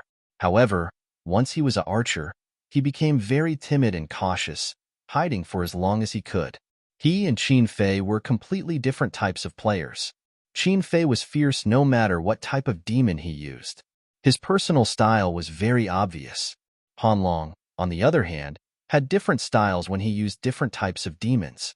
However, There was no doubt that they were both very good players. Luo Yiming opened the map while waiting for his resurrection. Looking at Kid's barren middle lane, he couldn't be any happier. Awesome. Jingyu couldn't help but laugh. Then, he said, they're busy cleaning up the creeps. Now, gather. Fight the dragon. And so, after Jingyu and Hanlong recovered, they took the lead and rushed toward the magic dragon. Soon, the revived Qin Fei and Luo Yiming also rushed over. Yihang used his soul to carefully explore the nearby bushes. After confirming that there were no problems, he also started fighting the magic dragon with everyone. The three archers are really fast at fighting the dragon. Tanghua couldn't help but sigh as she watched the magic dragon's HP drop rapidly. This round's PGs are too fierce. They've been leading the game for almost the entire time. Kid was led by the nose the whole time. A ban. Ha ha ha. This round's PGs got their revenge. Don't forget, they lost to Kid's three archers in the first elimination round. As soon as a band's voice fell, the magic dragon on the big screen wailed and fell to the ground. System. Heart of Ice. Conquer the magic dragon. System. The magic dragon army is about to attack. Following these two system messages, all the PGs rushed into Kid's jungle and unscrupulously stole the jungle. With the three archers in hand, the world was mine. Everywhere they went, all the monsters were wiped out. After clearing the jungle, all the PGs gathered in the middle lane and followed the magic dragon army into Kid's territory. Not only did Kid's people have to clear out the magic dragon army, but they also had to defend against the PG's attacks. They were in a very passive and uncomfortable situation. Once they were controlled by Soul, the three archers would each receive a normal attack. No matter how much HP they had, they would be instantly killed. Not to mention, the PGs also had the terrifying Heart of Ice. System. Heart of Ice kill. System. Enemy Heijiao has been killed. System. Heart of Ice, double kill. System. Enemy Dark Cupid has been killed. System. Heart of Ice, triple kill. System. Enemy Sword Burial has been killed. System. Heart of Ice, quadruple kill. System. Enemy Azrael has been killed. System. Heart of Ice, pentakill. System. Enemy Quangu has been killed. Pentakill. Fuck. Pentakill in 1 second? I've witnessed the live version of the wonderful editing. Jingyu is awesome. As expected of the number 1 Heart of Ice on the national server, no one would have thought that Jingyu's Heart of Ice would be able to get a pentakill before the enemy's territory was destroyed. Even Jingyu himself was very surprised. In fact, his pentakill was quite cunning because the damage was dealt by his 3 archers, and he just casually added a few hits. After Heart of Ice killed the enemy demon, he could immediately teleport again. Therefore, after he killed Heijiao and Dark Cupid at the same time, he used his teleportation skill as soon as it refreshed. He didn't expect to kill another enemy, so he continued to teleport and kill. The result was that he got a pentakill in just a few seconds. Jingyu felt that he was lucky to get a pentakill, but the audience didn't care. When the audience saw this scene, they only had one thought, and that was, awesome. Pentakills in an instant, that was fucking awesome. The first match ended under the excited gazes of the commentator and audience. PG1. Luo Yiming felt wronged. For a moment, I thought that I was the one who got the pentakill, but Jingyu shrugged. You might not believe it, but my mouse and keyboard moved first. Luo Yiming, uffed. Yihang couldn't help but burst out laughing. He patted Luo Yiming's shoulder and comforted him. Be content, you have the highest damage output in the game. You deserve to be in the C position. Hanlong also laughed. You're probably the only one in the entire esports circle who can fight with this kid. The audience isn't blind. Even if they are, it's because of your outstanding performance. Oh, Luo Yiming's mood instantly improved. Yihang and Hanlong couldn't help but sigh in their hearts. He was too easy to please. The system gave the MVP of this match to Jingyu's Heart of Ice, but after the technical team did a detailed analysis, the final MVP was given to Luo Yiming's Sandy. Being able to use a novice demon with low base damage to deal the highest damage in the team meant that his effective damage was terrifying. In other words, his hit rate was very high. The C position of PG really belonged to none other than him. When the two commentators saw the result, they each praised Luo Yiming to the heavens. Fang Luofan sat in the audience and listened very happily. He really wanted to see the expressions on Kid's face. Luo Yiming was someone he had poached from Kid. Although this 19-year-old kid wasn't perfect, it was undeniable that he was a very strong player. He definitely wasn't inferior to any of the 5 members of Kid's starting lineup. The second match soon began. Both sides' bands were exactly the same as in the previous match. However, when stealing the demon, Kid stole Sandy, and the support was changed to Flower in the mirror. A half explained. In the last round, Kid was very passive. To a large extent, it was because of the control of the elemental soul. Looks like they want to imitate PG this round and play a control style. Tangua. On the other hand, PG didn't take Soul, but took Scarlet Fury and Sarier as a strong support. I wonder how he'll fare against Kid? The lineups for the second match were PG, Wanmi Liuhua, Scarlet Fury, Wind of Condensation, Sarier, Heart of Ice Kid, Sandy, Heijiao, Dark Cupid, Flower in the Mirror, Sword Burial Double Archers versus Double Archers. Seeing this lineups, Fang Luofan couldn't help but laugh. It seemed that their plan was very successful. Kid had fallen into a serious misconception. Why did PG win the previous match? Was it because of the 3 archers? No, it was a big mistake. It was because PG successfully killed Kid's top laner and jungler in the beginning of the match, stole the monsters in the enemy's jungle, and gained an economic advantage. However, Kid attributed all of this to PG's lineups.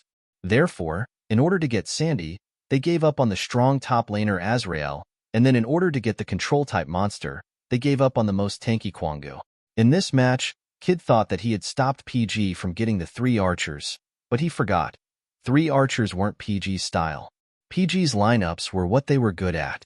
In the beginning of the match, Jingyu's Heart of Ice went to the jungle to help Yihang's Scarlet Fury get the blue mana, and then started farming the jungle there.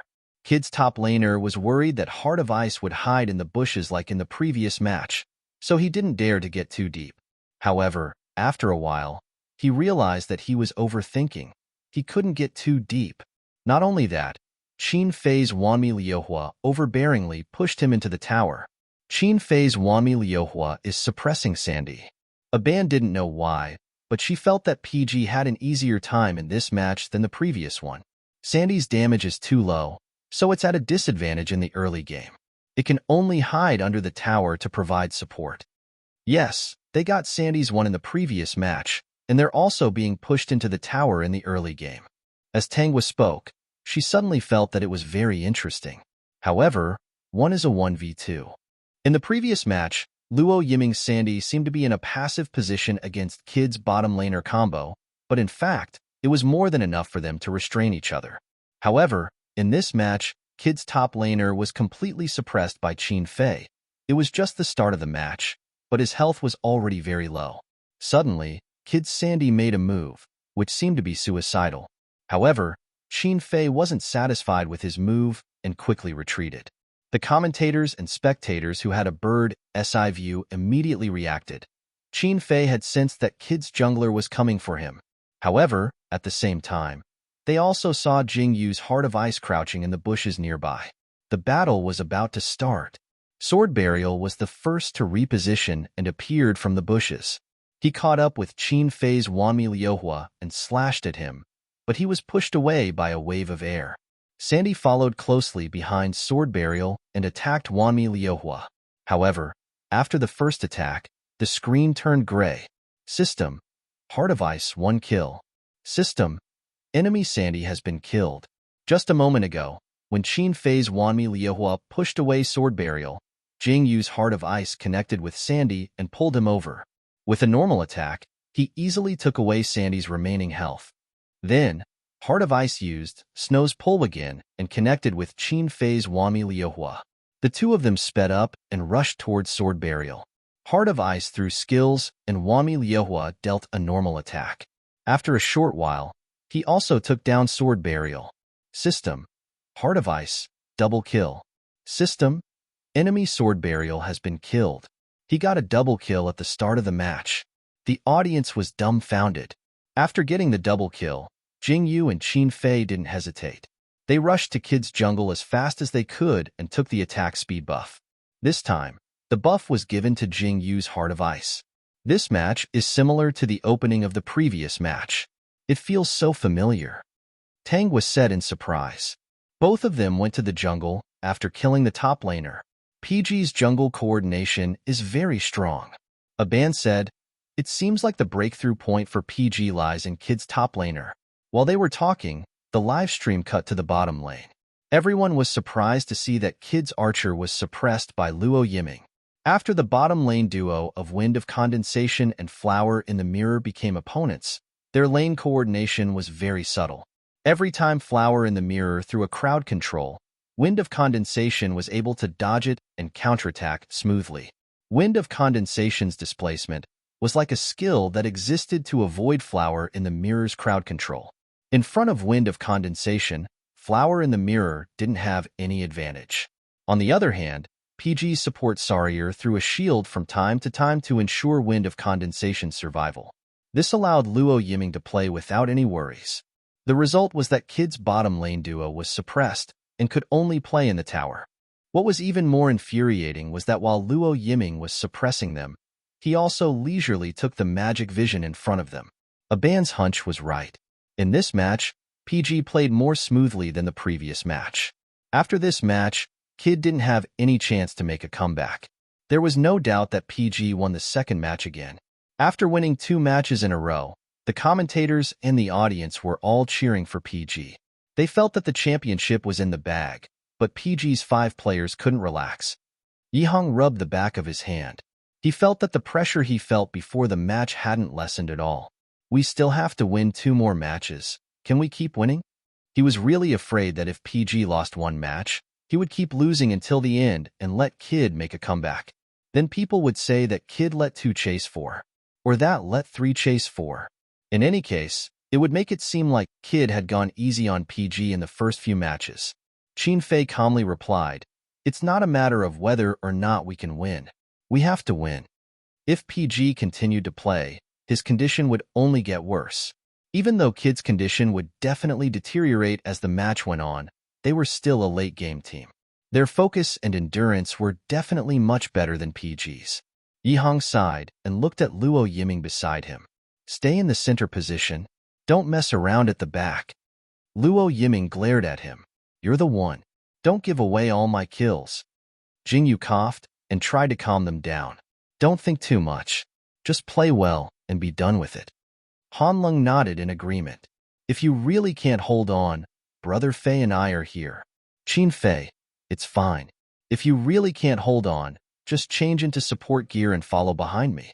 Help me carry my shoes." Yihong, "Your shoes are too smelly. Carry them yourself." Qin Fei sneered. "You say it like you've smelled it before." Hanlong, "Okay, you two shut up. I can almost smell it." Luo Yiming, "Huh? What's that smell? Why can't I smell it?" Jingyu, equals underscore equals what kind of nonsense is this? My teammates are really too much.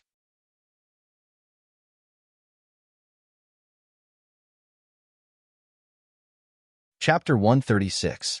Jingyu felt that his teammates weren't nervous at all. What the hell were they talking about? However, he had to admit that with their interference, Jingyu felt his tense nerves relax a little. The current score was 2-0. PG still had to win 2 more games to clinch the final victory and become the champion of the 4th season of the World League. Of course, the best result would be a 4-0. Otherwise, every loss meant that PG would have to play 1 more game. The longer the game dragged on, the more disadvantageous it would be for them. However, would a 4-0 go so smoothly? After a short break, the 3rd game began. Kid Blue went first again and chose to ban the demons first. This time, there was finally a change in their ban position. After banning Nine-Tailed Fox and Fleeting Shadow, Kid gave the 3rd spot to Wami Liuhua. Wami Liuhua? Everyone was shocked when they saw the little dark-type loli on the big screen. This was Kid's first time banning a marksman. Kid's team had always been proud of cultivating excellent marksmen. Under normal circumstances, the marksman position was a team's main DPS. Kid had always tried to let a team have multiple main DPS players so that they could crush their opponents with absolute dominance. Therefore, for Kid, the more marksmen he had in his team, the better. However, such a team, which could not wait to have a full 5 archers, had actually banned their own archers. Obviously, they didn't want PG's Qin Fei to get Wanmi Liuhua. But didn't this also mean that Kid felt that he couldn't beat PG with the same number of marksmen? Thinking of this, Fong Luofan laughed on the spot. Slapping your own face, did it feel good? Seeing Kid's last ban position, the two commentators were stunned for a moment before they found their voices. Tanghua. Kid banned Wanmi Liuhua. This position should be targeted at Qin Fei, right?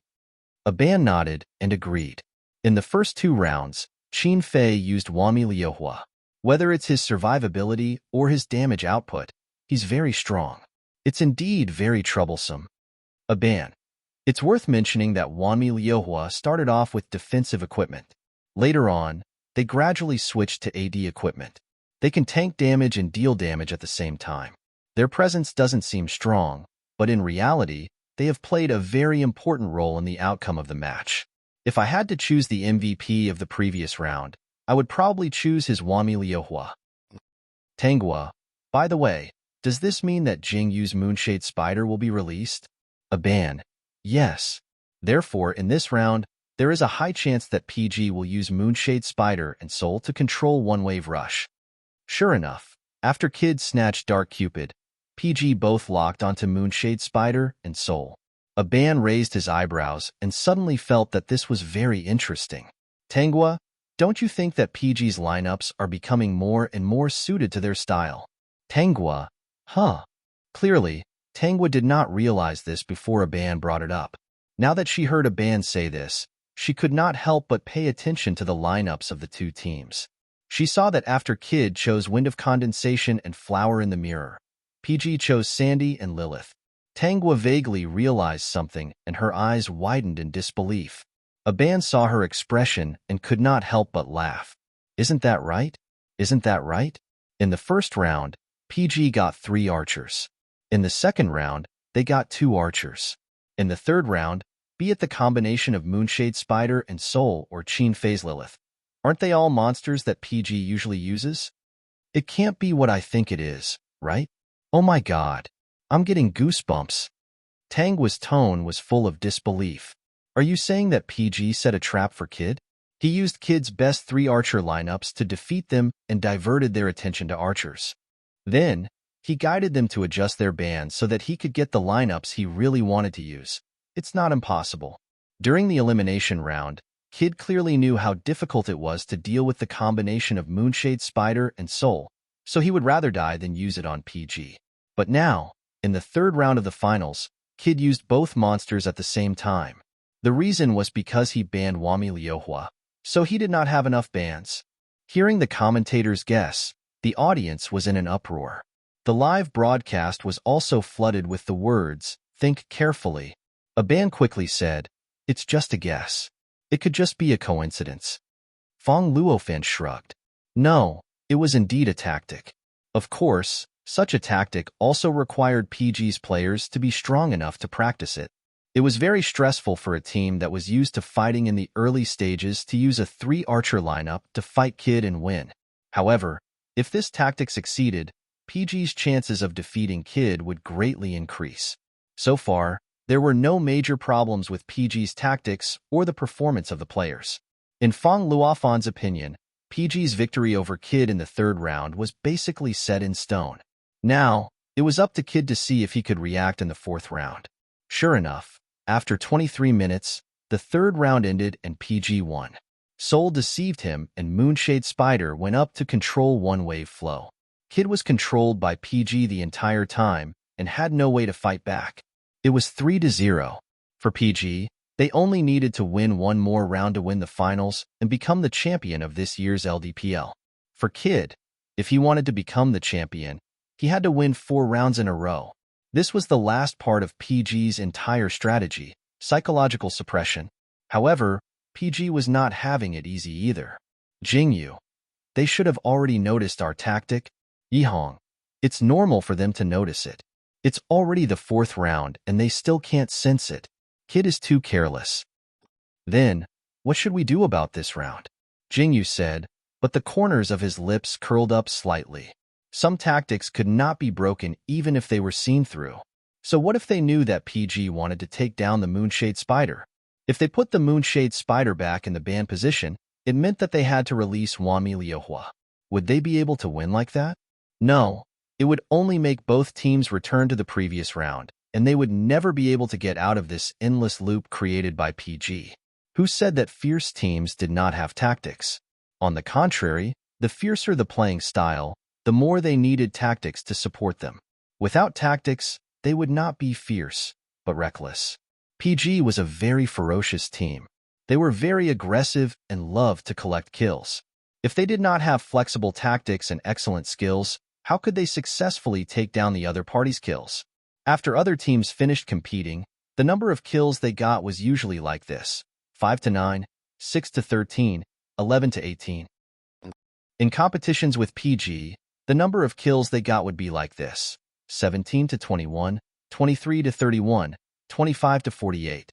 Not only did they play fiercely, but they also played fiercely. If the other party could keep up with PG's rhythm, there would still be suspense.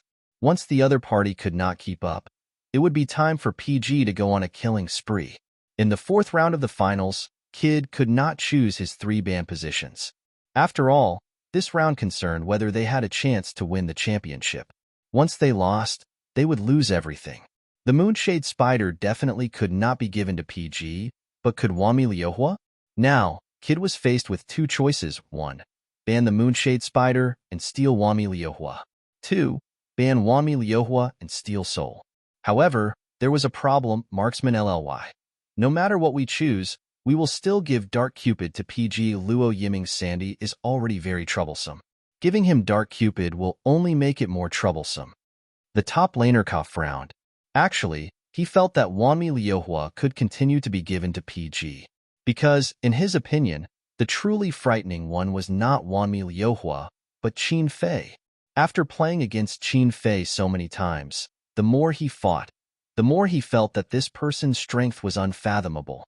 At the same time, he felt a deep sense of powerlessness. He always felt that no matter what he banned or stole, no matter what kind of monster he locked onto, he would not have any advantage in front of Qin Fei. The mid laner NB directly cursed. PG is a group of old schemers. If you have the guts, release all your marksmen. Top laner Ka, don't say any more. In the end, it was LLY who made the decision. Ban the Moonshade Spider and steal Wami Liuhua. After a pause, he added, support and take Sarier. Protect me. So what if they couldn't bring out 3 marksmen? They were Kid, and he was Kid's trump card. If he really couldn't even beat a yellow-haired person who couldn't even become an official member of Kid, he should just retire. Thus, after PG chose the last ban position, Kid instantly locked onto Wami Liuhua. When Luo Yiming saw Wami Liuhua, he quivered and locked onto Dark Cupid. Oh, I'll carry this round. His teammates couldn't help but laugh. There was probably nothing happier than getting your natal item in the deciding round. The other position was, of course, Wind of Condensation. The final lineups of the 2 sides were PG, Lilith, Scarlet Fury, Dark Cupid, Wind of Condensation, Heart of Ice Kid, Azrael, Heijiao, Wami Liuhua, Sarier, Sandy. Seeing this lineups, Yihong couldn't help but laugh. Those who got their natal items, please raise your hand. Luo Yiming raised his hand, Hanlong raised his hand, Jingyu raised his hand, and Qin Fei also raised his hand lazily. Yihong. Then I got my second natal item. Kid is too good to us. 5 monsters, 4 natal items, and 1 second natal item. This kind of luxurious lineups was originally only used for entertainment purposes. It was now the 4th round of the finals, and Kid felt that they had made tactical adjustments that were more advantageous to them in each round. But the PG lineups were more and more in line with the expectations of the 5 PG players. In fact, if Kid had been a little more stubborn and continued with the lineups of the first round, they might have already turned the tables. However, it was obvious that they were afraid of failure. They didn't have the confidence to turn the score around with the lineups they had lost before. so they could only blindly look for new lineups. It was like walking in a maze. After bumping into a wall, they immediately turned back to find a new way. They didn't notice that the wall they bumped into at the beginning wasn't that strong and could be broken through. The three-shooter lineups weren't the usual lineups of PGs. As long as one paid attention to the professional league, it was impossible not to know this kind of thing. For the sake of the championship, for the sake of this set of tactics that could lead them to victory, PG practiced for a few days at the last minute. The first round was really an experiment for PG. It could even be said that it was a gamble. Fortunately, it seemed that they had won the gamble. The countdown ended, and the two sides entered the battlefield. From the live broadcast screen, it could be seen that in the competition rooms on both sides, whether it was PG or Kid, they were all 120% focused. After all, this round was likely to be the last round of the finals. In the game Devil Lord, almost every player had their own natal demon. The natal demon was the player's favorite demon. Their fondness for demons would often become a kind of motivation, driving them to constantly use this demon so that their strength would be worthy of their life source. In other words, the natal demon was the demon that the player played the most and was the most familiar with. Now, the 5 demons that PG had locked onto were all natal demons. As for Kid, he didn't realize the horror of this matter. But they soon realized something. In the top lane, Kid's Azrael was pushed into the tower by Qin Fei's Lilith from the beginning. He could only wait until his HP was low and use skills to heal.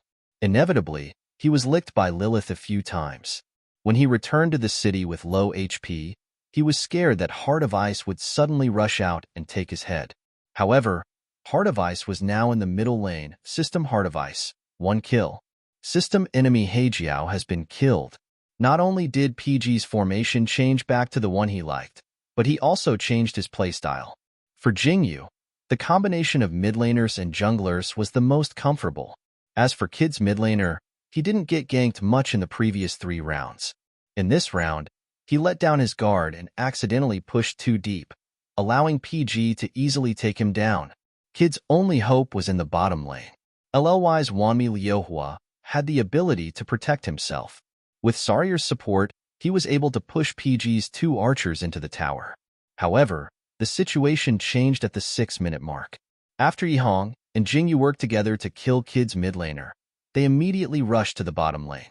As soon as Yihong's Scarlet Fury appeared, the enemy Sandy, who was lying in ambush nearby, attacked him. However, as soon as Sandy used his teleport skill, Yihong had Scarlet Fury cast crowd control. After successfully crowd controlling Sandy, he used a combo of ultimate skills one after another. In an instant, Sandy's health dropped to a critical level. The enemy Saryer used his ultimate to protect Sandy. LLY's Wanmi Liuhua immediately rushed over to kill Yihong. However, he didn't expect Yihong to decisively use Blink. While dodging his attack, Yihong escaped to the back of Luo Yiming and Han Long. At this moment, Kid and the other 2 monsters were very close to each other. Their chests were almost touching each other's backs. This was a good opportunity. Jingyu's Heart of Ice decisively used snow traction and floated over to Sandy. No matter how many times they saw the special effects of Blizzard, they were still stunning and beautiful. In just a short moment, Kid and the other 2 monsters were frozen.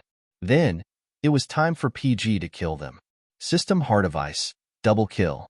System enemy Sandy has been killed. System Dark Cupid, 1 kill. System enemy Wanmi Liuhua has been killed. System Dark Cupid, double kill. System enemy Saryer has been killed. Just like that, this small team battle at the bottom lane ended with PG trading 0 for 3. Wow, this was such a comfortable fight for PG. Tanghua actually wanted to say that it was a comfortable fight for her. She felt that every monster on PG's side was alive. They were so agile that they didn't look like they were controlled by humans. Aban smiled and explained in a more professional manner. It's obvious that PG had already discovered Sandy's position. Yezi's Scarlet Fury showed up to bait Sandy, and he succeeded. He used his crowd control skills at critical moments, and he used Flash to escape at the right time. Then, there was Jingyu's Heart of Ice. His timing was perfect, and he used his ultimate to control Kid's 3 monsters. When Tanghua said it was comfortable, Aban also explained. In this round, PG's players basically got their first pick. Their understanding and familiarity with the skills of their monsters are incomparable to those of the previous 3 rounds. That's why this round went very smoothly, at least for now. Yes. Tangua agreed. I think Kid's decision to give Dark Cupid to one was really unwise. A ban. This round will be dominated by PG2. Ahav's prophecies were correct in most cases. Occasionally, there would be situations where he was a jinx, but he didn't waste his years as a commentator, so he would try his best to avoid being hit in the face. In other words, in his opinion, PG had a very high chance of defeating Kid in this round. After helping his 2 archers take down Kid's bottom lane tower, Jing Yu's Heart of Ice returned to the city to recover, and then directly floated to the top lane. At this time, Qin Fei's Lilith pushed back Azrael and returned to the city. After comfortably clearing out the minions, he immediately rushed to the enemy's top lane. Jing Yu's Heart of Ice was faster. When he got close to the Green Goblin pit, he followed up with Lilith and teleported there to punish them. It was another coordinated fight between the top and bottom lane. In today's 4 rounds, PG successfully stole countless monsters from Kid. Kid knew that they would steal, but he couldn't do anything to stop them. As a team that specialized in late game play, Kid's goal in the early stages of the game was to stay low and play dirty. However, against PG, they couldn't even stay low. At the 13th minute, the 2 teams went straight to the middle lane and a huge team battle broke out. In the end, it ended with Luo Yiming's Dark Cupid's quadruple kill. Originally, he could have gotten a quintuple kill. However, just as he was about to get a quintuple kill, a Heart of Ice floated over. System. Heart of Ice, 1 kill. System. Enemy Azrael has died. Luo Yiming, the commentator, gave face and didn't say anything. He only said that PG 0 for 5 was very good. The comments were different. Frowny face. I feel sorry for one. Getting a quintuple kill is the happiest thing. Haha. At this moment, one's heart is crumbling. Jingyu, you might not believe it, but it was Heart of Ice who did it. It has nothing to do with me. Getting a quintuple kill snatched was indeed a big deal. Luo Yiming's heart was crumbling at this moment. However, compared to getting a quintuple kill snatched, at this moment, he cared more about winning the competition. Luo Yiming, beat the dragon, beat the dragon, beat the dragon, da. On the big screen, Dark Cupid was crazily attacking while rushing into the dragon pit from time to time. Then, he would be sent flying by the enraged magic dragon. He would rush again and be sent flying again. Jingyu wanted to remind him not to worry, but after looking at the remaining HP of the magic dragon, he couldn't help but laugh. It didn't matter. System. Heart of Ice. Conquer the magic dragon. System. The magic dragon army is about to attack. After these 2 system notifications appeared on the screen, all the viewers who supported PG breathed a sigh of relief, while all the viewers who supported Kid were ashen. This was equivalent to announcing PG's victory and Kid's defeat. If Kid's opponent had been another team and gotten the magic dragon, then Kid would have had a chance to turn things around. But it just had to be PG. PG's team was the best at seizing opportunities to launch fierce attacks. Sure enough, after PG followed the magic dragon army and pushed down 2 towers in the middle lane, the entire team jumped over the towers and forcefully wiped out Kid. No matter how many times you saw the scene of a full team jumping over towers, it was still very exciting and shocking. Aban was excitedly commentating. Both the volume and the speed of his speech were at the limit of what he could do. Tangua could only reply with, yes, from the side. Yes. Amazing, from the side. Everyone agreed with him. In the end, at the 21st minute of the game, PG successfully destroyed Kid's territory. At that time, Jingyu had just connected to the enemy Sandy with Heart of Ice. Before he could pull himself over, the screen suddenly broadcasted the scene of Kid's territory being destroyed, and the 2 big golden words "victory" popped up. And so, Jingyu pressed the W and stared blankly at the 2 big words, ushering in the victory of the 4th round. At the same time, it was also the victory of the finals. You won. Yihong raised his eyebrows. That's it. In the past, after winning a match, they would always shout and dance in excitement. But today, Even Luo Yiming was stunned for a long time before he reacted. Hey, did we win? We're the champions? Han Long wanted to say something but hesitated. He wanted to reply yes, but even he couldn't believe it. Had he really won? In the end, Jingyu released the W button and calmly announced the result. Yes, we won. We won the finals. Yihang said, oh. Luo Yiming. Ah. After getting a positive answer, the two immediately jumped up from their chairs and hugged each other. Then, Han Long jumped up and gave the two of them a big bear hug. Qin Fei raised his head and looked at them. He couldn't suppress the joy in his heart and laughed silently. Suddenly, Yihang shouted and reached out a hand to him. His meaning couldn't be more obvious. Qin Fei sneered and looked disgusted, but he still held his hand. After getting up, he reached out his hand to Jingyu. Thus, with the excited voices of the commentator and audience, the scene in the arena was shown on the screen. PG's 5 players were hugging each other. Everyone was unusually excited. The commentator and audience couldn't help but be excited. Emotions were contagious. At that moment, the atmosphere in the arena reached a climax. Some people were laughing and laughing, but they actually burst into tears. They couldn't control their emotions no matter what. It really wasn't easy for PG to fight all the way here. But even so, they still won. They won the championship. They were the champions of the finals. But then again, defeating Kid 4-0. Wasn't this a little too exaggerated? At this time, Li Yin and his teammates were having dinner outside to celebrate their team's 3rd place. No matter what, compared to last season, they had improved by 1 place. It was always good to improve. Suddenly, their coach looked at his cell phone and said, "The results of the finals are out? I bet on PG winning." Jingyu is too good to explain. Li Yin guessed casually and took a sip of his drink. The coach glanced at him and suddenly smiled slyly. "You won the bet. PG won the championship. The score is 4-0. Just like that, Li Yin spat out the drink he had just taken.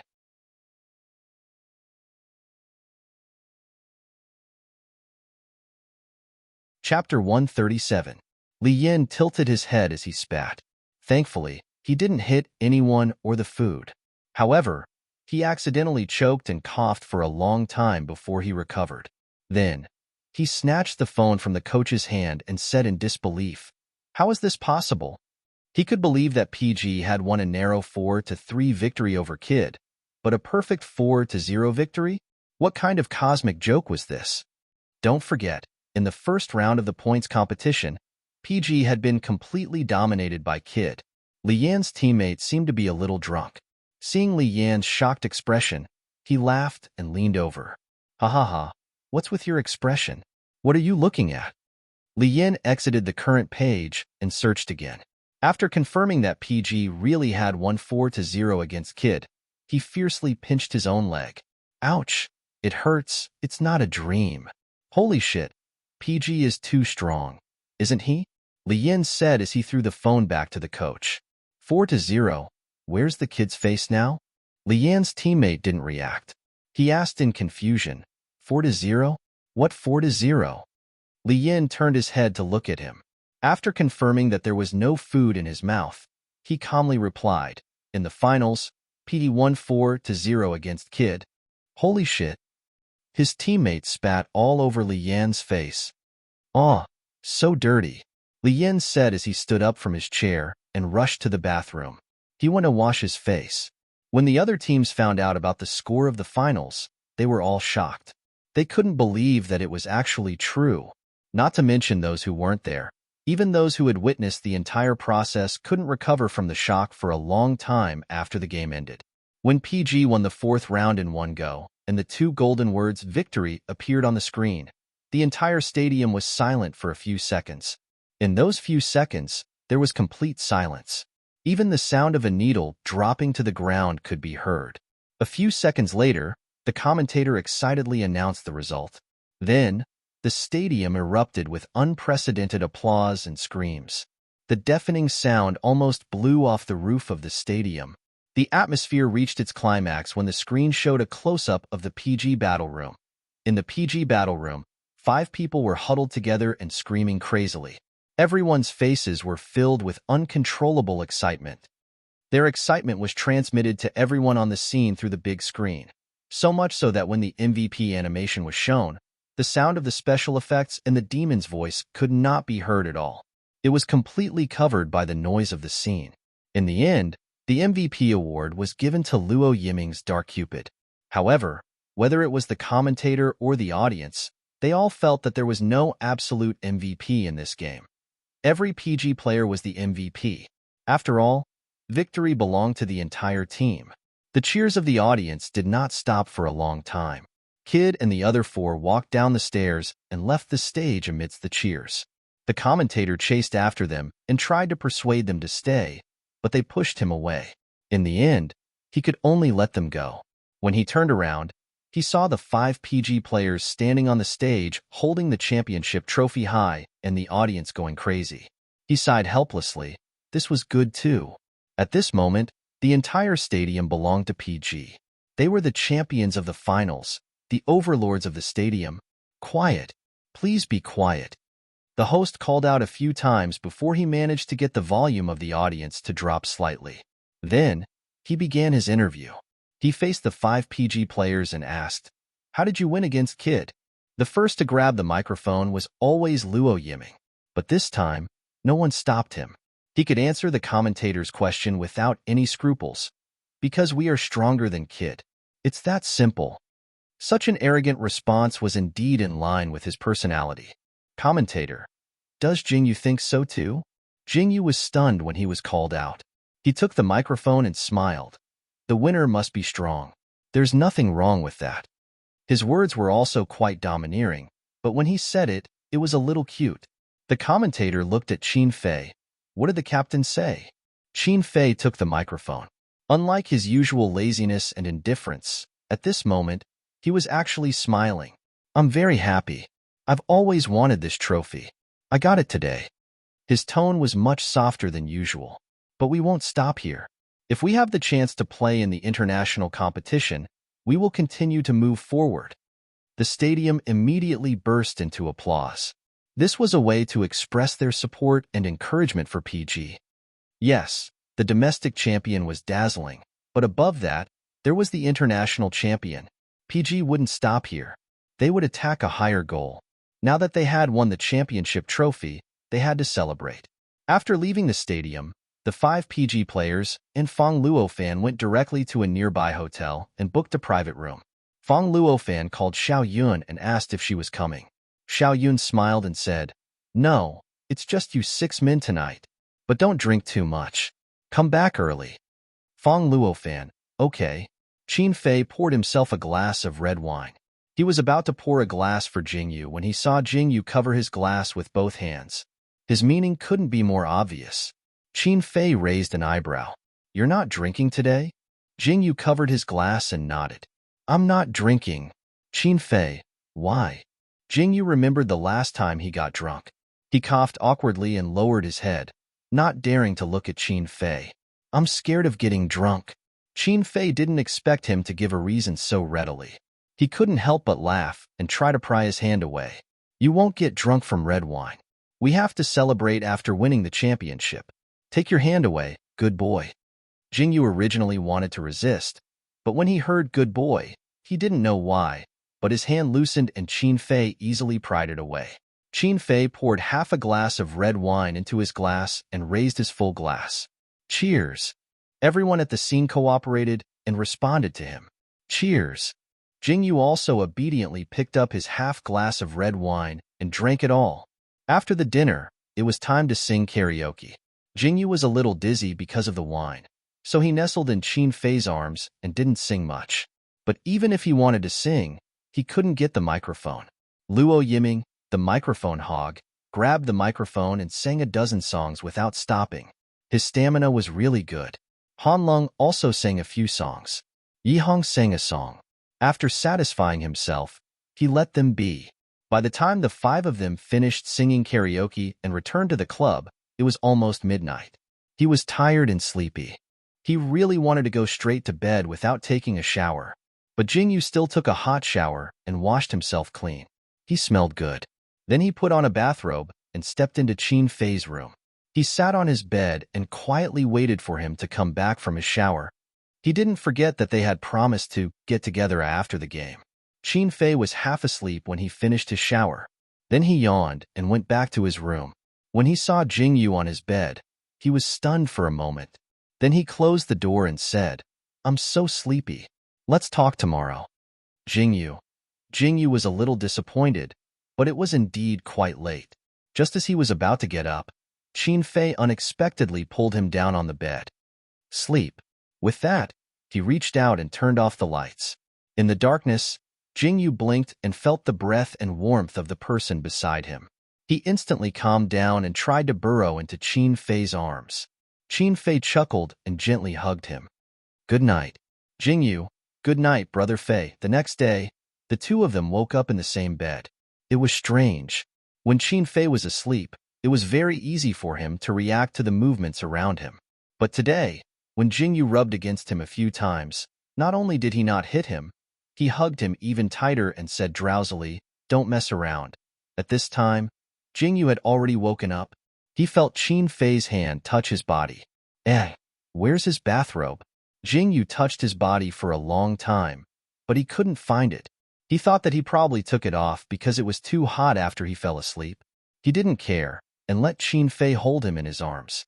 Then, he reached out for his phone and looked at the time. It was only 6 o'clock, and the alarm hadn't gone off yet. Thinking that he had nothing to do today, he simply turned off the alarm. Just as he was about to go on Weibo to see if there was any big news, he suddenly felt Qin Fei's hand move down. Jingyu stopped breathing. At this moment, his back was facing Qin Fei, and his back was pressed against his chest. Jingyu's hand gradually went limp, and the phone slipped onto the bed. He blinked and felt his own heartbeat. I can't be alone, right? Jingyu struggled on the bed for a while, more before decisively turning around and tormenting Qin Fei's body. Being woken up by someone else? Was there anything worse than this? When Qin Fei woke up and saw Jingyu lying on top of him, he didn't know what to say. So exciting so early in the morning? Jingyu rubbed his head against his chest. Let's do it. Qin Fei. So, that morning, the two of them made love for the first time. After they were done, they slept for a few hours. When it was close to noon, Yihang couldn't find Jingyu anywhere, and he instantly understood everything. It was common for Qin Fei to sleep until noon, but Jingyu had never slept in. If he slept in, then it would definitely be Qin Fei's fault. Yihang, we don't have to wait for them for lunch. Just the three of us will eat. Luo Yiming. Huh? Why? Yihang smiled mysteriously. They had fun last night, so they must be tired. Let them sleep a little longer. Okay. Luo Yiming responded and complained in his heart. I sang a dozen songs in one go last night, and I didn't feel tired at all. So, when Qin Fei and Jingyu finally got out of bed, everyone in the club had left and the door was locked. The two of them took a shower and went downstairs to eat breakfast. Qin Fei noticed that Jingyu would change his position every once in a while, so he knew that he was in pain. He sighed helplessly. Who told you to be so wild? Can't you take it easy for your first time? Jingyu coughed and replied vaguely with a bun in his mouth, It doesn't hurt. Qin Fei didn't say anything. He just raised his hand and gently touched Jingyu's head. Don't broadcast for a few days. Rest well. Jingyu hesitated. But today is the last day of the month. No broadcast, Qin Fei interrupted him. Just lie in bed today and don't do anything. Jingyu, okay. After Jingyu finished his breakfast, he obediently went to lie down on the bed. However, he couldn't sleep, so he picked up his phone and started scrolling through it. First, he opened Weibo and saw that the news of PG winning the championship was overwhelming. There was no trace of the Men in Black incident, so he was finally relieved. Then, he opened the chat and found that there were already 99+ messages in the LD Professional Circle group. There were countless messages from Li Yin declaring war on him. Jingyu ignored it and found Jiaoxi's chat. He opened it and organized his words.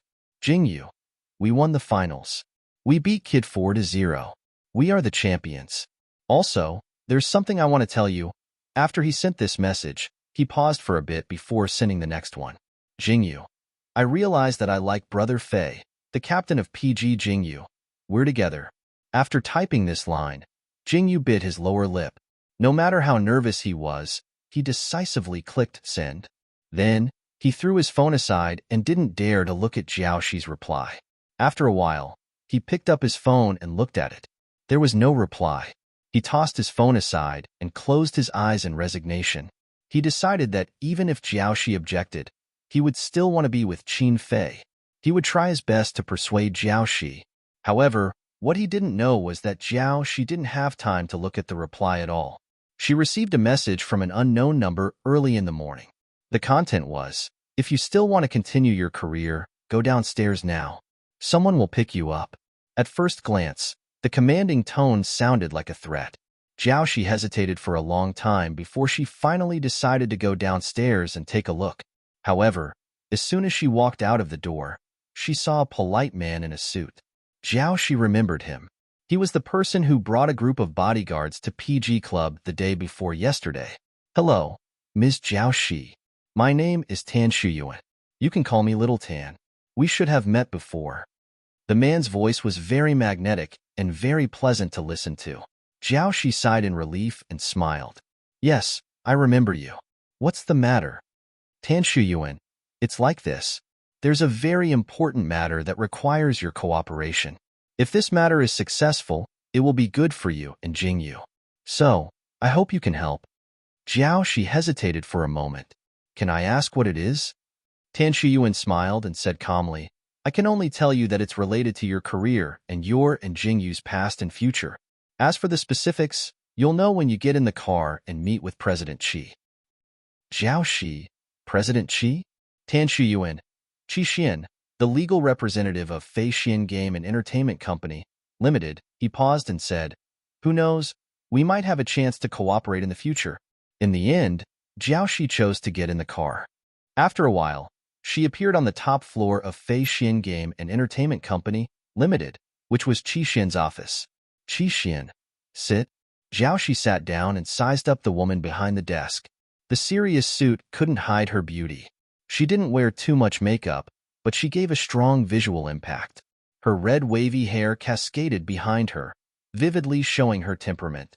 To be honest, if Tan Shuyuan hadn't introduced this person to Jiaoxi in advance, Jiaoxi would have thought that she was a senior in the industry. Even if she didn't have any acting skills, she would definitely attract a lot of fans. While Jiaoxi was sizing up Qi Xian was also sizing up Jiaoxi. She was indeed good-looking, innocent, and a little cute. She was the type that most men liked. No wonder she was popular. Unfortunately, the dramas she acted in were really. Qi Xian put down the documents in her hand and said bluntly, "To be honest, you're not a good actress." Jiaoxi was stunned for a moment and blinked her eyes in confusion. Qi Xian's second sentence. "But you're a good mother." Jiaoxi, to Jiaoxi, these words were more like sarcasm than praise. Jiaoxi was silent for a while and sighed helplessly. "No, I'm not. Thinking about it carefully, I haven't really accompanied Xiaoyu. He has always been alone. I can't even do the most basic things for him. How can I be considered a good mother?" Needless to say, she had wanted to kill Jingyu at the very beginning. "It doesn't matter," Qi Xian said indifferently and gave Tan Shuyuan a look.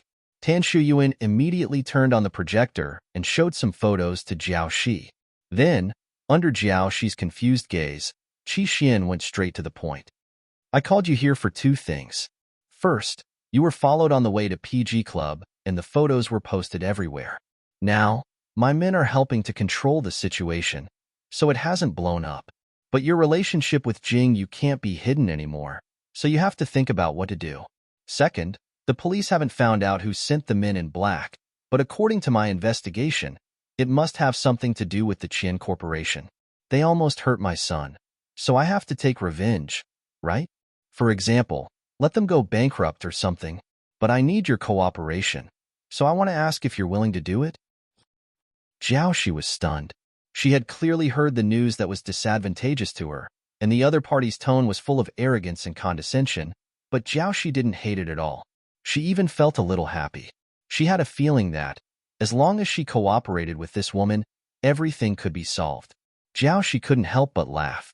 "I'm willing to cooperate with you, and I'll follow your arrangements." "Wow, that's straightforward." Qi Xian also laughed. Okay, sign these documents. Then, push back all your work for the next few days and follow me. Do whatever I ask you to do. This time, Jiaoshi didn't respond immediately. Instead, she tilted her head and asked curiously, Can I ask why you want to help me? She looked innocent, but she wasn't that stupid. She knew that Qi Xian wanted to help her and Jingyu. But why? This wasn't the attitude a stranger should have towards another stranger. Qi Xian thought for a moment and said teasingly, but she didn't answer her question. My house is quite big, and I live alone. Do you want to move in with me? Jiaoshi, huh. If Jiaoshi moved in with her, Jingyu would definitely come. If Jingyu came, would Qin Fei dare to not come? Thinking of this, Qi Xian smiled. But this is a topic for another time. Let's solve the problem first. As for this matter, you can take your time to think about it. Jiaoshi didn't know how she returned to the law firm, and she didn't know what she had for lunch. She absent-mindedly asked for a week's leave, turned down all her work for the next week, and returned to the lounge to search for Qi Xian. She was a perfect miss. Perfect, and a rich second-generation heir. Her parents lived abroad and were famous brand designers. Well, these weren't the main point. The main point was, did this person like men or women? If she had a son, she should have been with a man before. Then, the people she reposted and liked on Weibo were mostly young men. It didn't feel like they were gay. Then why did she invite her to move in with her? Jiaoshi sighed and picked up her phone to see if she had missed any news. Then, she saw Jingyu's message. He said that he was with Qin Fei. When Jiaoshi saw this message, her first reaction was, Ah, I see. No wonder Qi Xian wanted to help me. They are in-laws. Her second reaction was, Ah? Jiaoshi was surprised that her son was gay. She found it unbelievable. However, she quickly accepted it and even felt a sense of relief. To be honest, she didn't want Jingyu to get married and have children. She wanted him to do whatever he wanted with his life and not be tied down by anything. She wanted him to be free and happy. However, Jingyu's life could only be decided by Jingyu himself. Therefore, she never urged him to find a girlfriend, nor did she deliberately stop him. She only reminded him not to be deceived by women. And now, he had found his own happiness. Jiaoshi was sincerely happy for him. She replied to him, Pretty good. You guys should be happy. Xiao Yun and Qi Xian were both following up on the men in black. The 5 PG players didn't care at all and were busy with other things. Yihong, it's a new month. Let's go live? The 5 of them had signed a contract with JJ Live. From today onwards, each of them had to live stream for at least an hour every day. After a day of rest, Jingyu didn't hurt as much as before. He sat on the gaming chair and was eager to give it a try. It was his first time streaming with his teammates. It was quite novel. However, Luo Yiming, I'm going out with someone today. I'll stream tonight. Hanlong, I'm going back to my hometown today. I'll be back in a few days. Okay, then. Yihang looked at Qin Fei and Jingyu on his right. What about you guys? Jingyu, stream. Qin Fei, let's stream. Thus, the 5 black players became 3 black players. The remaining 2 players could only be randomly matched. After the 3 of them started streaming, Yihang pulled Qin Fei and Jingyu into his room and clicked on the match button. During the match, Yihang couldn't help but say, When the C position isn't there, it's like a phone can't receive a signal. You're panicking. Jingyu was calm. It's fine. I'm here. I'll carry you in the jungle. As soon as he finished speaking, the match was successful and they entered the ban and pick segment. Then, Jingyu looked at the ID of one of his teammates and was slightly stunned. Li Yin? They were randomly matched with 2 teammates. One ID was Valiant King Kong Loli. It was obvious that she was an ordinary passerby. The other was Bal Si Yin. Wasn't that Li Yan's professional account? Friend, Valiant King Kong Loli. Fuck. Jingyu and Li Yin? In person? Friend Bal Si Yin. Yo. Friend, Jingyu. Not salted fish. Yes, in person. Friend, PG Leafs. I'm in person too. Friend, Valiant King Kong Loli. I'm your fan. I'll rely on you guys to carry me in this round. Friend, Jingyu. Not salted fish. Okay. I'll carry you in the jungle. Friend, Ball Cien. No, I'll carry you in the jungle. As the messages spread, both sides each banned 2 strong versions. Then, it was their turn to pick demons. Jing Yu and Li Yin instantly locked down Heart of Ice and Sword Burial. Friend, Jing Yu. Not salted fish. I'll carry you in the jungle. Friend, Ball Cien. I'll carry you in the jungle. Both of them brought discipline and chose to carry the jungler outfit. Friend, Jing Yu. Not salted fish. I'll carry you in the jungle.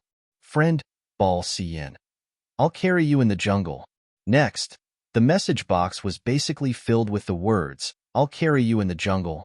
The 2 of them crazily spammed the screen, neither of them willing to give in. Friend, Valiant King Kong Lowly.